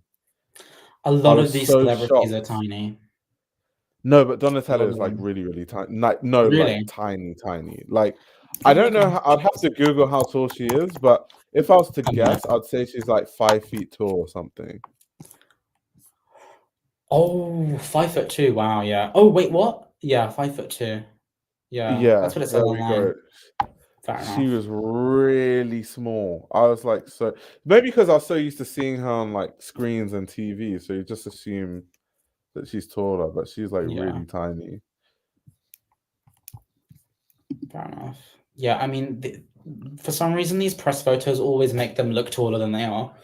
Yeah, it's like the Yeah. angle or something. It is like Hollywood magic, like for real. Yeah. Wait, you are a giant. 5'2" is not sure. I'm definitely not a giant. I'm 6'2". I'm definitely not a giant. Crazy. Not a giant. I guess relative to me, like 5'2" is really, really small. Okay, Charles says tiny people, tiny ego. That is somewhat true. That is somewhat true. Isn't the I have opposite to true say. though? Like short man Really? syndrome. Yeah, short, Isn't that tiny a people, thing? Oh. Because that would be tiny people, huge ego. Oh, sorry. Yeah. I see what you mean. Yeah, I see what you mean. Yeah, that's true. Tiny people, tiny ego. Well, in my experience, it's always been tiny people, big ego. Yeah. Yeah, same. Yeah, Lizzo just does not. Yeah, no. Not great. What is People this? were ranting and raving about this look, and I don't till today. I don't About Troye understand. Sivan. Like, well, like good Yeah. ranting or bad? Yeah, good ranting. Good? That's Yeah, what is there to rant about? Like, it's so there's nothing. because they were saying that he's doing creative things with menswear. Where? But I don't see it as that creative Yeah. personally. That's just me. Loire. I love Loire as a brand, but I'm not too sure about the look though. Big fan of Yeah, Loire this though. is yeah, Lil Nas X again, not getting the attention that he wants. Sorry. Not for me.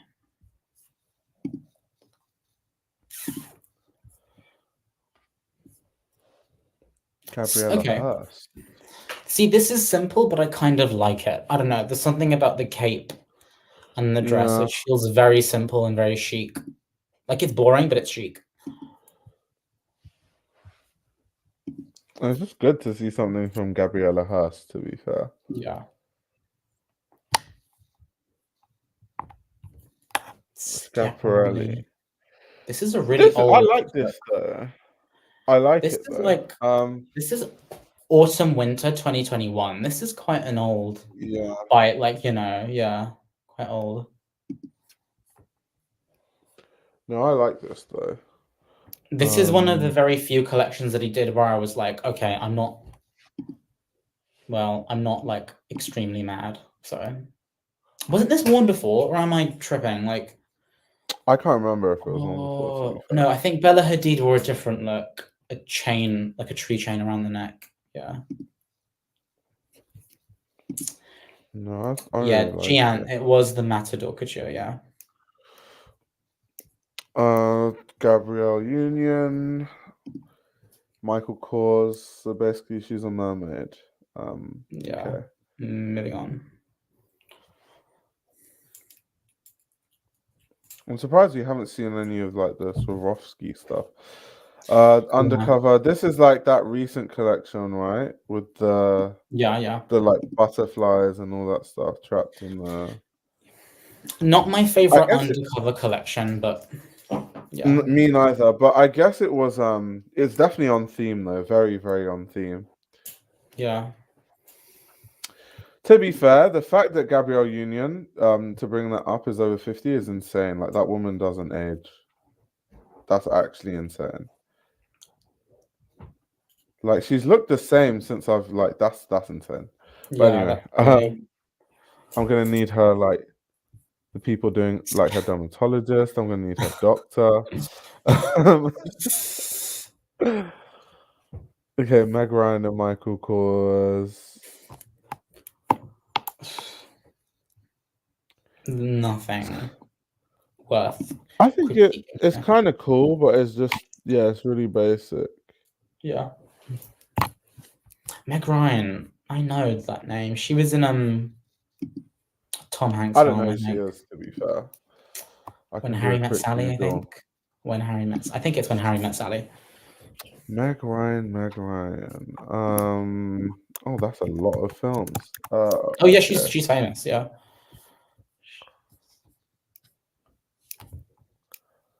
Let's see. Trying to see if there's anything like. Okay, she was in Top Gun. Oh, damn. Wait, the original one or the one that just came out? 1986 Top Gun. The old one. Yeah. Oh, cool. Yeah, she Oh, was in no okay, way. Sleepless in Seattle. Yeah. Meg Ryan was the rom-com queen of the 90s. There we go. Yeah, she was also in the recent Top Gun as well. Oh, she was the Yeah, power of the dog. Wait, what? I'm not really much of a movie buff, so when it comes to actors and actresses, I'm always going to be like lost. Fair enough. Yeah. Kerry Washington and Oscar de la Renta. I don't like. It's kind of cool, like the flowers bleeding out of the dress. Like, I get it.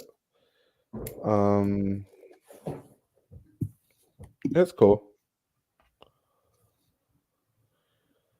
16 Arlington. This looks exactly like Kaya Gerber's dress. Just a different color. Yeah, but yeah, that's true. Although the Kai's one didn't have like the plunging Oh, neckline yeah. and the straps. Yeah, yeah.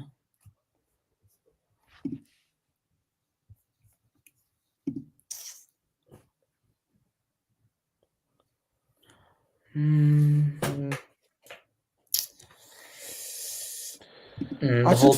not convinced with Marnie and the red carpet. I'm not convinced. I'm just not convinced. I agree. I agree.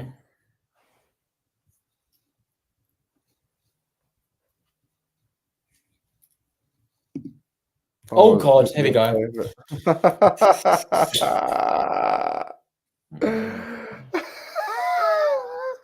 Wow. I still can't believe what she said, bro. I still can't believe what she said. I genuinely cannot believe those words actually came out of her mouth. I hope they were. I hope it was rehearsed. I hope it was like a bit. I hope it was a bit. But considering it's Dior, I don't think they'd be that frivolous and silly about it. I think that she actually said that, like, and meant her. That's okay. So for the people that don't know, she said that the inspiration behind this dress was the fact that it's black because when you close your eyes, all you see is black. So that's what she said. Sleeping Beauties, eh? Absolutely deranged. Like, cannot. That's a hilarious reasoning. Yes, she said that. I don't think the dress is that bad though. We could lose the headpiece. It just looks a bit random, but someone said turn off her brain before she hurts herself. Oh damn. Yeah, she's a jester. I want to unalive myself now.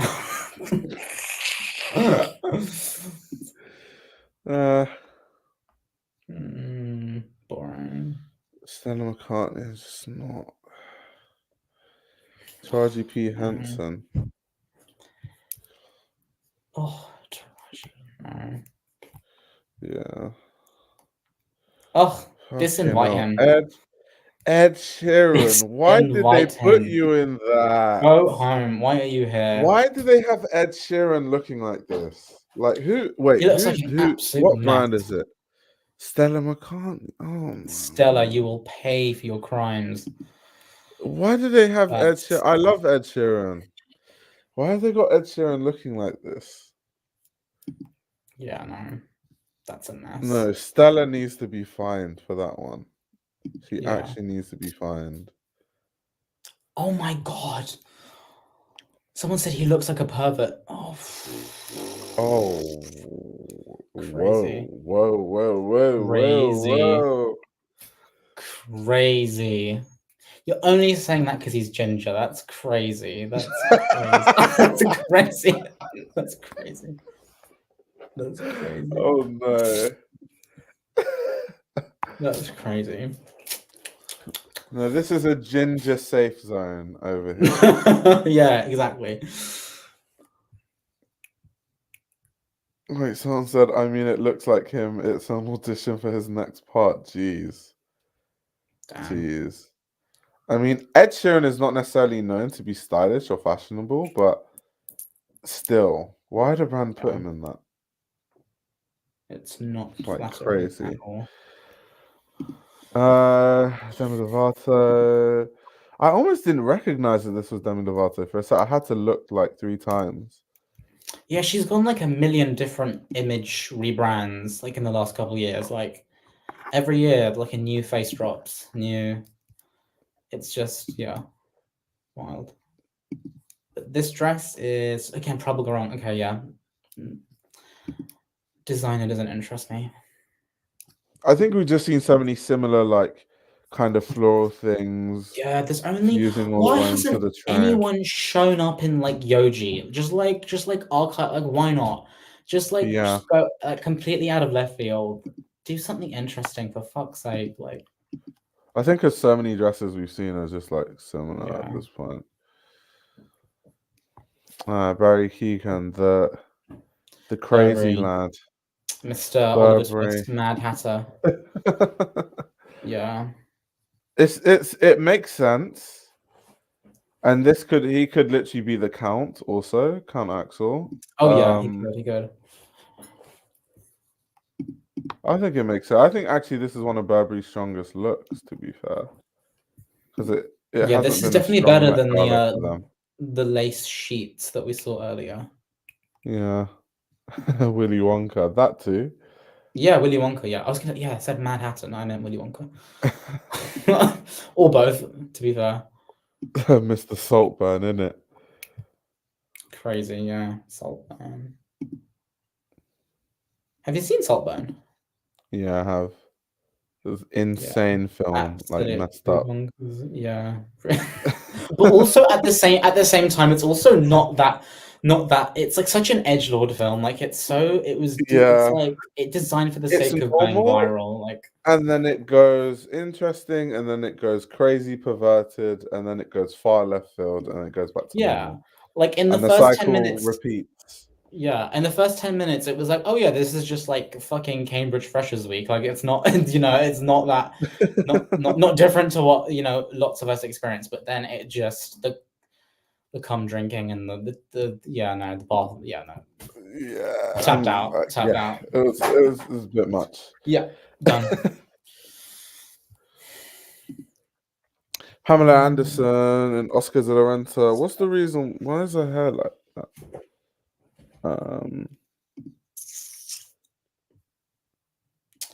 The hair is interesting. I can't tell if I like the hair or hate it. It's like I'm trying to decide if I like it or not. But the dress is boring. I'm sorry. Like it's just no more trains. I mean, Oscar de la Renta, like even. Was it the Met Gala or something where because they love to dress Billie Eilish and it's always the same shit, like similar to this. Yeah, this does look a lot like Billie Eilish, actually. You're right. Willow Smith and Dior. That's very basic, but I love the headpiece. What's crazy is that I knew this was Dior before you even said it. Like it just something about the cut and like even just down to the button, it looks like Dior. Basic. Yeah, boring. Which is weird because Willow is like really like alternative. Like I would expect something more out there. So would I, yeah. Says Willow, stay out of Will's closet. Damn. Oof. Damn. I love the headpiece though. Like, but at the end of the day, like blazer, okay. Connor Ives. Oh, Connor Ives return to the red carpet. He's a LVMH finalist, right? Or am I going crazy? Yeah, he is. He I is. think, He is. yeah. He is. I wonder what happened to Connor Ives. Connor Ives is kind of just like. Yeah, I don't know. What is he doing with his life? I kind of want to check.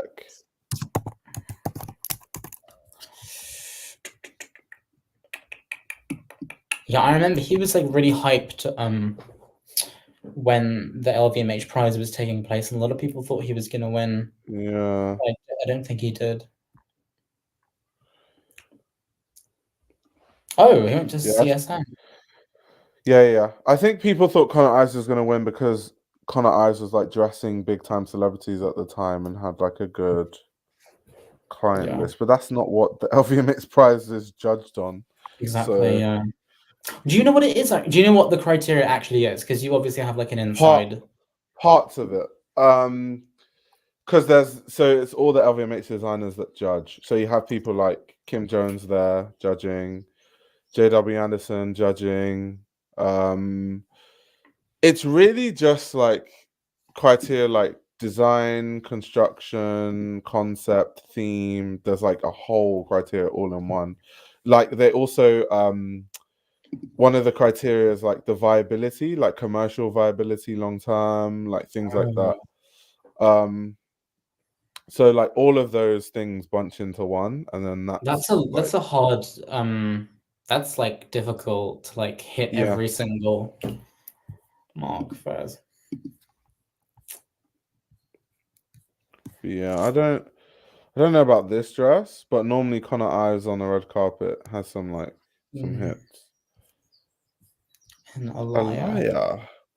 This looks like a liar. Like this, I'm not it surprised. Does, especially like the bracelets and stuff, but like the way that it's there's more interesting. Yeah, there's more interesting liar stuff. Yeah. So Linda Evangelista and Kaito. I can't tell how I feel about this one. A part of me likes it. I think maybe for the pants. Yeah, I think what it is, it's that the pants are great, but I think that the top needed to keep the draping, but really make it a bit more form-fitting, really cinch it. She wears it though, like, but I'm trying to figure out: is it because it's Linda, or is it because like I really like the clothes though? But she makes it look like she's actually wearing it. But she looks decent. Like I get where this is going, and like I love, and she's a legend. Like she's an absolute beast. Yeah, of course. She's amazing. Yeah. So it's just also nice to see her in public because I know that she was feeling really insecure like recently because of her surgery. Yeah. So it's nice to see her. Sabrina Carpenter and Oscar. Yeah, I think Oscar at this point they just rehashed like all the stuff that they've done like past red carpets for different clients. This looks like scat, doesn't it? A little bit. Yeah. Yeah. So with the Oscar looks, it's just a bit. Oh, this is boring. The Swarovski bit. Yeah, we get it. It's like kind of like the earthy Chanel. Chanel. Thought there was something there. Jaden Smith and Tom Brown. Oh, I was gonna ask if Jaden actually showed up because I was like, Well, if Willow doesn't show up, then Jaden will show out. So he did show up, but he did not show out.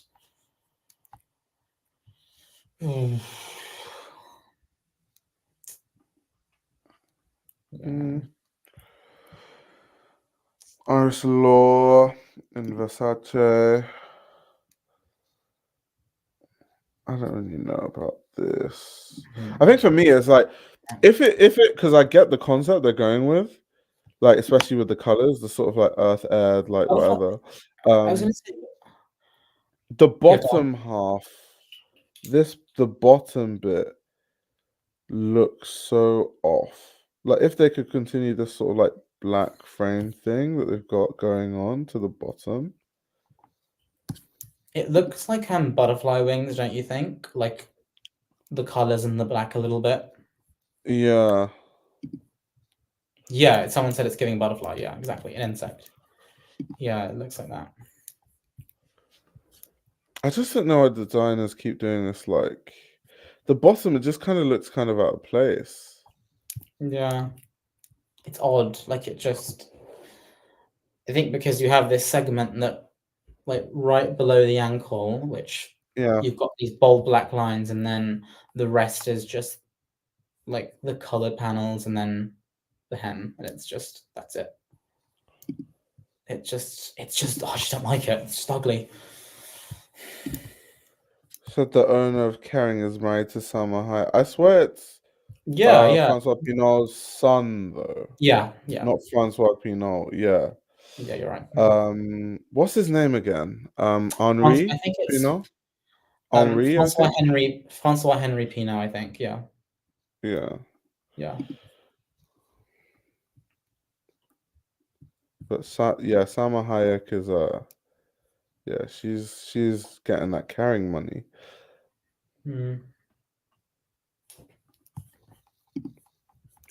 Oh yeah, and Nokia. Seen this look loads of times. Obviously, a knock looks good and everything. But this sort of like Swarovski thing, just like water, aqua, we get it. Loads of crystals.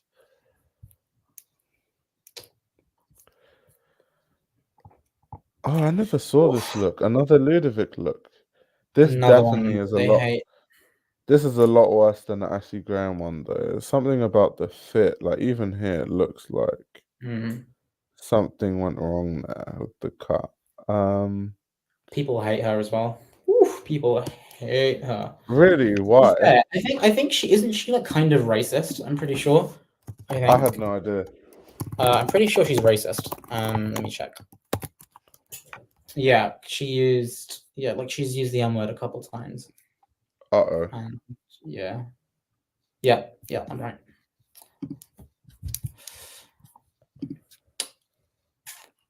Micah is a waste.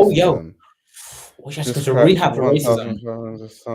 I don't know if any of you guys saw, but if it was, thanks. For all you guys, Micah, what a shit. Micah is going to post in 2068.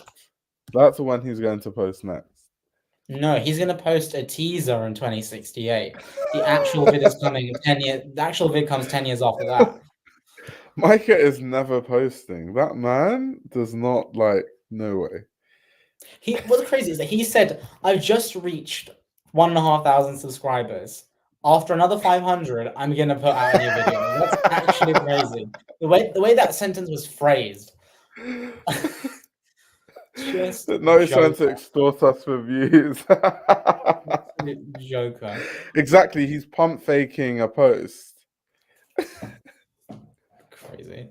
We can't keep accepting the lies, Micah. Micah, oh my God. You've built yourself a reputation of a non-poster. Okay, we've got 8 looks left. A boa in custom H&M.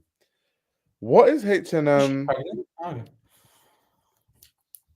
She kind of looks like she is, because Adora is really skinny. So the fact her stomach looks like she must. Yeah, she's definitely pregnant. In H&M, bro. In H&M, come on, let's up our standards a little bit. I feel like I'm missing something. Is H&M rebranding into I think they're a bit like shit. What is it like? So like how Zara sometimes creates like custom red carpet looks. Right. I think, or like what Swarovski is doing. Like they're not a fashion company, but they do create red carpet looks for celebrities. So I think that's what H&M are doing. Yeah. But yeah, it's just not great.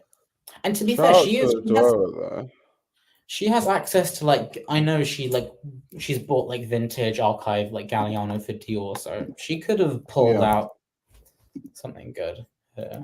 Yeah. I mean, I think part of it also because I just googled it. This is the first time that a Dora was seen with her baby bump, so it's almost like an announcement that she is pregnant in a way, like publicly. Yeah, I was gonna say it's like Beyonce a little bit, like the public pregnancy announcement. I have no idea that she was even like dating anyone or whatever. I don't know love much Adora about though. Yeah. Yeah, Adora is cool. I just know her because obviously like modeling stuff and like presenting and stuff. But I think she's cool. Is that Usher? Usher and Alexander McQueen. And Alexander McQueen, Lord. You know what? For all the flack that I give Sean McGill, I don't think this is that bad. It's just the fact that like McQueen's thing has never been like massive, oversized, tailored pants. Yeah, like, his thing. True. And like also capes have also not a McQueen. Well, like that, like maybe towards like right at the end of the capes. Yeah, he's done capes, but maybe definitely not this like big. Yeah, I agree. Am I tweaking or this could be Robert Woon? Yeah, you're right. This could definitely be Robert Woon, especially with the cape. Did someone say Zorro? Leah said Zorro. Zorro. Crazy. Jeez. Zorro.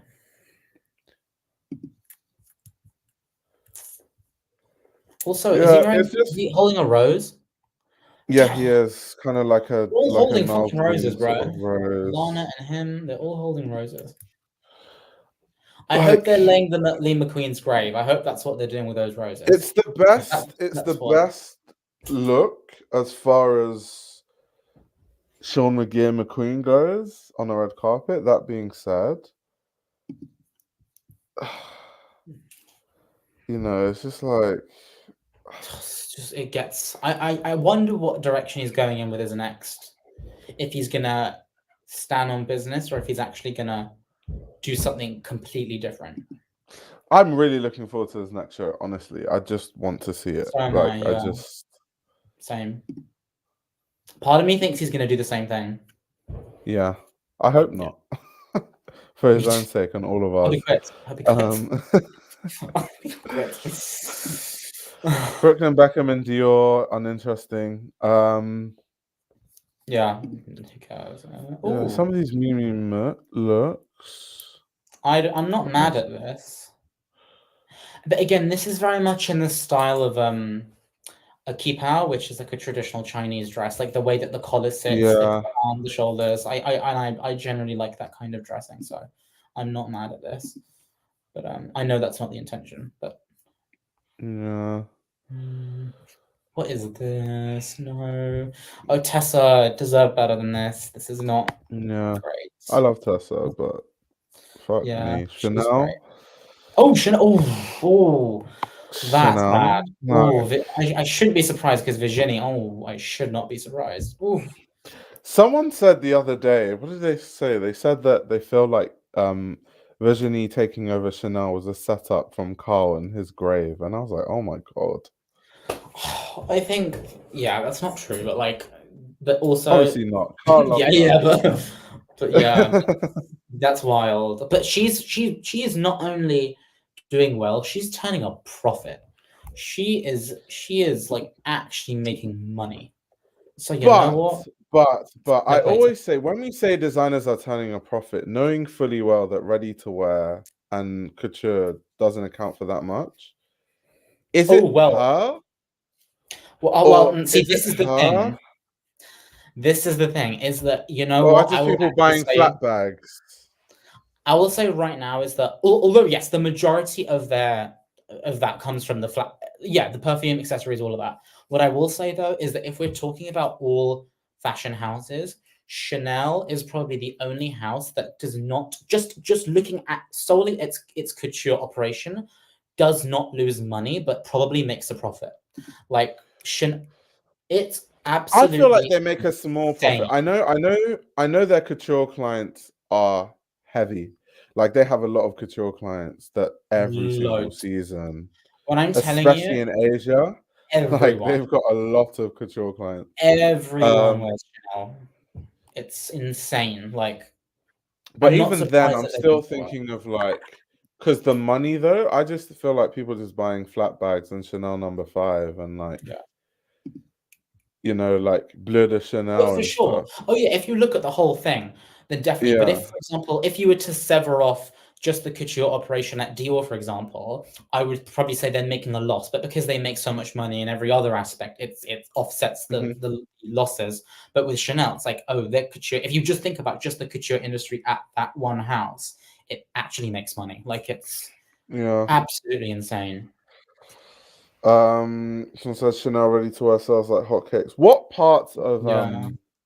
Chanel ready to wear? I know Chanel sells well, but I mean, like that's why I keep saying, is it Virginie though? Because like what people wear ready to wear, people wear the Chanel pumps. That's not Virginie. It's like it's just the Chanel thing.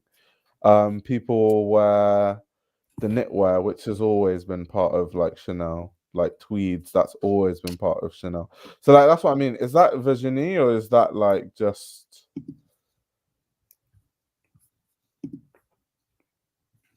like people wearing tweed skirts and stuff, like the girlies?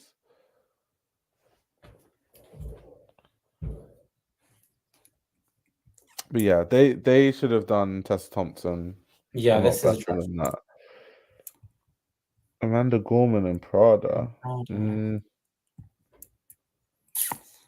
lot of unconventional Prada looks tonight. Yeah. Yeah.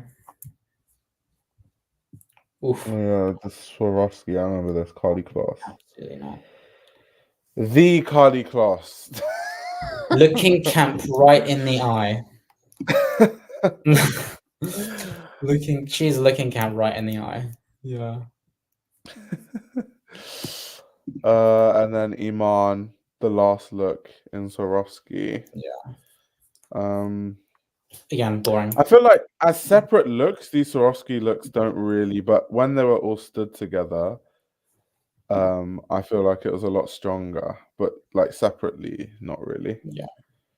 But yeah, that's the whole Met Gala review. Yeah. Only took Thank us 4.5 hours. Oh my god, I'm exhausted. Now you know how Those it are a is, lot of Leo. looks. Yeah, that's a lot. No, that's a lot. Yeah. Now you My know what it's God. like to be on the other side. Honestly, yeah. And people tell me to start my own YouTube channel. Yeah, as if. As if. As if. But honestly, no, but I will join it in future streams too. Because this is a lot of fun. But Yeah, yeah, perfect. It's definitely a lot of fun just like talking about fashion for a very, yeah, very, very long time. love it. But man, there was a lot of looks. And I know we missed loads. Because Yeah. this isn't everything, so there was a lot of stuff, but Yeah. yeah, 4 a.m. Yeah. But yeah. Literally 4 a.m. in the UK. But yeah, overall, like this year was just not great. Didn't care for it. Yeah. I thought there were some good looks and some good representations of the theme. But yeah, I think it's just like every year, it's just like people could always do better and all that stuff. Like same thing. Same Yeah, shit, different day. I agree. Yeah, like the good looks were very far and few between. Like there was very few people doing stuff that actually interested me. I would say the few moments where I audibly shocked, I was like I gasped, were like I would say maybe seeing Kendall in the Givenchy look, Yeah. and also Zendaya in the Archive Givenchy as well. So Yeah. I did enjoy Tyler's Balmain look.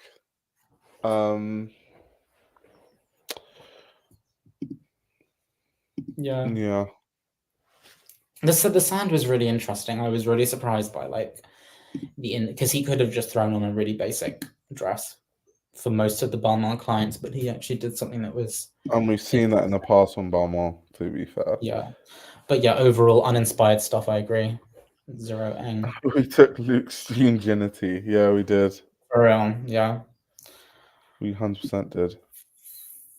For real. I wonder what the next Met Gala theme is. I'm like, I've been like trying to think. John like, Galliano. do you think?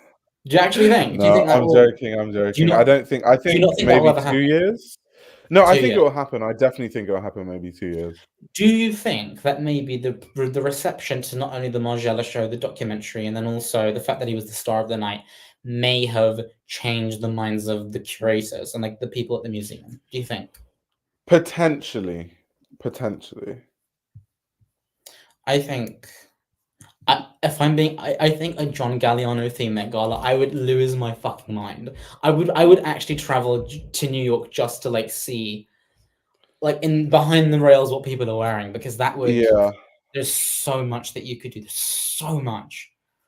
But I only think that that's gonna happen in the event that like he leaves Margiela and like moves somewhere, because I still don't know what's going on. Like all these rumors, like all the stuff that Lauren Sherman has been saying, like I'm still on the fence. Like, I don't know if it's gonna lead to Wait, anything. what did Lauren Sherman say?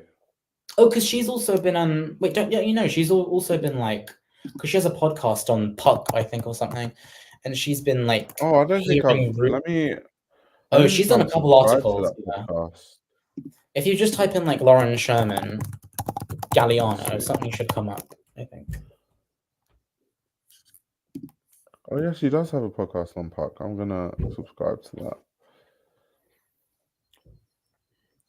It's paywalled, yeah. As always, as the whole of fashion is these days. But you can get a free trial. That's what I did. Everything's just behind a paywall. To get good fashion content, you have to spend hundreds of pounds across like 50 magazines subscription. It's ridiculous. It's crazy.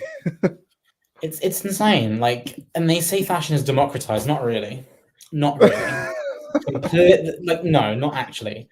You know what I find really, really irritating is a lot of like the really, really old historic shows, like the ones like Lee at Givenchy, John at Dior, like the really early ones where there's very, very limited video footage online. And believe me, I've scoured the internet. A lot of them are like actually owned by like Yukes Net-a-Porter Group, Bloomsbury Fashion Archive. You know, it's funny that you mentioned that, because I was just about, when you mentioned those, I said that the only way I access all those things is through Yukes, because I have like a relationship with them, and so I can like access their archive. Yeah. Can you? Oh, okay. Yeah, I literally have access to message me on Instagram and I'll like. Okay, I'll message you on Discord, because because I need to see some of those old shows. Like I need to like oh, that's crazy. I would think, and but their archive is like deep. It's really deep. Okay, cool. I'll message you, because I theorized that you would have, but I thought because you also went to CSM that you probably would have access as well, because they do. Give, but they don't give them out if you're at Cambridge, because we don't have a fashion course here, so it's like. Well, it's like what would we need that for? What are you going to do that for? Yeah, exactly. Like the best I could say is, oh, history of art. I don't know. Like, yeah, not gonna happen. But it's. And like, but like there is like, oh, it's just so annoying how these like companies and brands really gatekeep all the footage. Like they gatekeep it's bad. All the really old shows, like. Even Show Studio. I know Show Studio has access to like lots of the old shows, but they just won't upload for whatever reason. And it's like these shows were like cultural moments, and like to just not upload them. Like when I saw the John documentary, it was like seeing like clips I'd never seen before. It was like, this is insane. And like in like HQ as well, it's like. Yeah, I still need to watch that. I might react to that on Patreon actually. Video. Definitely. I still haven't watched it. Do the docu.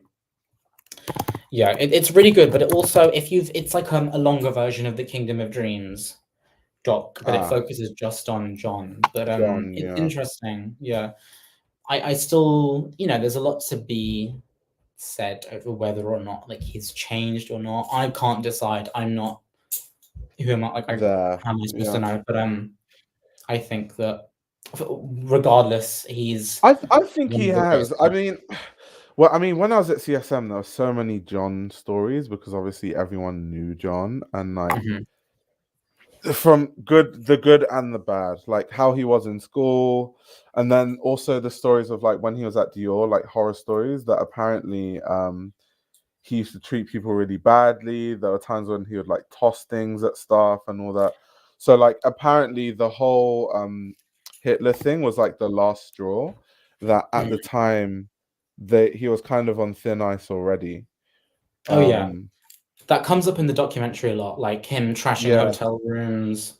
there we go. Because Like I think people have everything. this weird thing where they think, because when I talk about it, they're like, all he did was this. I'm like, that's not all he did.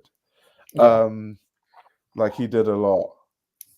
But what was he like at school? Do you know? Have you heard like what he was like as a student? Apparently he was just quiet and reserved and Yeah, introverted in I've school, read that he was really which is shy. like really weird because people say that, like that's what people said at CSM, like some people that taught him and stuff, and then they're like, it's crazy to see how he became this like ostentatious sort of larger than life personality. It's like the Mhm. opposite of what he was like at school. Are there still people there who teach there who taught him?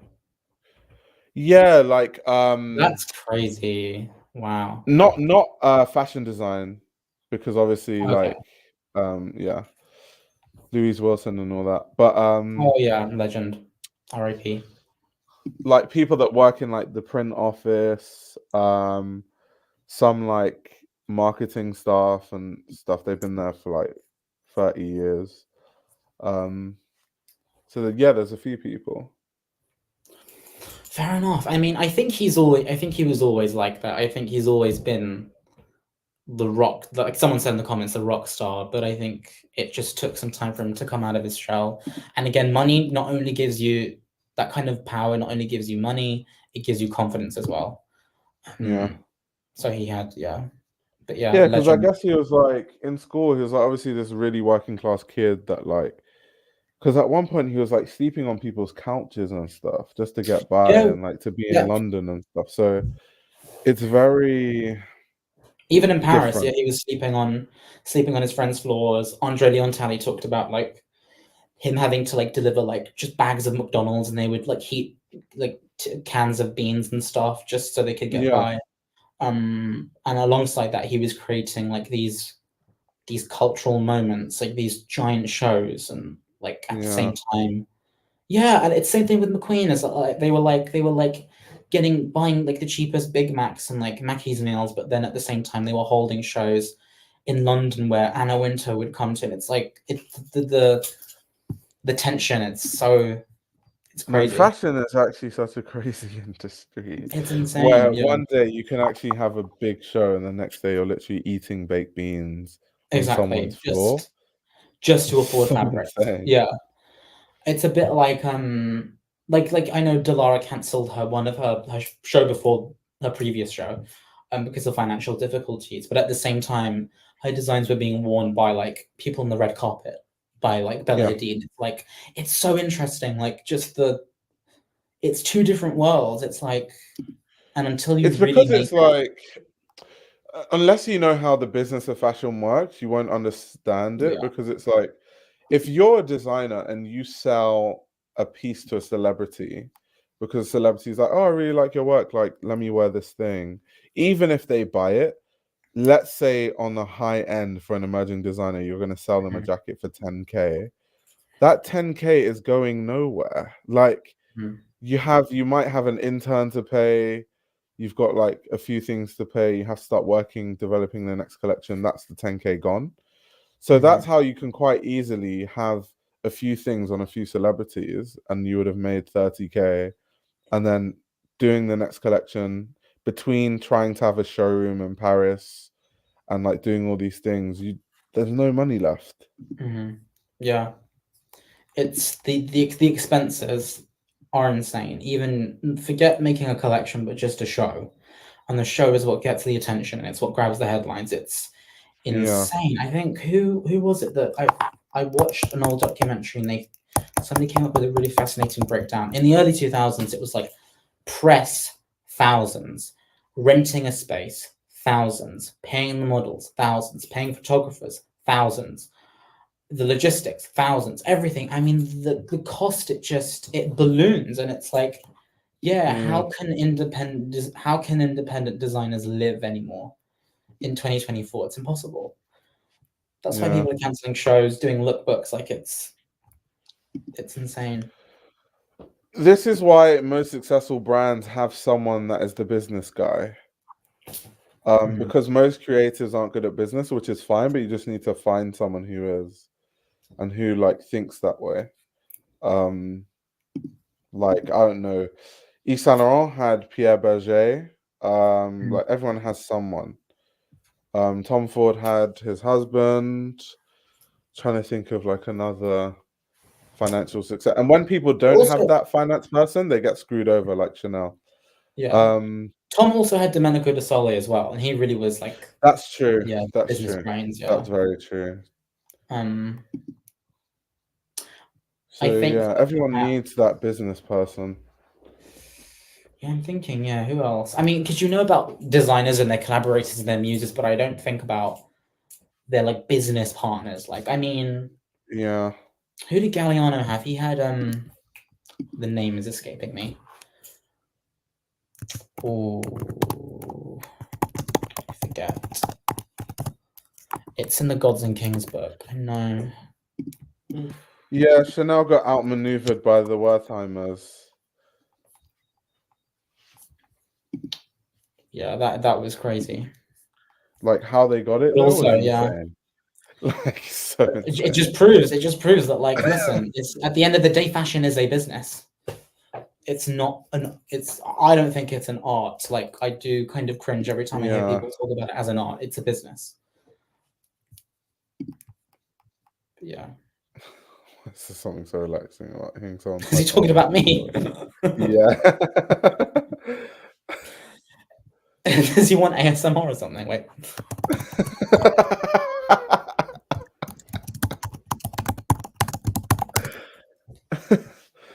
Fashion can only be an art if money is not a factor. Even if money is not a factor, you still have to consider if it's still intended to be worn, then it's made for function. It's now like too practical almost. Mm-hmm. Yeah.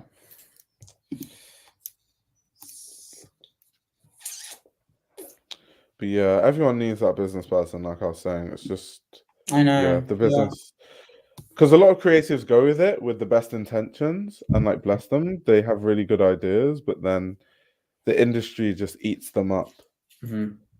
And you need, as a designer, also not just someone who can take care of like commercial logistics and stuff, but you as a designer yourself need to have an awareness and a keen sense of what kind of clothes are commercial, what kind of clothes are pragmatic, functional, what kind of clothes can easily slot into a woman's wardrobe. That's why Phoebe Philo was so successful. That's why the most commercial designers are successful, because they make clothes that people can wear. And that's why people like designers like Dilara aren't that successful, is because she doesn't make clothes that are pragmatic.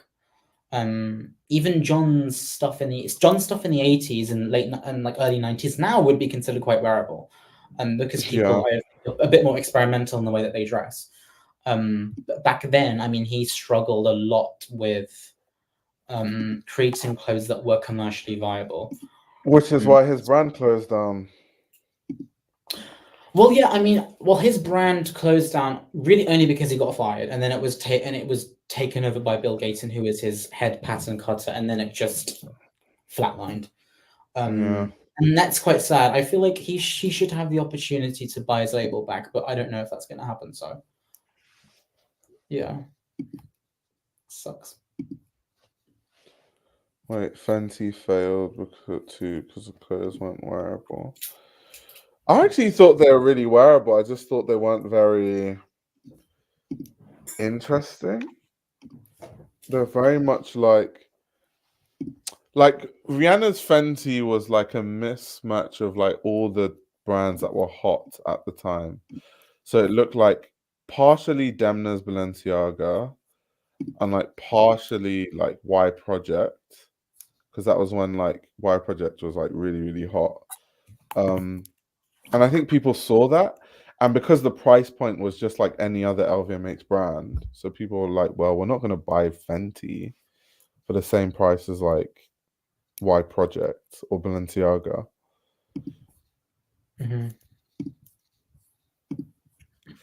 But that's why I think, honestly, I just think the reason why a lot of celebrity lines struggle is because they don't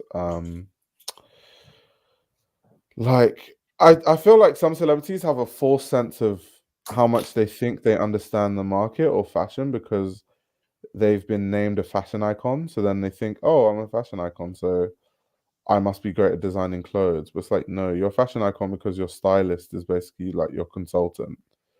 You don't actually have the eye. So when you make a brand, that's probably why it's not going to work.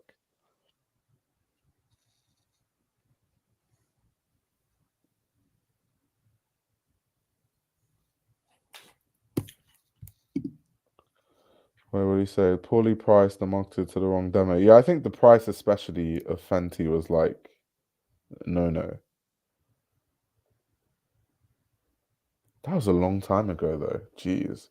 When I reviewed the Fenty show, I was in uni in Leeds. That was a long fucking time Wait, ago. really? Yeah. Oh my god. That was That's a long crazy. fucking time ago. Yeah, because Jeez. I remember that she had a luxury label, and I had no idea where it went, and it just Oh no, it collapsed. didn't even last after Yeah. like a few maybe like 3-4 collections. Doesn't That was the surprise end me of it. because she's not a designer. Like, yeah, of course it's not gonna survive. Yeah. That sucks for her. Because even celebrities, I'm trying to think what celebrities have made like maybe like the Olsen twins. Yeah, I would say that's the most successful. Yeah, that's probably the most successful. You could argue Victoria Beckham.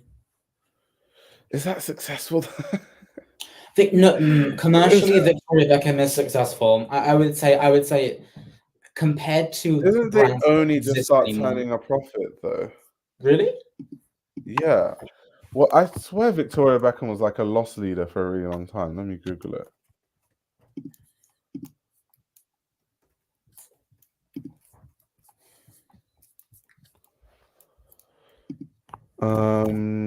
Okay, so this is literally an article on Drapers. So it says that in 2022, her operating losses shrank from 0.9 million pounds a year.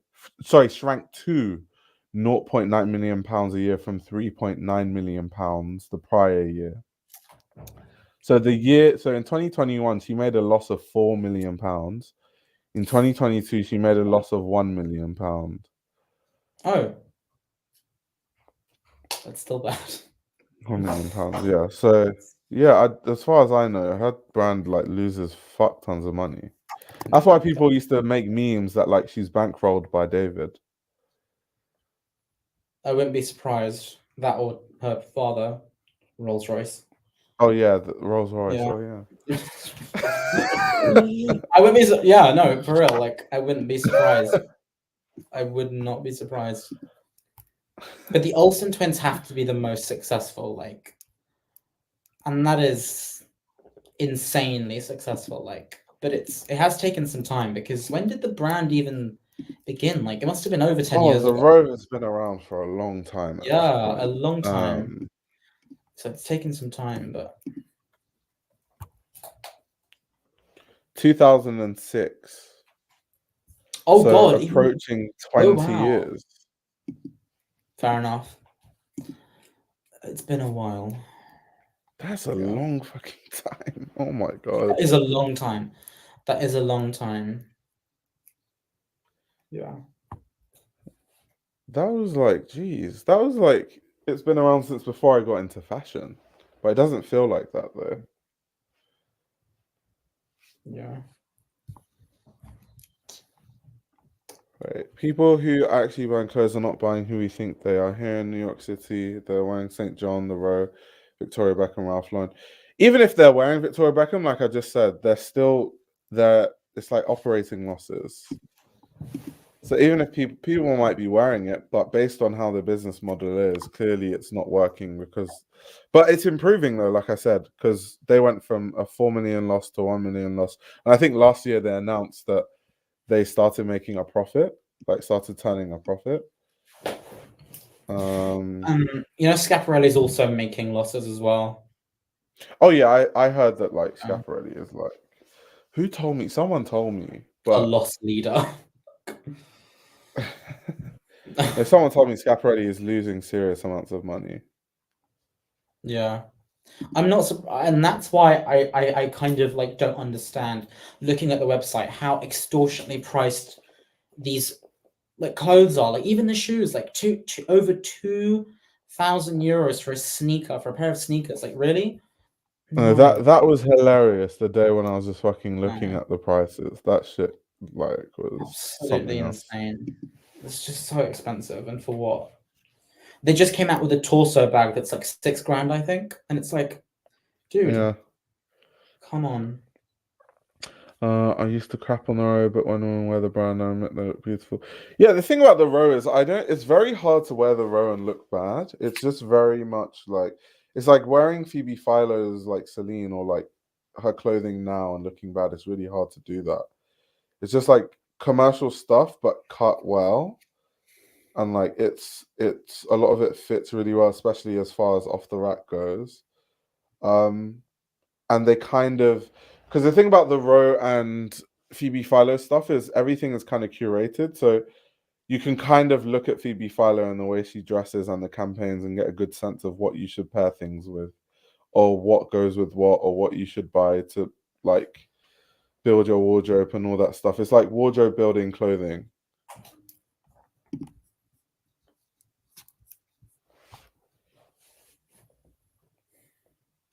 Schiaparelli has the design and the craft, but no wearability history to dish out this much money.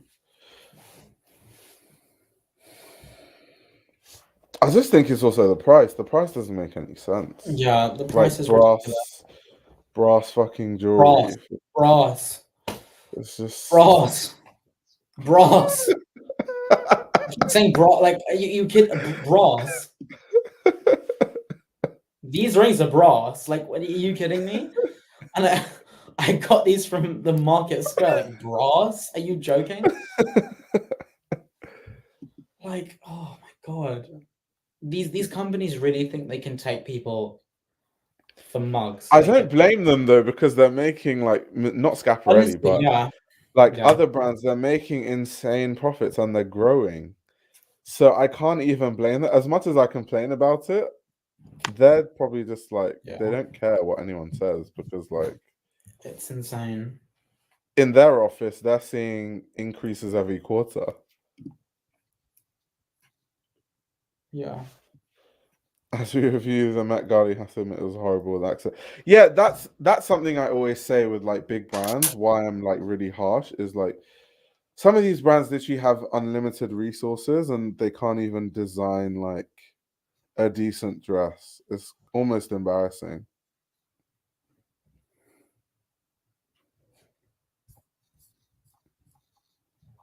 Schiaparelli and It item. Not really.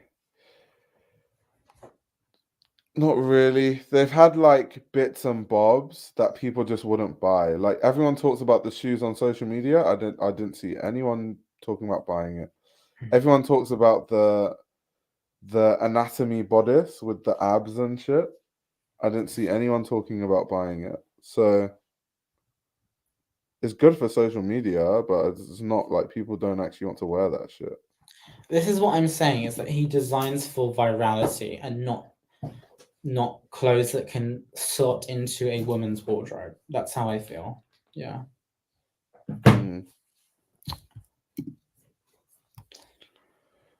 People want a piece of these brands so bad they're willing to buy crappy quality.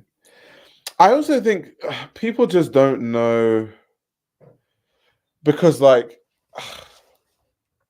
let me give you an example. Like where I grew up in London, there's a lot of people that I grew up with who now are like doing quite well, especially in like music and shit. So they have like a lot of money.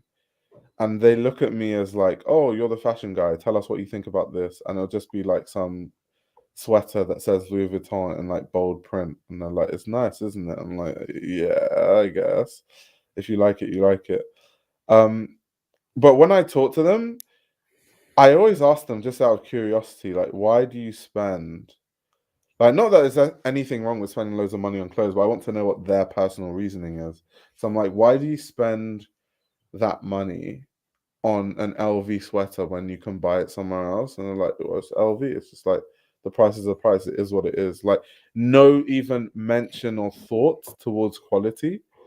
So it just makes me think that people just don't know or care about quality. It genuinely is just like, I'm just wearing Chanel. I'm wearing Chanel. It's nothing to do with craft or quality or anything like that.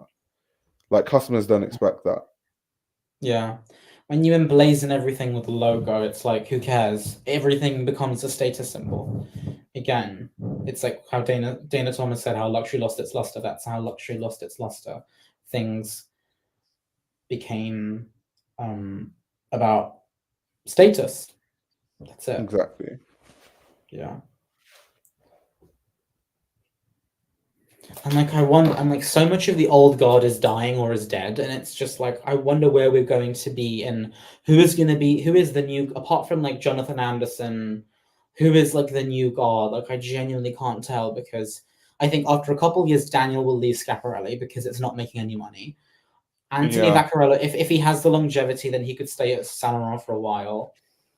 Alessandro, I guess, yeah, is Do you know what the new guard is? Do you know what the What? new guard? That's why I'm laughing. Sabato De Sano, Sean McGear.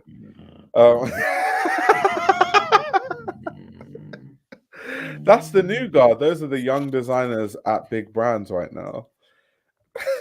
That's shocking. That's shocking. How do you go from a generation of Westwood, Yoji, Ray, Rick, John, Lee, all these formative, culturally enormous giants, to Sabato De Sano and Sean McGill? Like, I don't get it. Like, the pendulum has swung so hard in the, I suppose, commercial direction that there's like the imagination, and people think, okay, the one thing about Bernardo that I will give him, and he understands, is that people need to dream. People need a dream to buy into. But when I look at these brands and the way they operate today, the dream does not exist. There is no dream there. Yeah, There's because no dream to be had. what they're selling to you is this dream that was based on the premise that these things are being crafted in ateliers in France, which is so far removed from the way these brands operate right now. So it's just like, every time Chanel or Dior put out a video and it's like, oh, the savoir-faire of the recent collection, I'm like, fuck off. It's always the savoir-faire. It's like, just savoir-faire. Like, they need to, that word has a special like commercial significance. Like, it's insane. It's always savoir-faire. That's like, it's the heritage. It's, oh my god, it's crazy how they can make so much money just based on that. Do you know what's so fucking funny about this conversation? Oh fuck. I spoke about this with Dana Thomas, actually, because the reason I started talking to Dana is because I think someone told her that I was like reviewing her book and stuff and talking about it a lot. So then she like messaged me to say like, oh, thank you. Like, I've seen that you've been like talking about my book and stuff. And then I just like use that as an opportunity to ask her what she thinks of like luxury right now and like what she thinks about her predictions and stuff. And one thing that she mentioned in like this whole conversation we're having was that she finds it really funny that a lot of these luxury brands, they have these like ateliers in like France and stuff that can only produce like maybe 10 bags a week or something. And that's where they film like all this like fancy content. Yeah, you can tell. It's very obvious. Like, but that's obviously not where anything is being produced. It's like all being produced in fucking China and like Indonesia. So it's just like it's just insane. a scam. It's literally just a ridiculous. scam. Like I'm seeing I'm watching these videos and I'm like, who are you trying to fool? Like you cannot tell me that this not like this.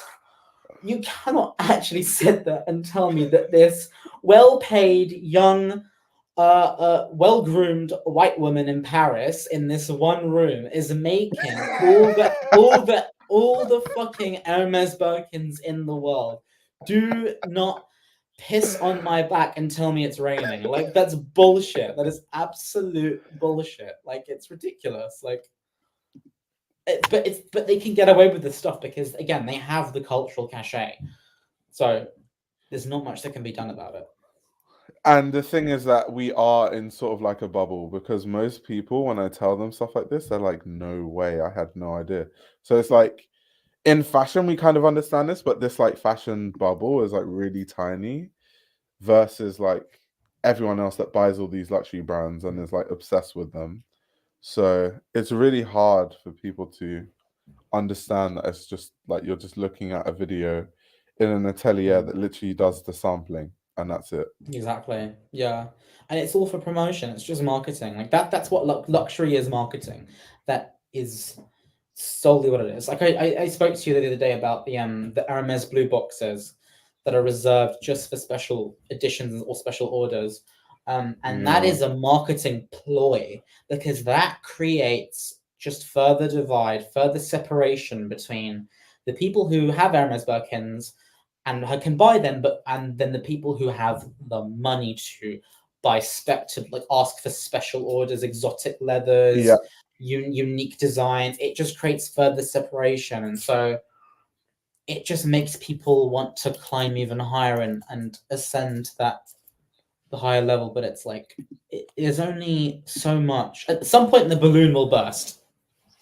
I really hope so. I'm just begging just the world to just make all these brands crash so fashion can just reset. I would really love that to happen. And when you think about it, it's like these brands I don't think would not exist without the influence of the Asian markets. And so I really think that if there's going to be a huge change, it has to come from that region. Like they account for so much of the revenue that these companies and brands make. So I don't know if there's going to be a change in fortunes or a change in people's consumer habits, but I don't know. If Gucci's flopping, then why not? Yeah. You said it's daylight in the UK. You're really doing it for the love. Yeah, you're right. That's right. That's true. That's true. Very true. That's true. But yeah, when you do something you love, it doesn't feel like, stress like a chore, or whatever. Yeah. It's true. I might end the stream soon though, because Leo, you have like revision to do and shit. Like I don't want to fuck up. To be fair, like my next exam, like I can't even prepare for it because it's all source based. What do you mean? Oh, okay. So it's like they give me like a choice of 6, I think. Well, technically 10 sources, and I have to talk about 6 of them. But it's 10 out of 80 that we've covered in seminars, and like I haven't been to most of these seminars. I've bunked most of them, so I'm kind of fucked. I'm like actually fucked for this exam anyway. Like I'm really fucked. So I'm not gonna wish me luck for Tuesday because I don't think I'm gonna survive. Yeah, but thank you very much. Is there not enough time to can you watch the lectures back or something? So because they were seminars, they don't record them. Even lectures, they changed their policy about recording them as well. So and there's also no way that I can. But the problem is that I won't have enough time to write the exam. Like we only have 5 hours. 5 hours to write about 4,500 words. And for me, like I write really slow. I can type fast, but I write slow. And writing means I have to think about what I'm writing. So I can't write that fast. If I had a day, I could do it, but I'm gonna have to like a lot of people at Cambridge, especially people who do like essay-based subjects, what we do is we pre-write before the exam. So we have a good idea of what questions we want to cover, what topics we want to talk about, and then we'll pre-write paragraphs, and then we could just paste them into the exam and edit them a little bit. It's long. It's long. But yeah, thank you. Good. Yeah, I will. Yeah, I will I try my do not best. miss exams. That's why once I No. left Leeds, I was so happy that I was never going to do an exam again. Because at Did you not? CSM, no exams. No exams. All coursework. I bet. No, all coursework, yeah. That's Projects and sick. stuff. See, if it was fashion I was writing about, I could easily write 4,500 words in 5 hours. Like I could definitely do that. Same, but the hard thing actually, like on a journalism course where they're like, they make us, because at first they'll make us do loads of research, like insane amounts of research. And then they'll be like 500 words. And you're just like, how, like, Yeah. all this research to only put it in 500 words? Because you Yeah. feel like you've done all that hard work for nothing. And they're like, this is what it's like. You just got to do all this Yeah. research. And then people can only know this amount of information. Mm. And then my response to my lectures would be, that's why I have a YouTube channel instead of, just writing articles. Yeah. It's crazy. Like I still don't know if I'm gonna go down the design route or the journalism route. I would rather do design, but it's a bit trickier than doing journalism. Yeah. But yeah, I do know that fashion is what I want to do. So it's just one of those things where I have to maybe take a year out and like think about it. Whenever like Show Studio has like an internship going, I'll definitely apply to one of those because they do like have like editorial internships that open up maybe once a year or something. So as soon And as their those team is become really available, good. Like I have a few friends that work there. Like Christina works there. Hetty Hetty, works there. Yeah. And like Nick Knight just seems like such a cool guy. Like it would be kind of insane to just casually work with him. He's amazing. Like he's so fucking amazing, and he like sees everything. He's just amazing. Like sometimes I'll like talk to him and he'll like mention some shit that like some old video I made or something that was really interesting.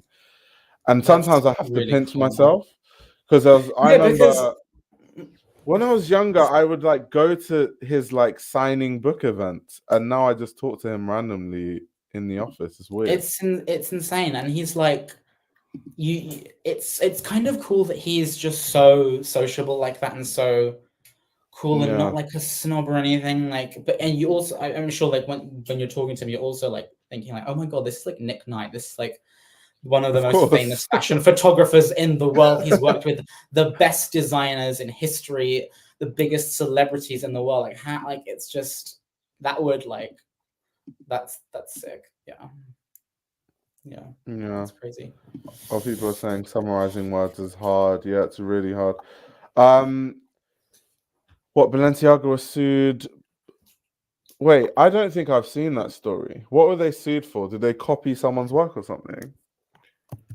I don't think I've seen that story.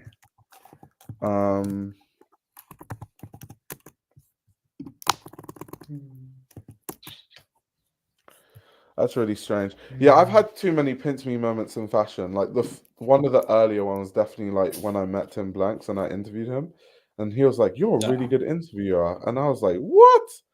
Tim Blanks. I love that. That's so cool. He is a legend. He is a legend. He is. Him, Kathy Horan, Sarah Moa, like they are, like Vanessa Friedman, like they're all just such beasts. Oh yeah, I met. Oh my god! So with Sarah, I met Sarah for the first time a few weeks ago, maybe like a month ago actually.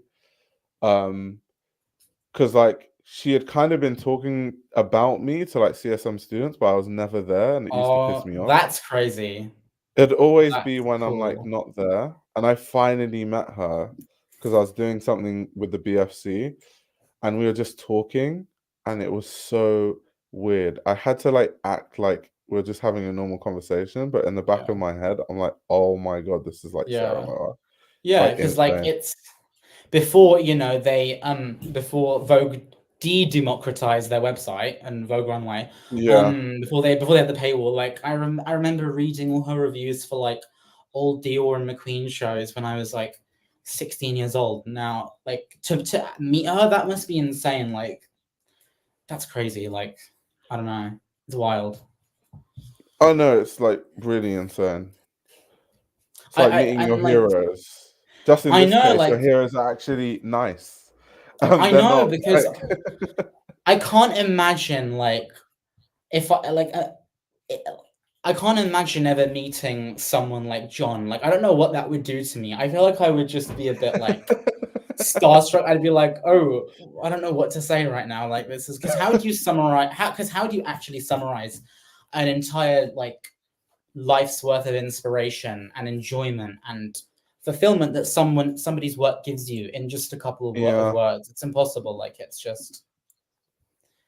Yeah, they say never meet your heroes, but like I feel like there are some heroes that you can meet and they won't disappoint you. Oh, I've had a very bad experience meeting one of my heroes. That was jokes. That was Oh, funny. Um, do we no, I know who can it say is? Oh, you I can can say. say because like it's I've talked about it before, but basically in one of my videos a long time ago, I was talking about the Anzuelamista book and the fact that it's really stupid and it makes no sense because I still believe that. Because it's a picture book. And it was published by Rosalia, and I'm like, why would Rosalia put all this money into something that's effectively a picture book? Oh, Rosalia, that's all they do. They just publish picture books, like Yeah, so coffee it's just like table picture it's books. a Yeah. waste of money. So it's just like, so that's what I was like. If you want to learn about Anzuelamista, people are asking me if this book is good. No, it's not. So yeah, I just kind of said that, not thinking anything of it, because that was before, like, this was a really long time ago. This was before, like, I had a good understanding that people actually watch my videos. I was just making shit in my bedroom, not thinking about it. So anyway, fast forward, I think a year later, I went to Antwerp, and I met this really cool guy called Willie. He runs this store called Vedic Mark 6. He like follows my content and stuff. He was like, he grew up with the Antwerp 6, so he's like friends, like childhood friends with Margiela and shit. It's crazy. So I went to his shop. He has like a menswear like shop that's really cool.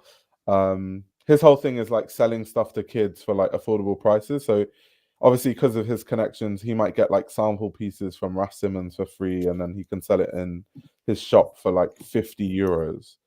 And it's some like runway sample. It's like his shop is actually insane. Antwerp in general is just insane if you're trying to get like cool clothes. But so I went to his shop and we were just talking. I was like catching up because I'd never met him before, just like Instagram convos. And then at the end of the convo, he was like, "Oh yeah, by the way, have you met Anzuelamista yet?" And I was like, "No, why?" And he was like, "Oh, he was like, you know that video you made about the book?" He was like, "You know, Victor worked on it, which is like her son."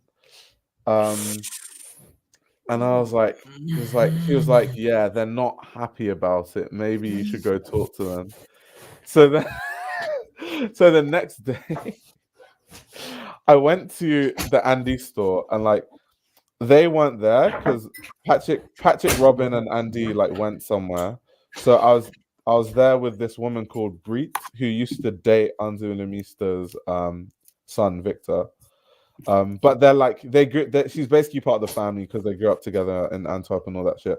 So it was almost like Antwerp is so small, it's scary. So it's like Antwerp is big but small. So everyone in the fashion space, especially, knows everything that's going on, and everyone knows everything. So I think from the second I landed in Antwerp, they kind of knew I was there.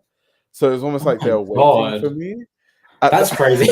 That's a bit wild. Like, Okay, that's kind of weird. That's kind of weird. It was crazy because when I went to the Andy store, then Breet was like, "Oh yeah, we were like waiting for you." Like, so then we were talking about Andy. And then mid conversation, she was just like, "So what did you think of the book?" Oh my god, that's like an ambush. That's like an ambush. That's literally. And I was like, well, I can't really backtrack now, so I just didn't really like it. I just don't like it. And then she started explaining to me like why it made sense for them to make a book, and she started like giving me this like verbal essay on like, you know, Anzuelamista is really reserved, And for her, it's all about her work. It's never really about her. She doesn't want to tell personal stories, blah, blah, blah. And she just went on and on and on. And then after that, they like gave me a free book. And then the next day I met Andy, and it was literally more of the same, of just like her explaining her case on like why it makes sense and like why that's the way the book is. And by the end of it, I was exhausted. I was like, "Fucking hell!" That's Like, crazy. geez. That's wild. That would I feel made like an this ambush video to like me. a long time ago, and like these guys That's a are bit just so weird. fucking That's a yeah. bit So it's weird. weird. No, but I'm still a and fan of the brand, but I don't know how I feel about the family though. but I mean, Andy being your favorite designer, and can you imagine like discovering that and your favorite designer hates your fucking guts? I would actually, if I like discovered that like my favorite designers like John Yoji hated my guts, I would actually throw myself out the window. Like, I wouldn't know how to like. That's crazy. Because once the to be fair though, like, to be honest, what I will say about Anzu Mista as a person is that she's very what's the word to use? Maybe hot-tempered is not the right word to use, but she's very maybe not even sensitive is the right word to use. She's like short-tempered. She's like she holds grudges, easily irritated, yeah. and easily irritated. It's the kind of person she is. She's just like that. Yeah, And like I guess some people are like used to her, like she's like that. But obviously, when you come at it from my perspective as like a fan, and then you realize that the person is like that, it's just a bit weird. That's really upsetting. Yeah, that would upset me. That would really upset me. That would actually really upset me because I can't imagine like that's no, discovering that your hero hates your guts. Like I would never. That's no. I will hopefully never meet my heroes because I don't want to sully my experience of them. But apart from that, all my other heroes have been amazing. Like Tim Blanks and Sarah Moa, and like everyone else has been great. Tim Blanks just seems like a G. Like he's just a cool guy, and like he's an expert. Like he knows his stuff. Like he's just amazing. So that's I'm glad. That's good. And he's just been there from the start. Like even when I interviewed him about the Versace book, he was like he's literally seen almost every single. I think he said he's seen every single show that Donatello has ever done. Like he's been to every single Donatello show. That's crazy, and it's like wild. And you do think like all these journalists have been to like damn near every single show in every city for the last God knows how many years, last 30 years maybe. No wonder why they start to lose their steam, some of them, because how are they not exhausted 24/7? Like I can't imagine having seen 1,000 shows and you have to think like go through them, which is my favorite one, which is the worst one. That's crazy. It's wild. Andy shouldn't affect you that much. African parents are the number one haters. It doesn't affect me that much, which is why I'm obviously still a fan of the brand. If it affected me, I'd be like, oh my God, I hate Andy, but I don't.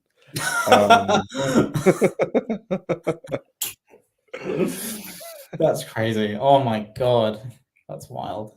I get it. I didn't like the book. They took it personally. Things happen. This is what it is. Yeah, exactly. I mean, Sabato De Sarno also doesn't take criticism very well. I mean, I don't know if you saw because Tim Blanks doesn't.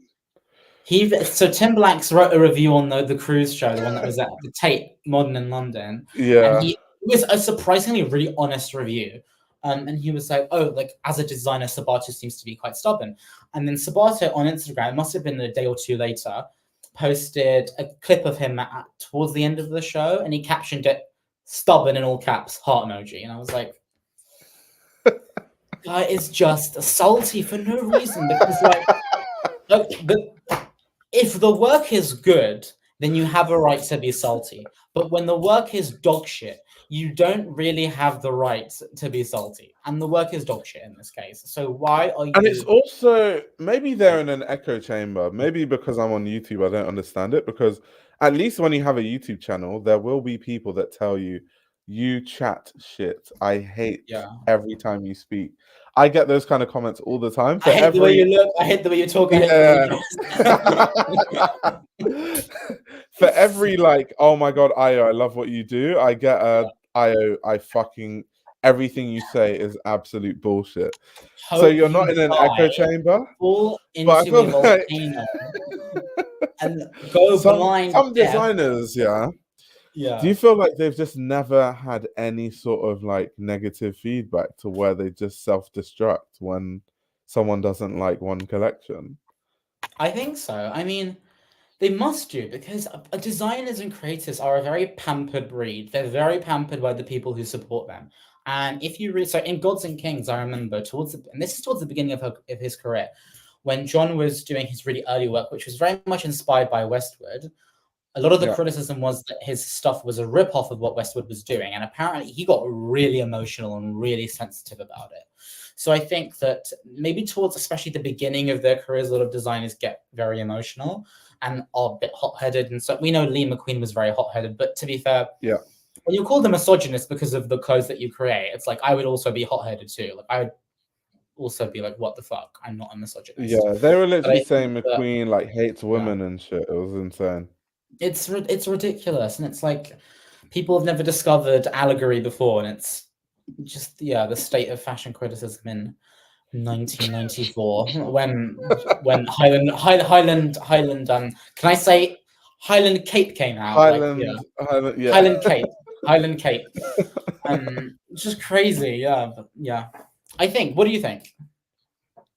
No, I agree. I think, like I said, they said that McQueen hates women. They said, like, in fact, the McQueen criticism is like insane because I remember in lectures with Judith, she would talk about some stuff in McQueen. Like, Judith Judith once told me Watts, that a legend.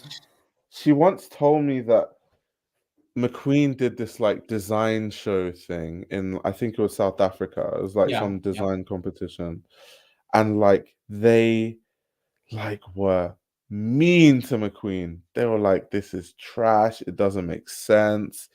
It's just all like fussy. He thinks he's Vivienne Westwood. Who does he think he is?" Like completely decimated him. And like the reason why Judith was saying this is like, as you're saying, the same people that said that 5 years later, that they were like singing his praises and saying that he's the best thing since sliced bread. And what she was trying to illustrate to me is that I have to think for yourself as a journalist. Don't just like follow the fucking crowd, because you'll look like that. You'll look like those people that do that. So you have to always analyze things for yourself and like get rid of what everyone else is saying and think of like use your own brain is basically what she was saying. What was it like being taught by her? She doesn't teach anymore, I don't think, right? Nope. Did I tell you why? No, I don't think so. Okay, oof, that's controversial. Basically, so she taught me in first year, and then by the time I finished first year, that was the end of it. Reason being, second year and first year all banded together to kind of build a case against Judith, to get her kicked off the course. Yeah, because like according to them, she was like really mean. I guess she was mean. I don't know, but like I'm coming from a different perspective. I mean, I grew up in Nigeria where teachers literally beat you and cane you. So Judith Watt shouting to me is actually nothing. But I get like life is relative, right? So and there were allegations of like her being homophobic and like all that stuff. I was never really there when she did that. Yeah. Oh my god. Okay, that's. But I can see that she would say that shit, like what she said, to be fair. I can see her being mean for sure. Like you can tell in like the show studio discussions, like she's very assertive and she has something to say, but homophobic, that's crazy. So there's that, and then there was also there were accusations of her being racist. Now that I don't really know that to be true because I mean I have a lot of experience working closely with her. I don't get that sense from her. But basically all these things just came together and like so by the end of it, she was on like paid leave and then we just never heard from her again. Dude, that's actually crazy. That's Yeah, wild. like when I was in second year, UAL said that we weren't allowed to have any direct contact with her.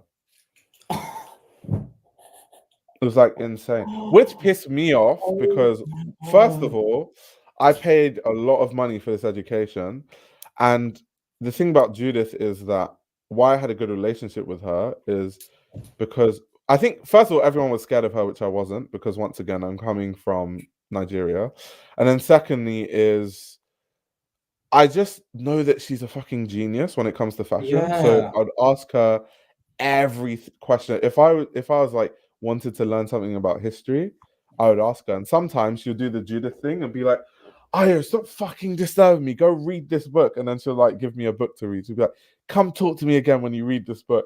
Sometimes it'll be that. Or sometimes if she's in a better mood, she'll just answer the fucking question. Yeah. And be like, "Oh, actually, in 1751, this, that happened."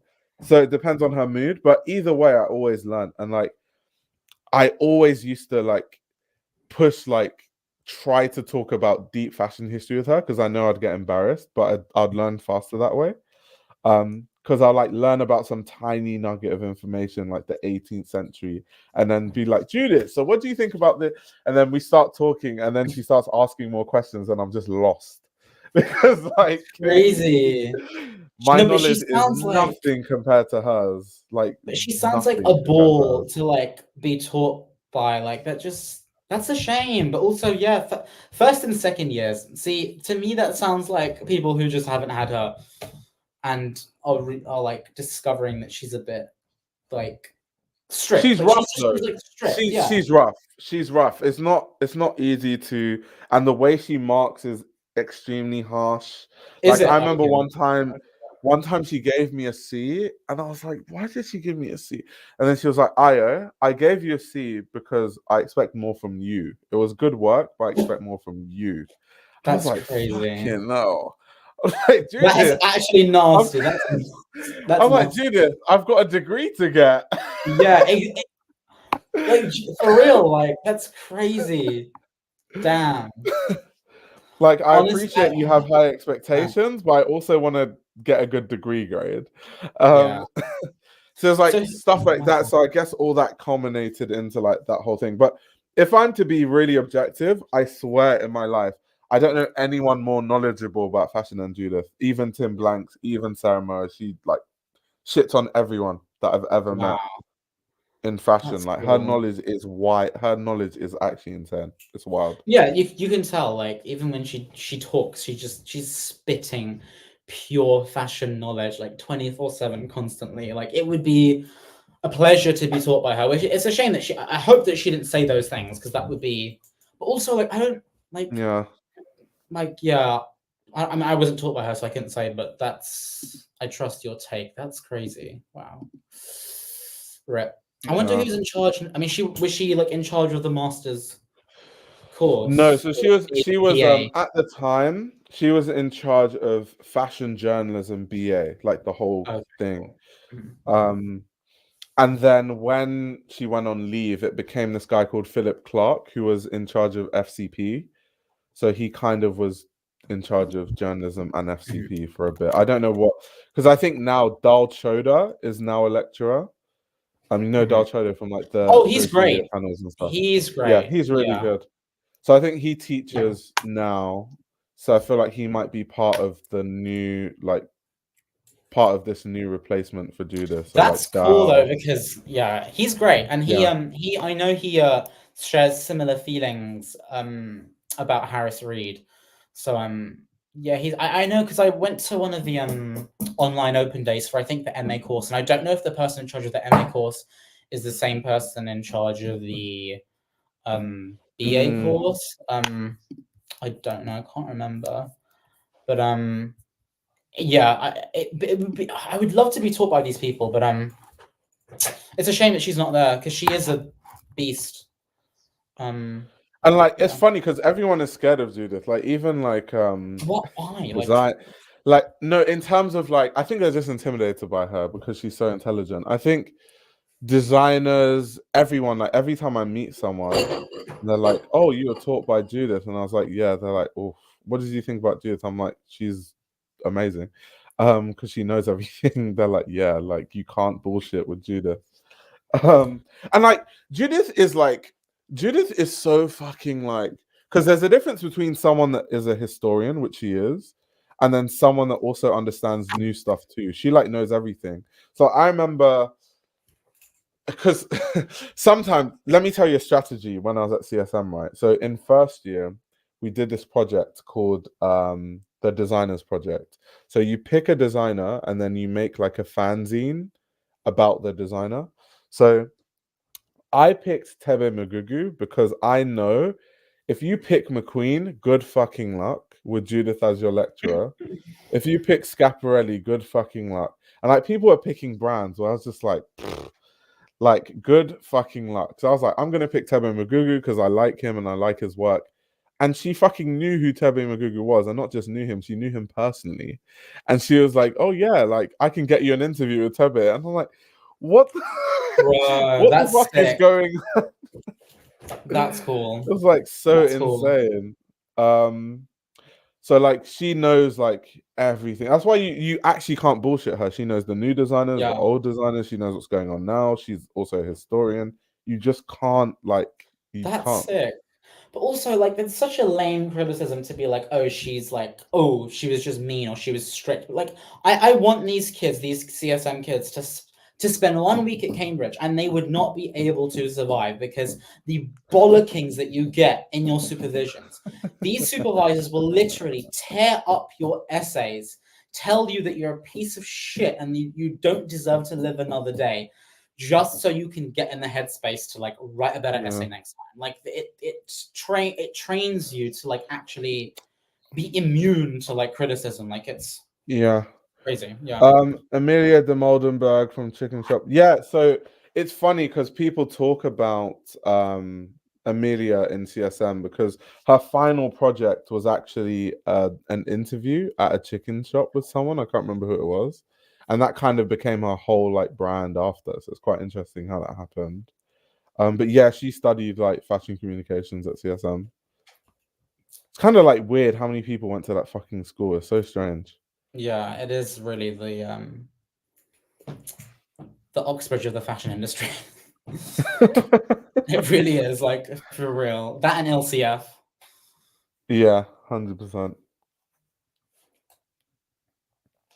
I love Leo's vocabulary. He's got that Cambridge vocabulary. Honest, Oxbridge. I'm not even kidding. I am the most unserious Cambridge student you'll ever meet in your life. I should be studying right now, and yet I'm not. Like, this is like the perfect example. Instead, Like, you're on I'm a not. fashion live stream. Like I have a history degree to like it's crazy. Like I'm just so Are you unserious. in final year? Yeah, I am in my final Oh, year. great. So you graduate in like a few months. Oh, I If graduate everything in goes 3 well. weeks. Oh, I shit. graduate in 3 weeks. In 3 weeks time. Wait. But Yeah. you're telling me within 3 weeks they would have marked your work and Yep. grades back? Yep. So Oh, wow. my final exam is on the 10th of June, and I think we get our results on the week beginning the 21st of June. Like they are quick. They are very, very quick. Last year it took them months because there was a strike, the marking strike, and so we didn't get them for ages. And by the time we got them, we didn't care about them. But no, yeah. And then within 7 days, we're just graduating. And like the day of graduation is so packed. Like we have to wake up at like 9. Well, the graduation actually starts at 9 a.m. So you have to wake up, get ready, go to Senate House, which is where everyone in Cambridge graduates. Each college graduates on a different day, I think, or like has its own time. Yeah. Then we go to like back to my college, and there's like a party on the lawn, and then by like 2 p.m. we've had to have like completely moved out. So it's going to be quite a morbid day because everyone's just going to be with their parents, moving out, leaving. saying their goodbyes. Like, I'm not ready. Like, it's very sad. But yeah. Looking forward to, if I go to CSM, that will be a great time. That's great. You do. My advice would be you definitely do need to decide if you want to go the design route or journalism, because if you're going through the design route, you have to start thinking about that now, because the CSM design courses are to get into are actually really hard. I know it's impossible for me to get into the MA course because I don't have a design BA. My degree's in history, so that's not going to work. So I would know if I wanted to do design at CSM, I would have to do the BA, which means I would need a foundation diploma, and then I'd have to get that, and then 3 years, and that's like, I'll be like 20, God knows, 28, 27 by the time I finish. So it's like, is it worth it? I don't know. I know there are other ways to access design without going to fashion school, but I'm not sure if they're, like I've said before, I would rather work for a house than like start my own label, at least. Yeah, and if you want to work for a house, you have to go to fashion school, to be fair. Not always, but for the most part, yes, especially the bigger brands.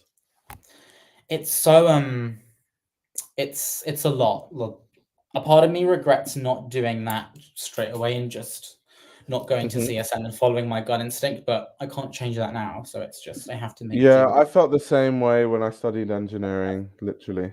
Yeah. It's annoying, but like, yeah, it's I don't know. I'll have to see. Like, I could do both.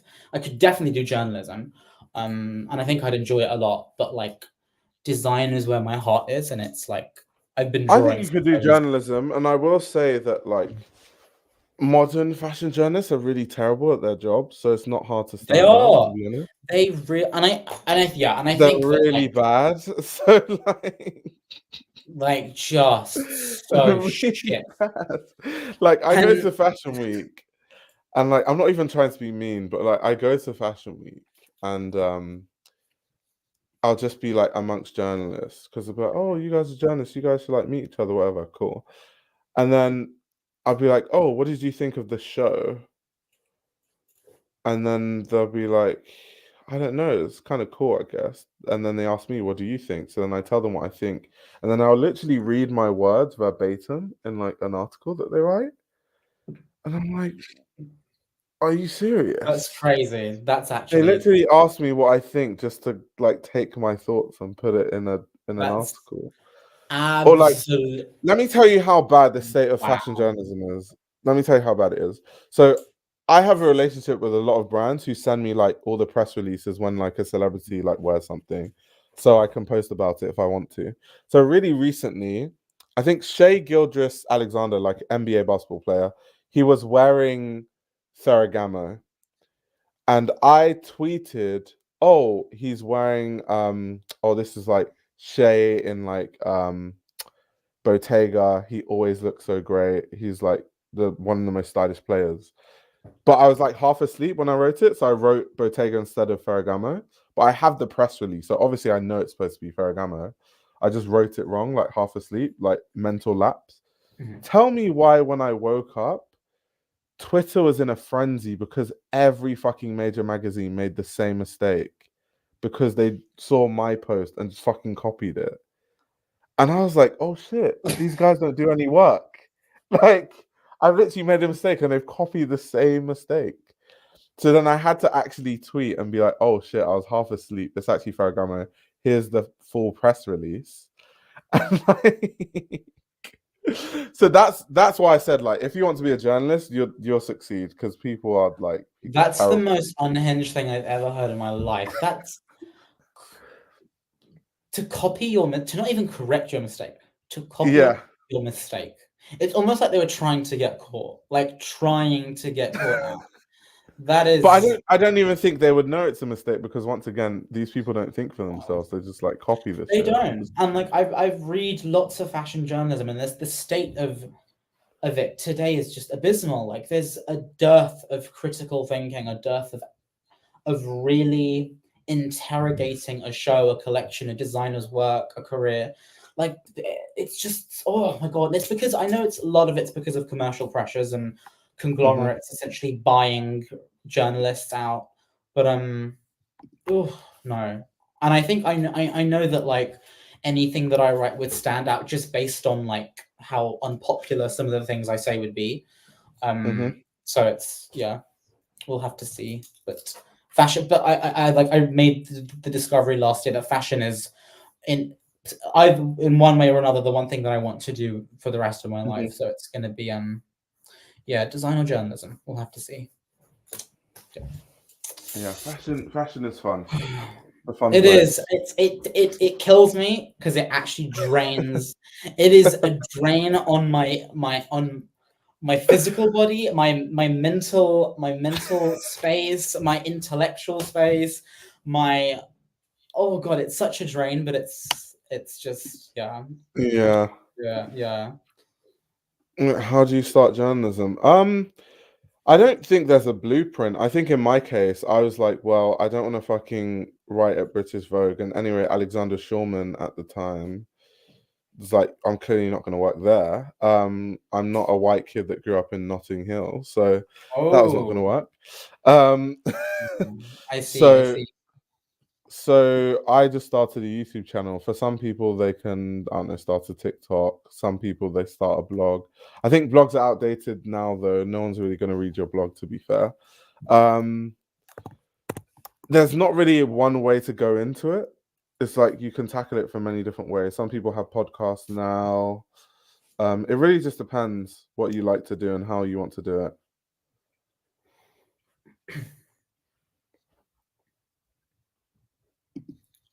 Yeah, Substack is another one. Yeah. Substack, definitely. I think a blog is good if like you just want to practice writing, and you just need somewhere to dump your thoughts. That's definitely good. But yeah, that's how it is. But anyway, yeah, I shall be ending the stream. Yes, I need to get same. I need to get some sleep, bro. I need to. Okay. Yeah. Same. But thank you so much, Leo, for joining the stream. Thank you too. This was so much fun. Must do this again. Thank you for having me. Thank you very much for coming. Bye-bye. All right, bye.